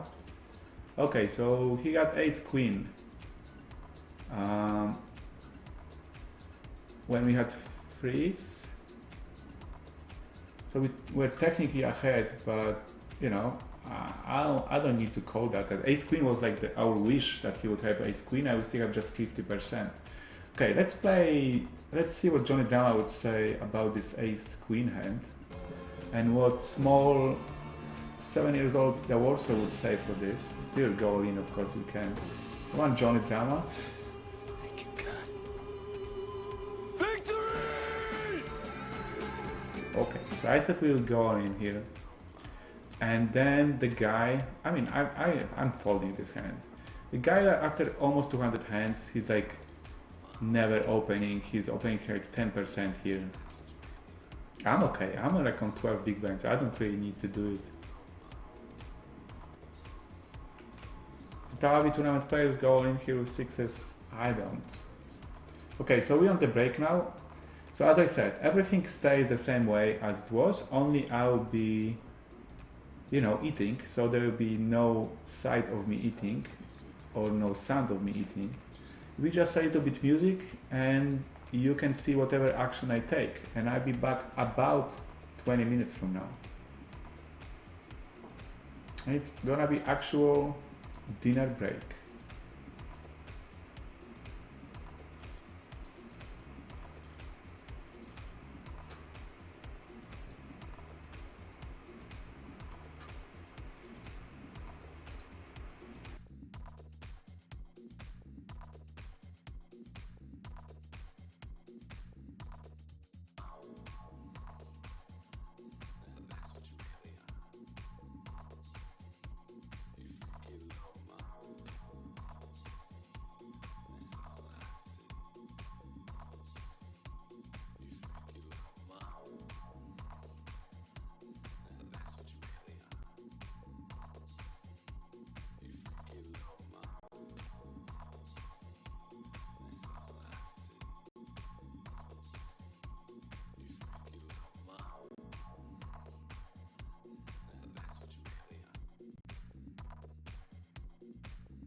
What?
curse him who curses you. And in you, all families of this earth shall be blessed.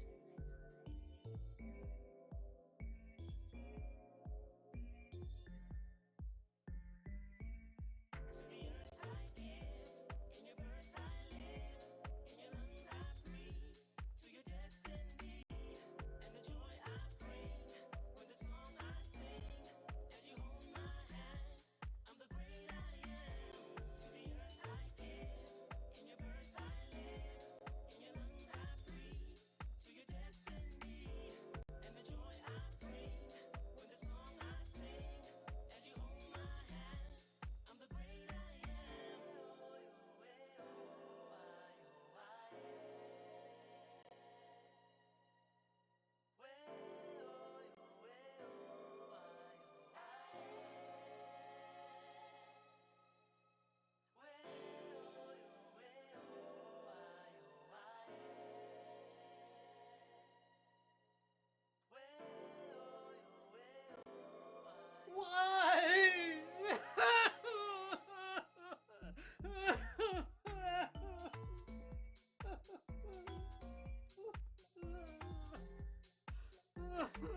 oh, oh, I,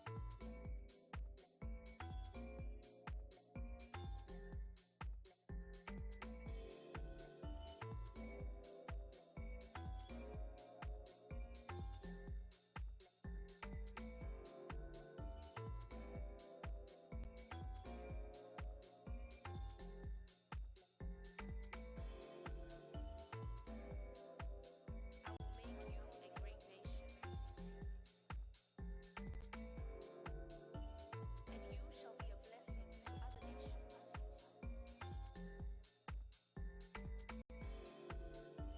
And in you, all families of this earth shall be blessed.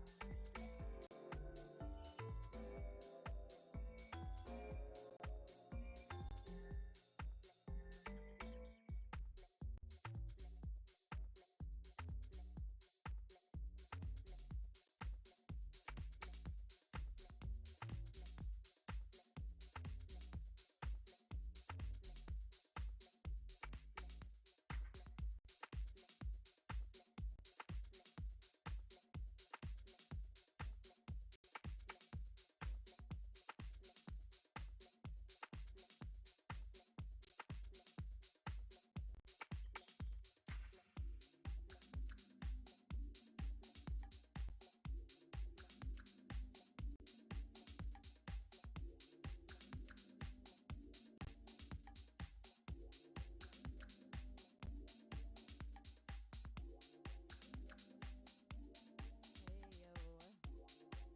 Hey yo, hey yo, hey yo. This is Dog Lounge Classic coming at you. We all love this one. Touched. Pajami Sessions. This is Nina Flower coming to you live and direct from Toronto, Canada. On the ones and twos on doglounge.com. Thank you everyone for tuning in. Happy New Year. I'm gonna keep on going.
Okej, wracamy po przerwie, ale ponieważ z jednego turnieju zdążyłem już odpaść, niestety dosyć pechowo trójki na dwójki. Okay, I think I forgot one more time that this is English stream. And I started to start talking in Polish. So what I wanted to say is that we are back, but we busted from one of the tournaments, and it was pretty unfortunate. We busted trays over deuces, and the deuce came on the river, which always sucks. However, we won some nice spot now. I'm actually surprised that this guy versus almost under the gun, he went all in here with no folding equity with fives when I wasn't big stack. You know, if I would have like 80,000 here, I would be opening pretty wide now because we just 14 players away from the bubble. But if the, you know, like medium to short stack like mine, when I was like on 17 big blinds, opens from early position during, I mean, you can argue it's actually the bubble. We have like 14 people left the bubble from 800, so yeah, so definitely 14 players left, it's the bubble. And he decides to go all in over that race. I mean, I have absolutely no reason to open there here with anything like, you know, like ace 10 or I don't know, like 9-8 suited or, you know, queen 10, anything like that. I have absolutely no interest in doing so. So if I open on early position, that means I'm almost, I mean, unless I do something really strange, I think most of the time it means I'm ready to go with my hand. And I was ready to go, of course. In any of the bigger stacks would raise me, trying to abuse the bubble, which would be pretty normal. I would stack off with those jacks. So I'm pretty surprised that he decided, like on the 7 blinds or whatever he had, that fives would be a good spot. I didn't even have time to mention that because I didn't want it to fold by accident, because my time bank balance is like 3 seconds. So I really want to take decisions fast. I would hate to fold those jacks to this player. But what I wanted to say just before calling him is like, I think, you know, like his range there would be a little bit like, you know, pretty tight, I would guess. So I was expecting to see something like ace queen or even like aces, kings or queens. That would make sense. But so I don't know. It's either a player that didn't really care about cashing in $20 tournament. But on the other hand, why would he play for hours here and then go all in like spot like this? Or I don't know, he didn't notice. Maybe he played many tables when maybe he was unaware. I mean, but also again, maybe this is the regular tournament play. I just don't know. But I would definitely fold there and would wait for better spot. I mean, it would be perfectly fine for, I mean, to just open all in his position. I mean, with his stack from almost any position, because he has to do something. He has to do something to be able to not only get to the money, but you know, to have a chance to get something more. So it's okay, go all in. It doesn't. I don't mean he has to fold everything as it goes, and you know, get to the money on like 2 blinds. Of course not.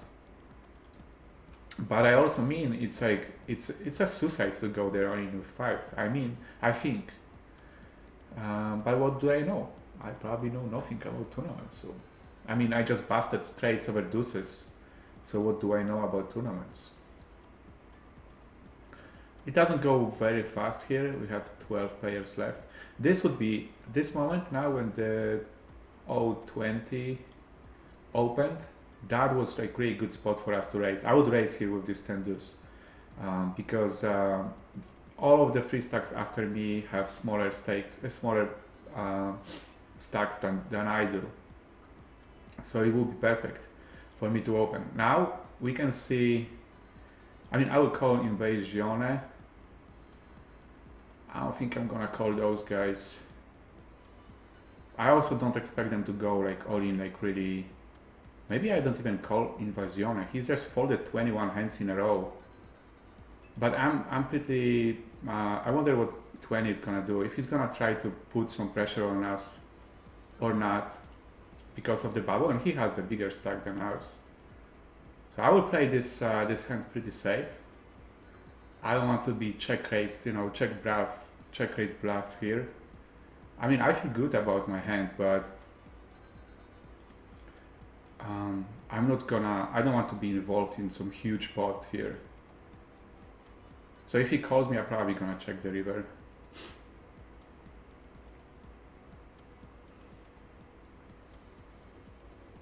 Now I'm just gonna fold this. It's like two big stacks on the... Actually, they will be out of position. Okay, now I'm folding. This guy plays really tight. 11/11 after 60 hands. To be honest, I don't know. It's not like they can bust me, but it's not like they, can safely put pressure on me because they have just like a couple blinds more than me. So I think I would still open this King Jack and then play it like super straightforward on the when called, and as you can see, Murata would call me because he called this guy as well.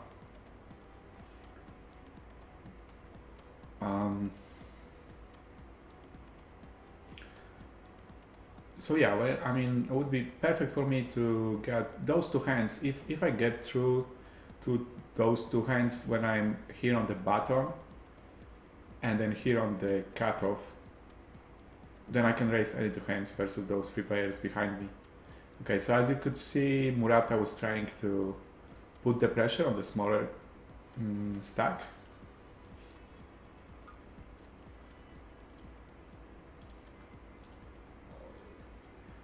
And I like the fact that this guy now has most chips on the table because he doesn't look like he's doing anything crazy.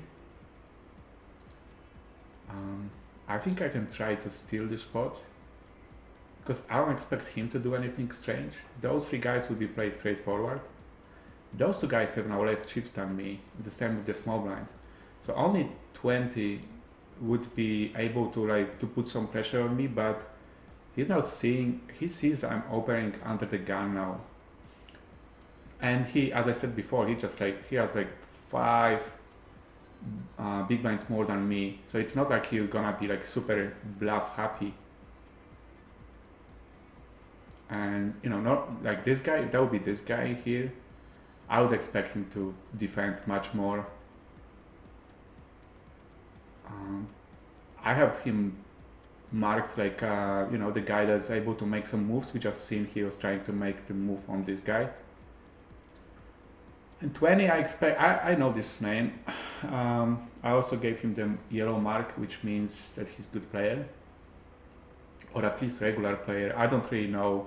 I'm not really familiar with all the tournament players. So mostly when I have some like note or color of some of the guy, that means that I would say it's like 80% that I know him from cash games. But even today we also did make some notes or colors. We gave some colors to the players. So we're in a okay spot now. We almost catching up with 20, and we're almost catching up with Murata. And Ginas doesn't look like going anything crazy. But when the player like this seems like more likely a recreational player, he opens 2.5 from the on 10 big blinds. He opens 2.5 from the under the gun, having all the big stacks behind him on the bubble. But I would definitely give him respect for his hand. But on the other side, if you would know more about this player, maybe if I put him all in, he's able to fold here like ace king. but I don't know that. We have not enough information about this player, because some of the players would play scared on the bubble, and some of the players would just don't care. They would just, you know, they would be not aware that there is bubble approaching and they need to, it makes sense to be tighter for them. So I don't know which one of them it is. It will be, I think it will be much easier to say live. I'm definitely gonna raise those blinds now. Okay, I don't think I've seen San Diego. Well, he's definitely on the tighter side. I didn't see him doing anything strange. Maybe more, with more kind of like, you know, like ace 3 suited or king 10 suited hand. I would 3-bet him and see how he reacts. But Ibagione looks like he's definitely using a little bit of the time bank. So I think he just wants to get to the money. I'm definitely raising this hand now if it gets folded to me. I don't know if those 3 players let me do it.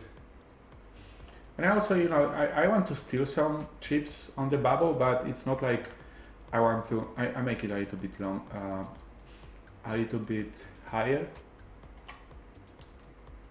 Okay, maybe I just raise it like this because I don't want to be time balance again, bank balance again. I was trying to put it on from my keyboard 6000, but it didn't work. I don't want them to like auto defend here with anything. Also, I want to pretend that I'm put committed here. So I don't expect here to get like, you know, like very easy. Like no one of them would be going here like with ace 9, like we've seen in the other tournament when I raised with king queen and someone went all in on us with. But now I'm gonna just fold. Okay, maybe I should. I mean, I would prefer something more playable, but okay, I can.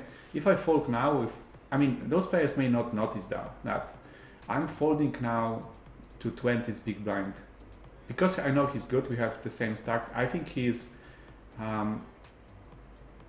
I would like, for example, if I would have something like king 7, I would defend the blind in his spot versus his raise versus my raise. But for those players, I mean, so I'm folding this now. If I would be button one more time or cutoff, I would raise those guys, and it didn't matter. So I'm folding now not because of my hand, but because of 020's position at the table at the moment. But for those guys, it may seem like, okay, so he's not like raising every hand, so let's give him more credit. And I hope they can look at this that way. Even if anyone, you know, like can look at this that way, it's always good for me.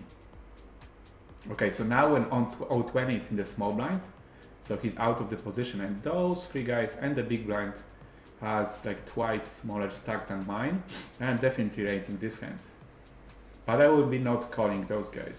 That doesn't make sense. So okay, so one more time, I'll make it a little bit bigger. To make them think I'm more committed. I don't know. I get back to raising, to mean raising after you get to the money. But so, you know, like last this 15, 20, I don't know, 10, 15 hands. Last 10, 20 hands are purely strategical. They, you know, like we could cover my, you know, my hand and just see at the situation at the table. Okay, so of course I'm not gonna call this guy with queen with jack 10. We have really nice odds here, but I'm not calling that. I mean, I prefer to. I already have more chips here than when we started the bubble, so I prefer to steal on the next time. And I'm not raising to. Well, I think I actually should fold those 5s now, because those guys know, if they pay attention to the table, they just notice that I, you know, folded with quite as good pot odds now. so they may assume I was raising like too wide. So I'll be like, for some of them I'll be like easy target now, especially 20 is in position now and Murata is in big blind. So it's like, I think it's less important what I have now. I think more important is from the strategic point of view. It's still 4 players, 2 players, 3 players away from the money. I'm really surprised at this call. You should go all in like always here. I would 3 players away from the money. Small blind that has twice less chips than you, just limps on the bottom, on the small blind. I would definitely go all in here in his spot. It's like just, I mean, I would be, even if you, okay, so maybe he wants to outplay him later in terms, but even if you would limp here, you play ace king and then he goes all in, I mean, how happy can he be about calling? Because now he knows he needs to win the hand. It's different when you go all in and you still have folding equity. And it's different when you know that you will have to call. That's the difference. That's why usually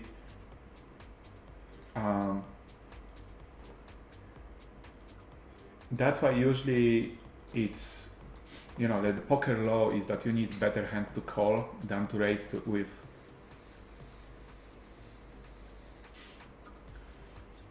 And I would be, you know, I think you just have to go all in here, Murata.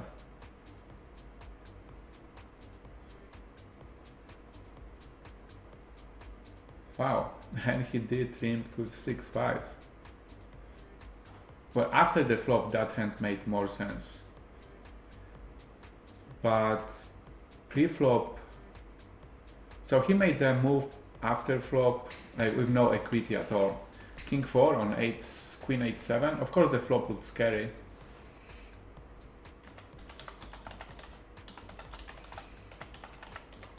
But this is why I would definitely go all in pre-flop. Because as I said, even if he's in his mind trapping with something like Ace Jack, now he gets kings. Wow. So it's really hard to even limp, and he can assume that he's trapping here, and then Murata goes all in, and he suddenly can change his mind. I would not be surprised. So because it's really hard to just call off on the bubble. We are on actual bubble now.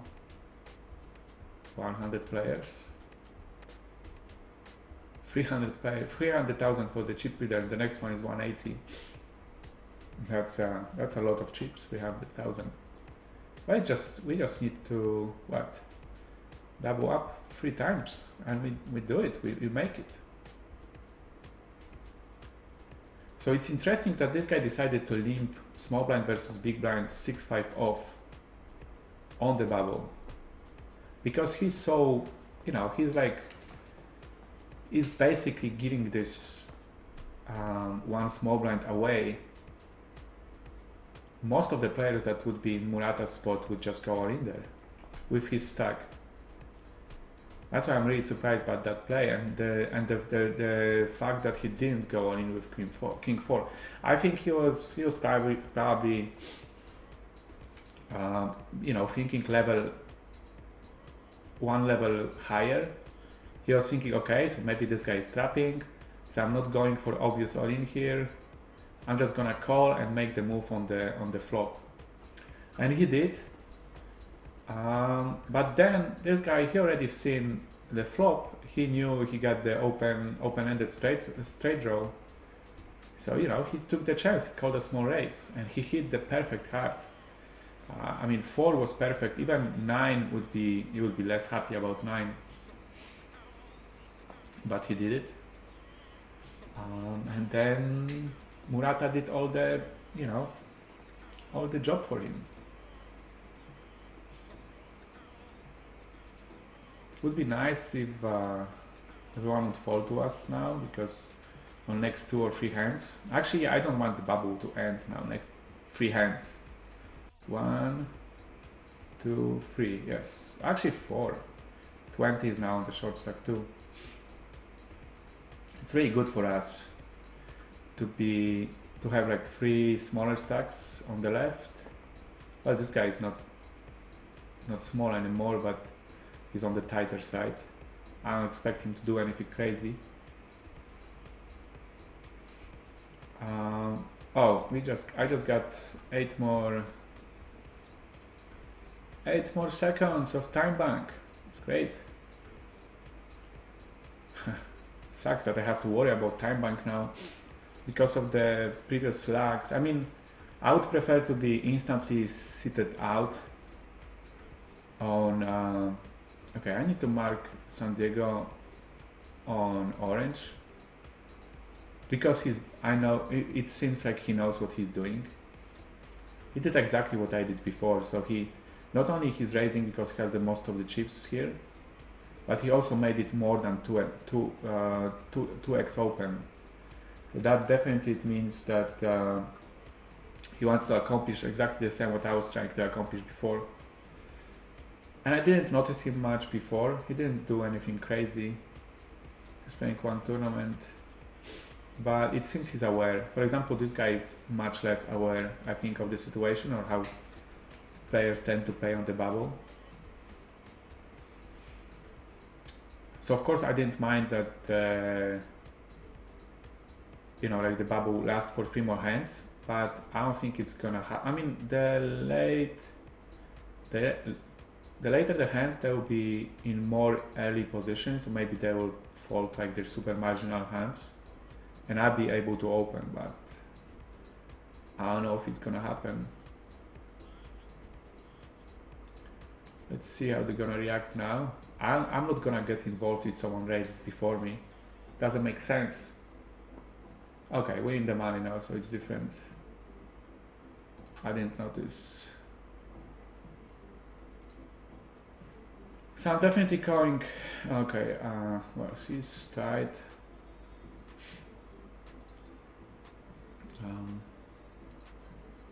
Okay, I think I can raise.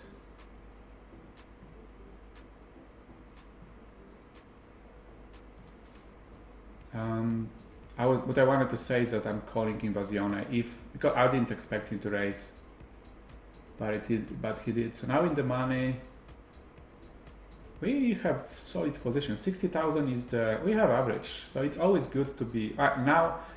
On the bubble that would be super snap open, but now when those guys are in the money and they're all around 10 big blinds, they're not gonna fold too much anymore.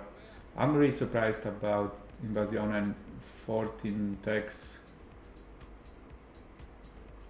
that they, just gave this guy a walk. I think they're playing like really straightforward. So he doesn't think like, okay, so I have some hand, I need to go all in here because of the potots or equity or whatever. It's just, oh, I have like 9-7, I fold. I don't know, maybe they all have like two tray or something. It's hard to say. But I think in the moments like this, the more experienced player can notice things about the players. Who knows who do what. I really like these moments when I play live tournaments because, I have this tournament left only now. It's just one tournament. So, no mic.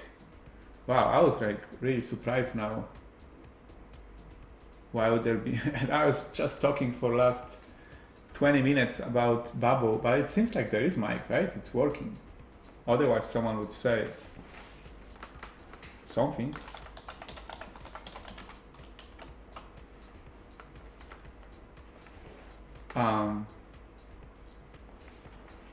Now I'm really scared.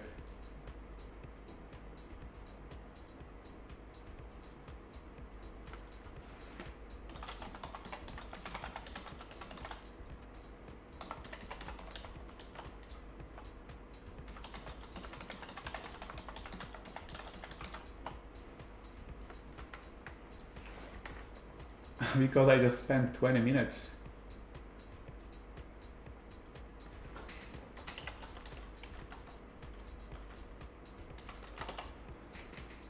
I just spent 20 minutes talking about bubble strategy. Someone came here and said, "Hey, no mic," and I would probably just just go through the balcony and just jump from the window, but it's the first floor, so nothing. I don't think much would happen, except that the ground is probably like super cold because there is like was like minus 15 today. Let me see what's the weather now here. But yeah, it was minus 15. That's how we roll here. So I guess it would be pretty hard fall after all. Yeah. Okay, so I'm just gonna call. This guy is just playing. Seems like playing very straightforward. But now I'm not gonna fold. And if he happen to have better hand than mine, we're gonna wish him, best of luck. And that's it. So okay, so we don't want to see king or queen, right? But also at the same time, if I call, it's gonna be like 40 in the pot. So I mean, and king and queen come, and I just I don't know what to do. So if he has better hand, he has better hand. I mean, we're already in the money. We are not, we have to do something. It's not like we have like super huge giant stack. And we have top pair, top kicker, so we just go with it. And if you happen to have better hand, we wish him good luck. And he has. Why he was so slow? I guess he didn't want to see ace on the river.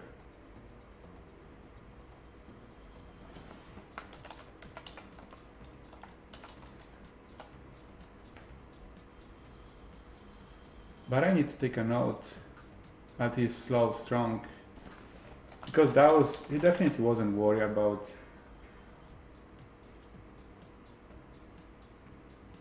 Okay, so this guy is raising now with super short stack on the big blind.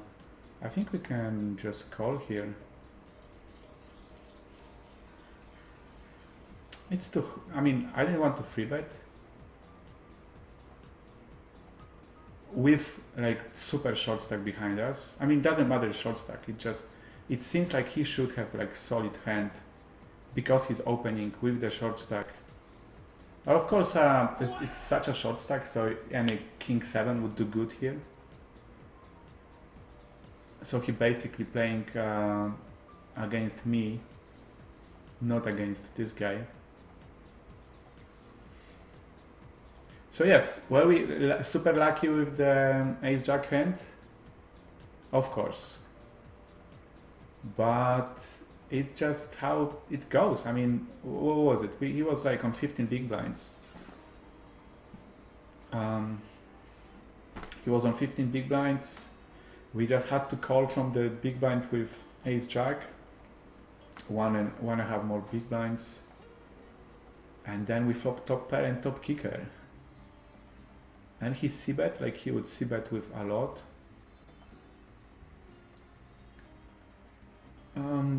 Those two stacks are pretty awkward for me. I'll wait for better hand. But an ace 8 because I cannot call them. And they expect me to raise wider, I guess.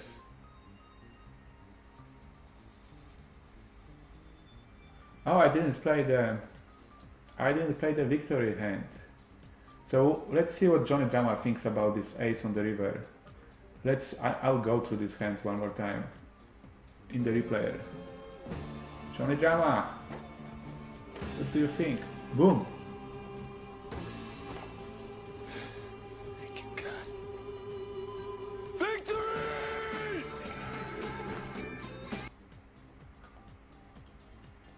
Exactly. I hope all of you have seen Entourage. I highly recommend this. Highly recommend this series. I mean, like most of the poker players watch this series. Now will be short break, but it will be just 5 minutes, and it's not gonna be like last one.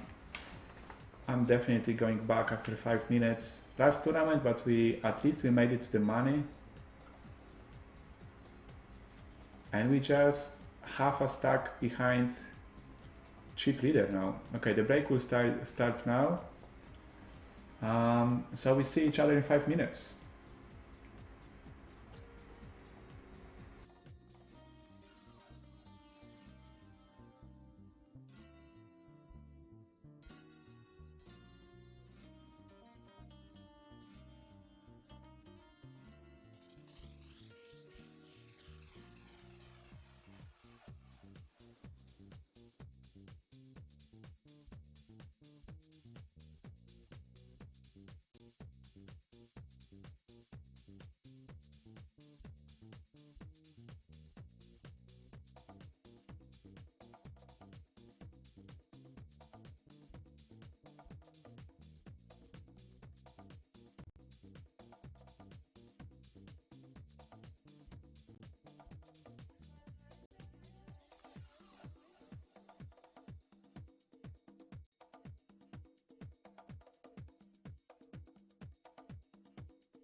Okay, so I'm back after the break. And I lost one hand, as you could probably see. Blind versus blind here with Asko. He had 10 big blinds and goes all in small blind versus my big blind. I had king tray, he had king 8. And his hand hold up. So what's the... I'm just below the average. 74 players left. And I'm about in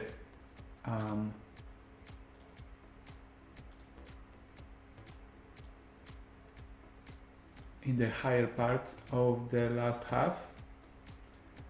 Players remaining.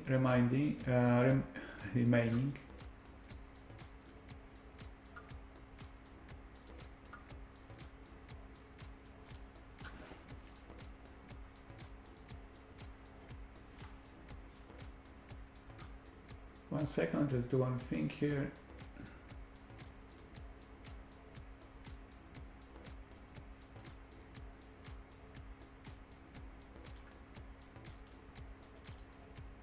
Okay. Okay, 1 second, 1 more second.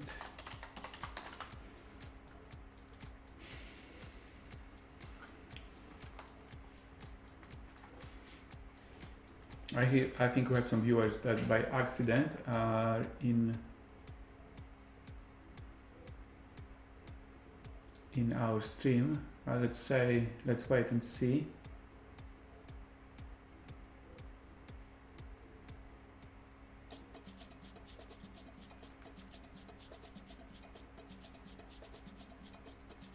So we have 23 big blinds.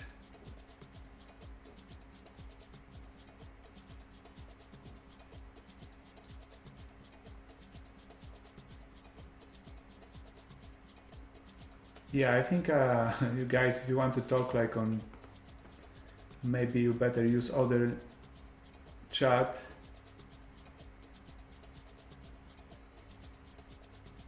I hope I don't need to make timeouts a bunch or anything, but it seems like some people got here by accident.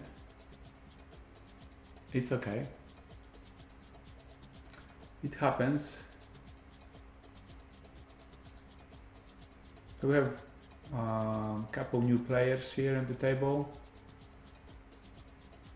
I still have only this Asko guy has the same stack as ours, and the rest has less, and everyone is around 10 big blinds, and we are about around 20.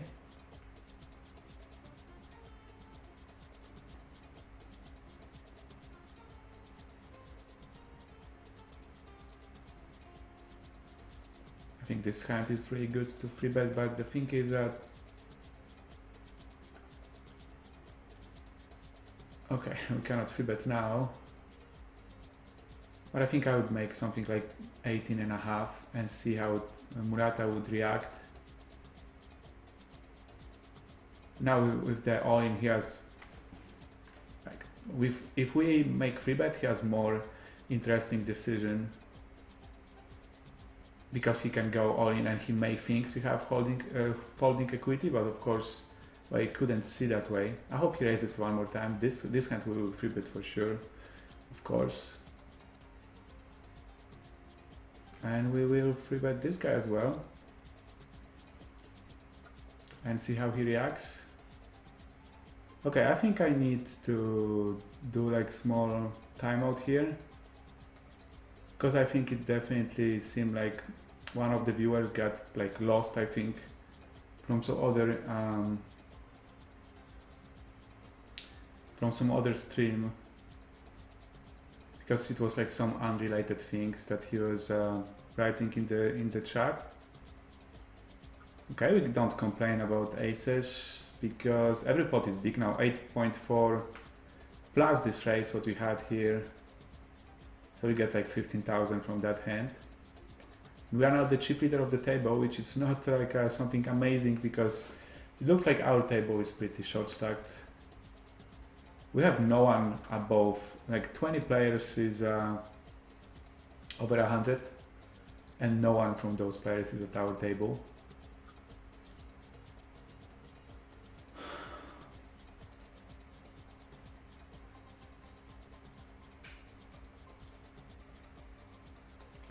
Ace Jack here is on a free roll, but not anymore. Cannot win now.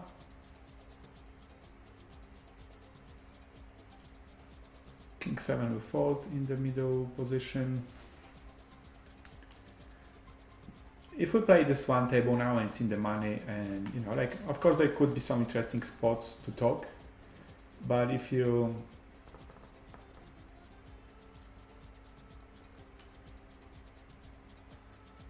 feel like this is the moment, I mean, I think it would be still good moment to ask some questions if you have. Okay, I don't think we're folding here too much. Basically everyone except this kid Clarkson, we have very easy call. Okay, so now we just call everyone. Everyone has 10 of big blinds or less. Murata would have the most, but we're definitely calling. That doesn't matter that he's super tight, but he has like no chips. So it's super easy call. And we win for now. And we don't win now. This would be too easy, right? We would be the first one over 100. So I think we can use our little music for that. But I also think the game would be too easy if we win hands like this.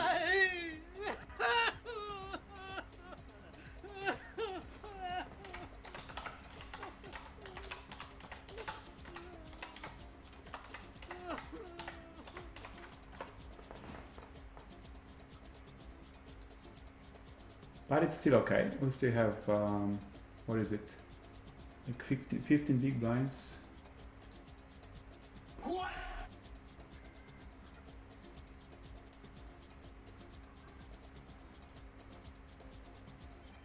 So we cannot complain, and we also had this Ace Jack versus King's hand.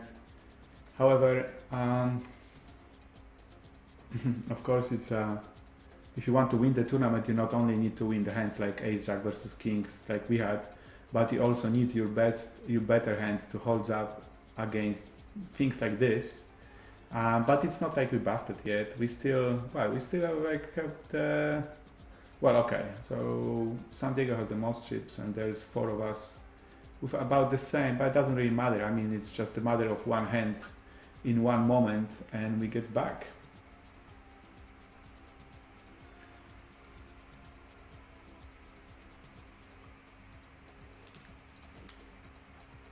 I would expect some of those players go all in here. Okay, they didn't. Asko, we would call. He's seen us. Well, he knew that we called his all in on 10 blinds with King Trey. He's seen us free betting him once from the bottom. So it's, you know, he's. For now, he's giving us a little bit respect. At least we know that for I think like couple rounds he will not do anything too tricky. And Murata gets some chips. And I don't think we'll be folding much here. Okay, that's actually pretty interesting raise from the super tight guy. It is 9% from under the gun. But one more time, we have, what is it? 14. Yeah, about 14, 15 blinds. Okay, now we'll be. That action would be later, like Murata would open and San Diego moves all in. I think I would call that. I have fold 9s here. Maybe tournament players would be scratching their heads here. But yeah, for me it's still fine. I mean, Murata is, we know he knows what he's doing, and this guy was like super. I mean, of course I would go all in only against this guy's opener from under the gun.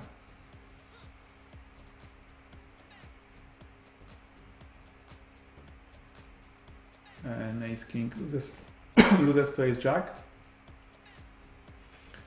How this game goes here, you never know what's gonna happen.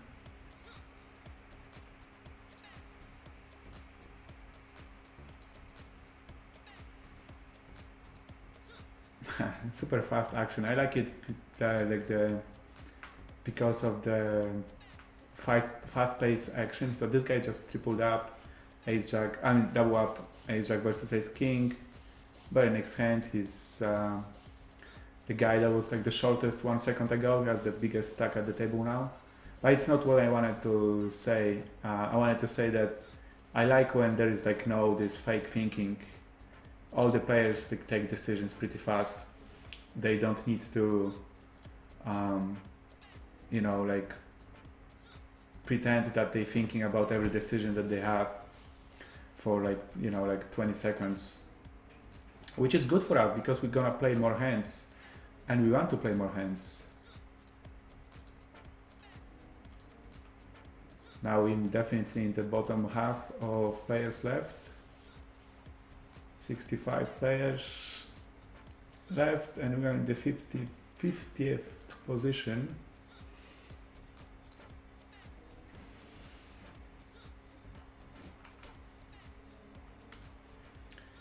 And when the blind changes, the blind change in 5 minutes, so we have this for some time. And it's 14, 15 big blinds.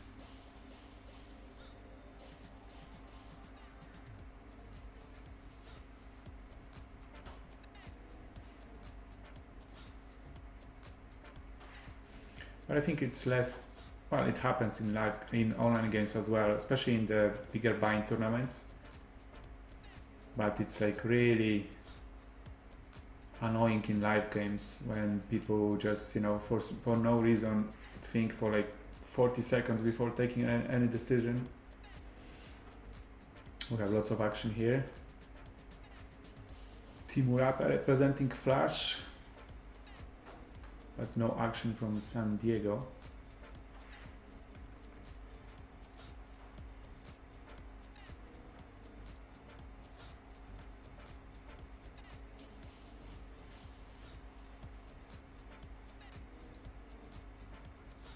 So this would be a good time to talk about something, about some topic.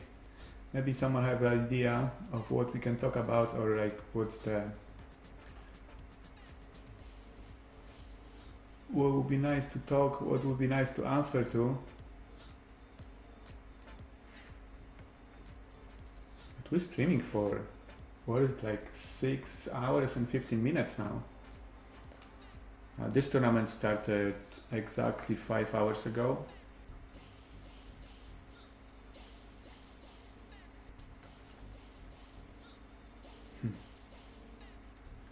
Lots of action. Oh, now Murata is in bad shape.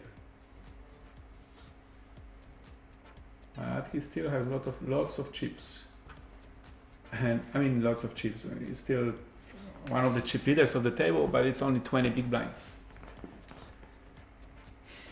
So everything can super fast change on tables like this.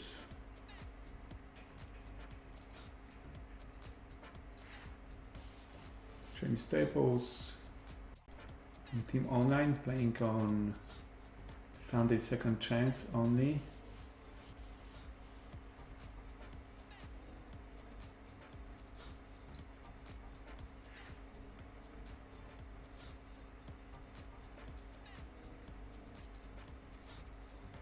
Not gonna get involved. 7 deuce, of course. I'm not sure about the Stifler guys. Stifler, I think he was playing tight when it was need to play tight, and then that one time you saw him open under the gun and then fall to a shove, which I was about to do the same.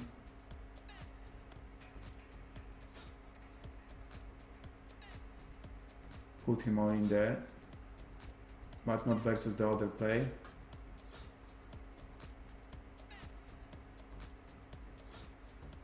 I think we have to do one more timeout here in the chat. I will wait 1 second and see.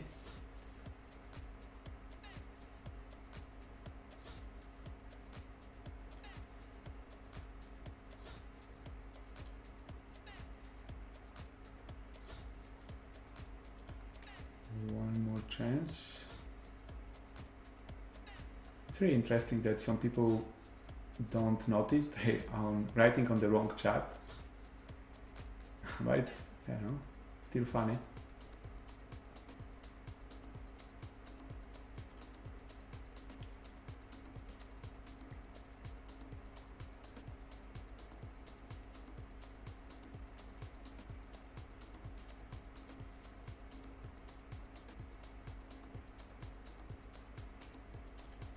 Okay, so the game slowed down a bit now.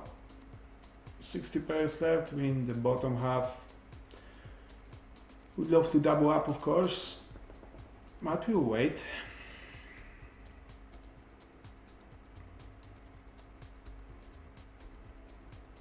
Okay, so let's wait until 10 lines. There is like 1, 2, 3, 4, 5, 6, 7, 8, 9, 10 now, with no, not really regarding the stream. So I think, okay, one more line and we do another timeout. Pretty strong hands for the such a like small stack here, but he lost the coin flip. 5-3 will not get involved. I mean, I don't mind people talking on the chat. Just try to make a little bit sense of that. I will be fine.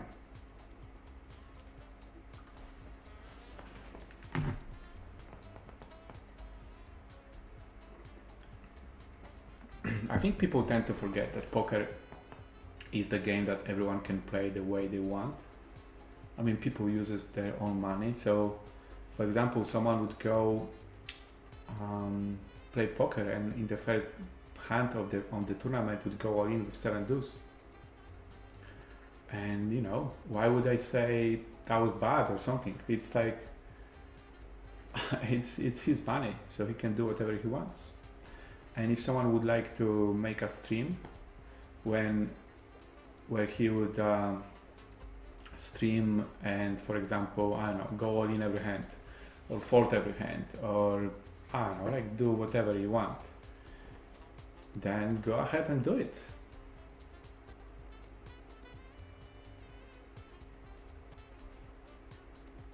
Lots of action on the table. Seems like every hand is like all in or fold. We of course would, yeah, I think we have to call this, or do we have to? I think someone before wrote that we have to call like fives or higher.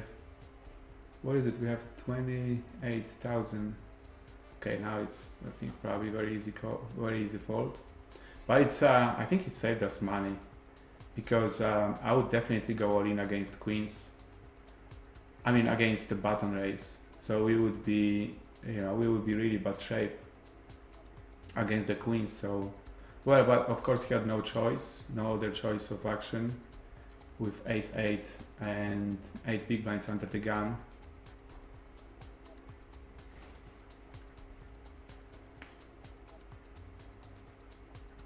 So definitely we know that for 10 big blinds under the gun, deuces would be fold, deuces, straights and fours.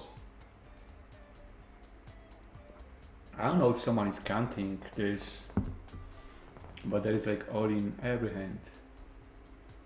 Okay, now we get to the table. We have 1, 2, 3 giant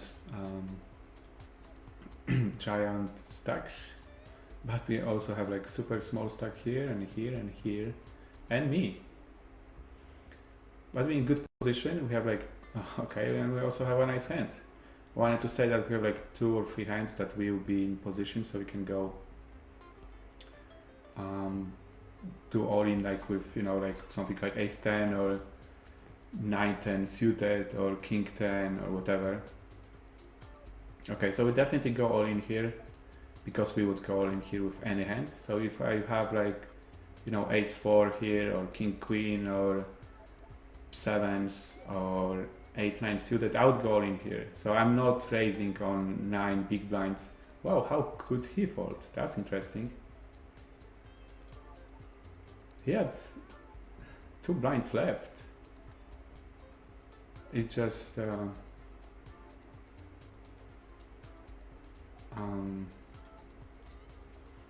two blinds left, another short stack going all in when he's on big blind, and now he's folding small blind. There is like no. The next pay jump is in 8 spots, so he's not gonna get to that. Well, he has 15 hands left. No, that's based only on ante. So he has like 1, 2, 3, 4, 5, 6, 7 hands left until he goes bust. So I'm really surprised he didn't call. I would call there like with, you know, like someone would, I would have 2 cards and someone would steal the other card and I would just have deuce of clubs and I would still call there.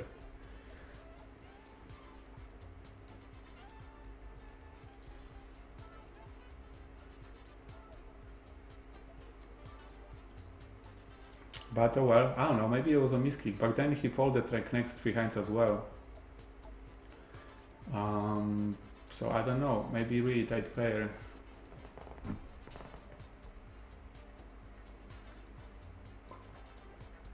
Well, the thing is that if he calls, when he had, how much he had in that hand?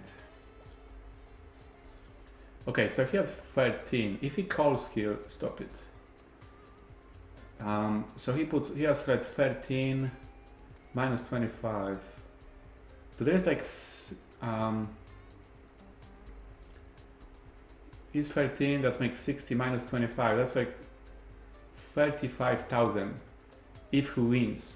So he puts 8,000 to win 35. And then, and with 35, he's ready to go back in the game. And he has like, that's like 4 to 1, 4.5 to 1 odds to call. So it's definitely any 2 cards. Okay, we got another remark from Super New Mario. That versus under the gun, call on the big blind is good with 8 big blinds. Well, I guess definitely not good versus button shove as well. I don't know. I mean, I didn't have time to think about it. I think I said I most likely would fold. But now I know I would not. So any pair means, so it's less than 10 blinds and any pair would seem. Was it like another all in here? Yes, it was another one bites the dust versus the big stack. San Diego's tricky play. He leaves himself 10,000. He wants to suggest that he's that's a normal raise from some normal player, but he's basically all in. Only wants someone to maybe misclick.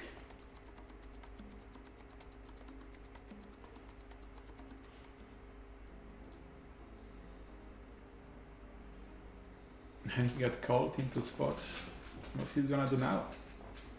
I think he's basically committed, I guess. But the thing is now he'll get called by everyone, even with something like, like 7, 8 of hearts.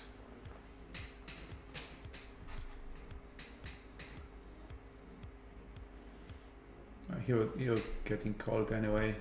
I'm surprised that he didn't squeeze.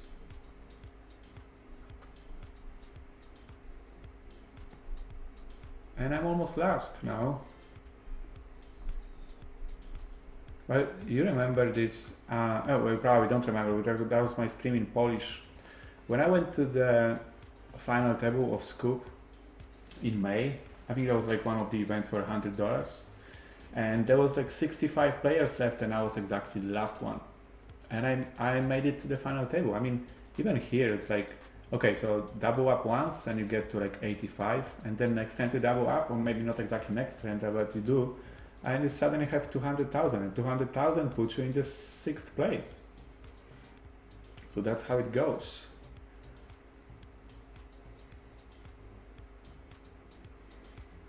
That's why there is no need for, either be super happy with, like, this guy has like 470,000 stack,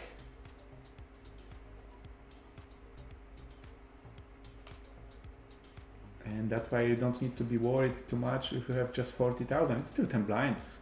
It's like, that's like huge folding equity if we move in with 10 blinds. We just had aces and everyone folded, including big blind that has 2 blinds left. So we'll not do anything stupid, but of course we'll be looking for the opportunity to double up.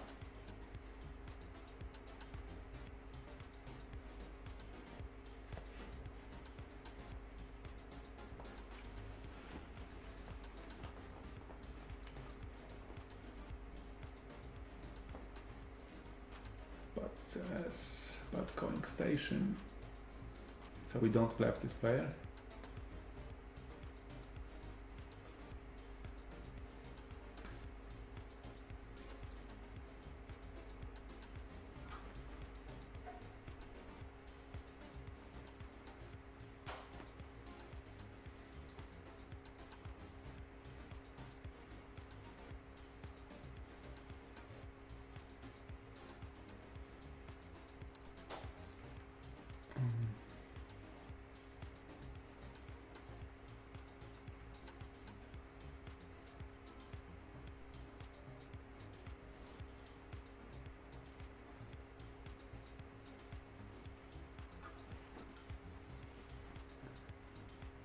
Okay, so I wonder how do you like the English stream, because as I told you before, that's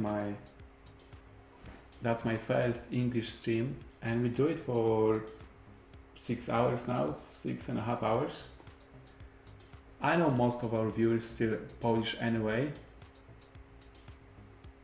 but I would expect that. I mean, so far I was doing only Polish streams, so like 95% of my followers are from Poland, so they simply see the stream is on and they just come, and some of them was a little bit upset that it's in English, but I think most of them are okay with that. I think it's also good, like in terms of like learning new language.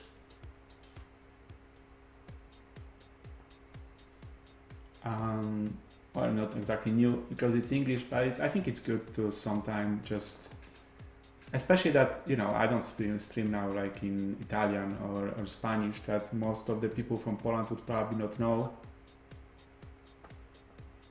And if I would be listening to stream in, Spanish, then I probably not know too much. But at the other time, English is like most of the people knows English. So yeah, so it's like I think it's good to hear it a little bit. Okay, I don't think we're folding here. Took him a while. Can we just call and then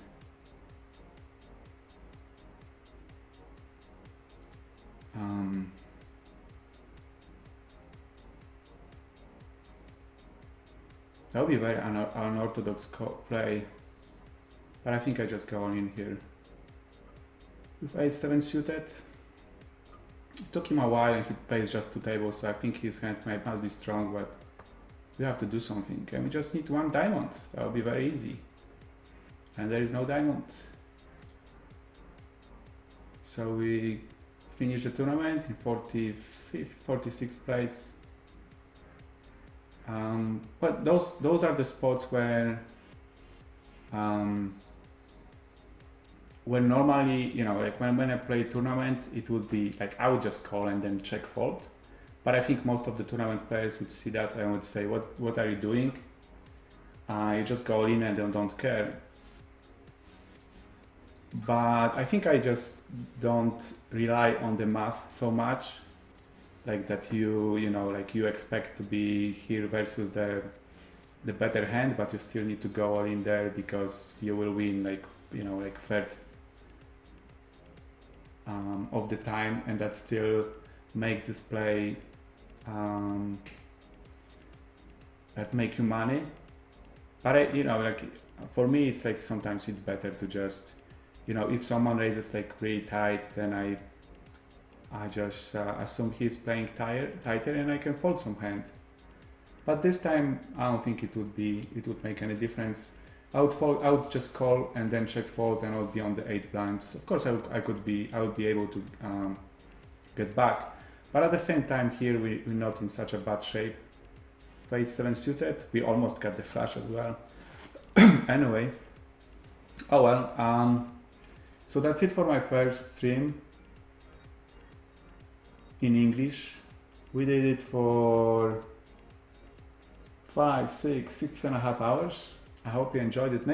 Next English stream will be on Thursday, January 14th, but it will be my Zoom challenge. The challenge that you see over the table, that we started on No Limit 2 Zoom, and we're going towards No Limit 5. As you can see, we're just $14 away, 7 binds away from No Limit 2 to go higher, and then we move up to No Limit 5, and we're supposed to finish at No Limit, at having 5,000 and No Limit 50. So that will be about this. The streams between this will be in Polish. Next week will be in Polish on Sunday, and then we'll see. As I can see now, even some of the Polish viewers say that I should be streaming in English from time to time as well. So I will do it for a few times.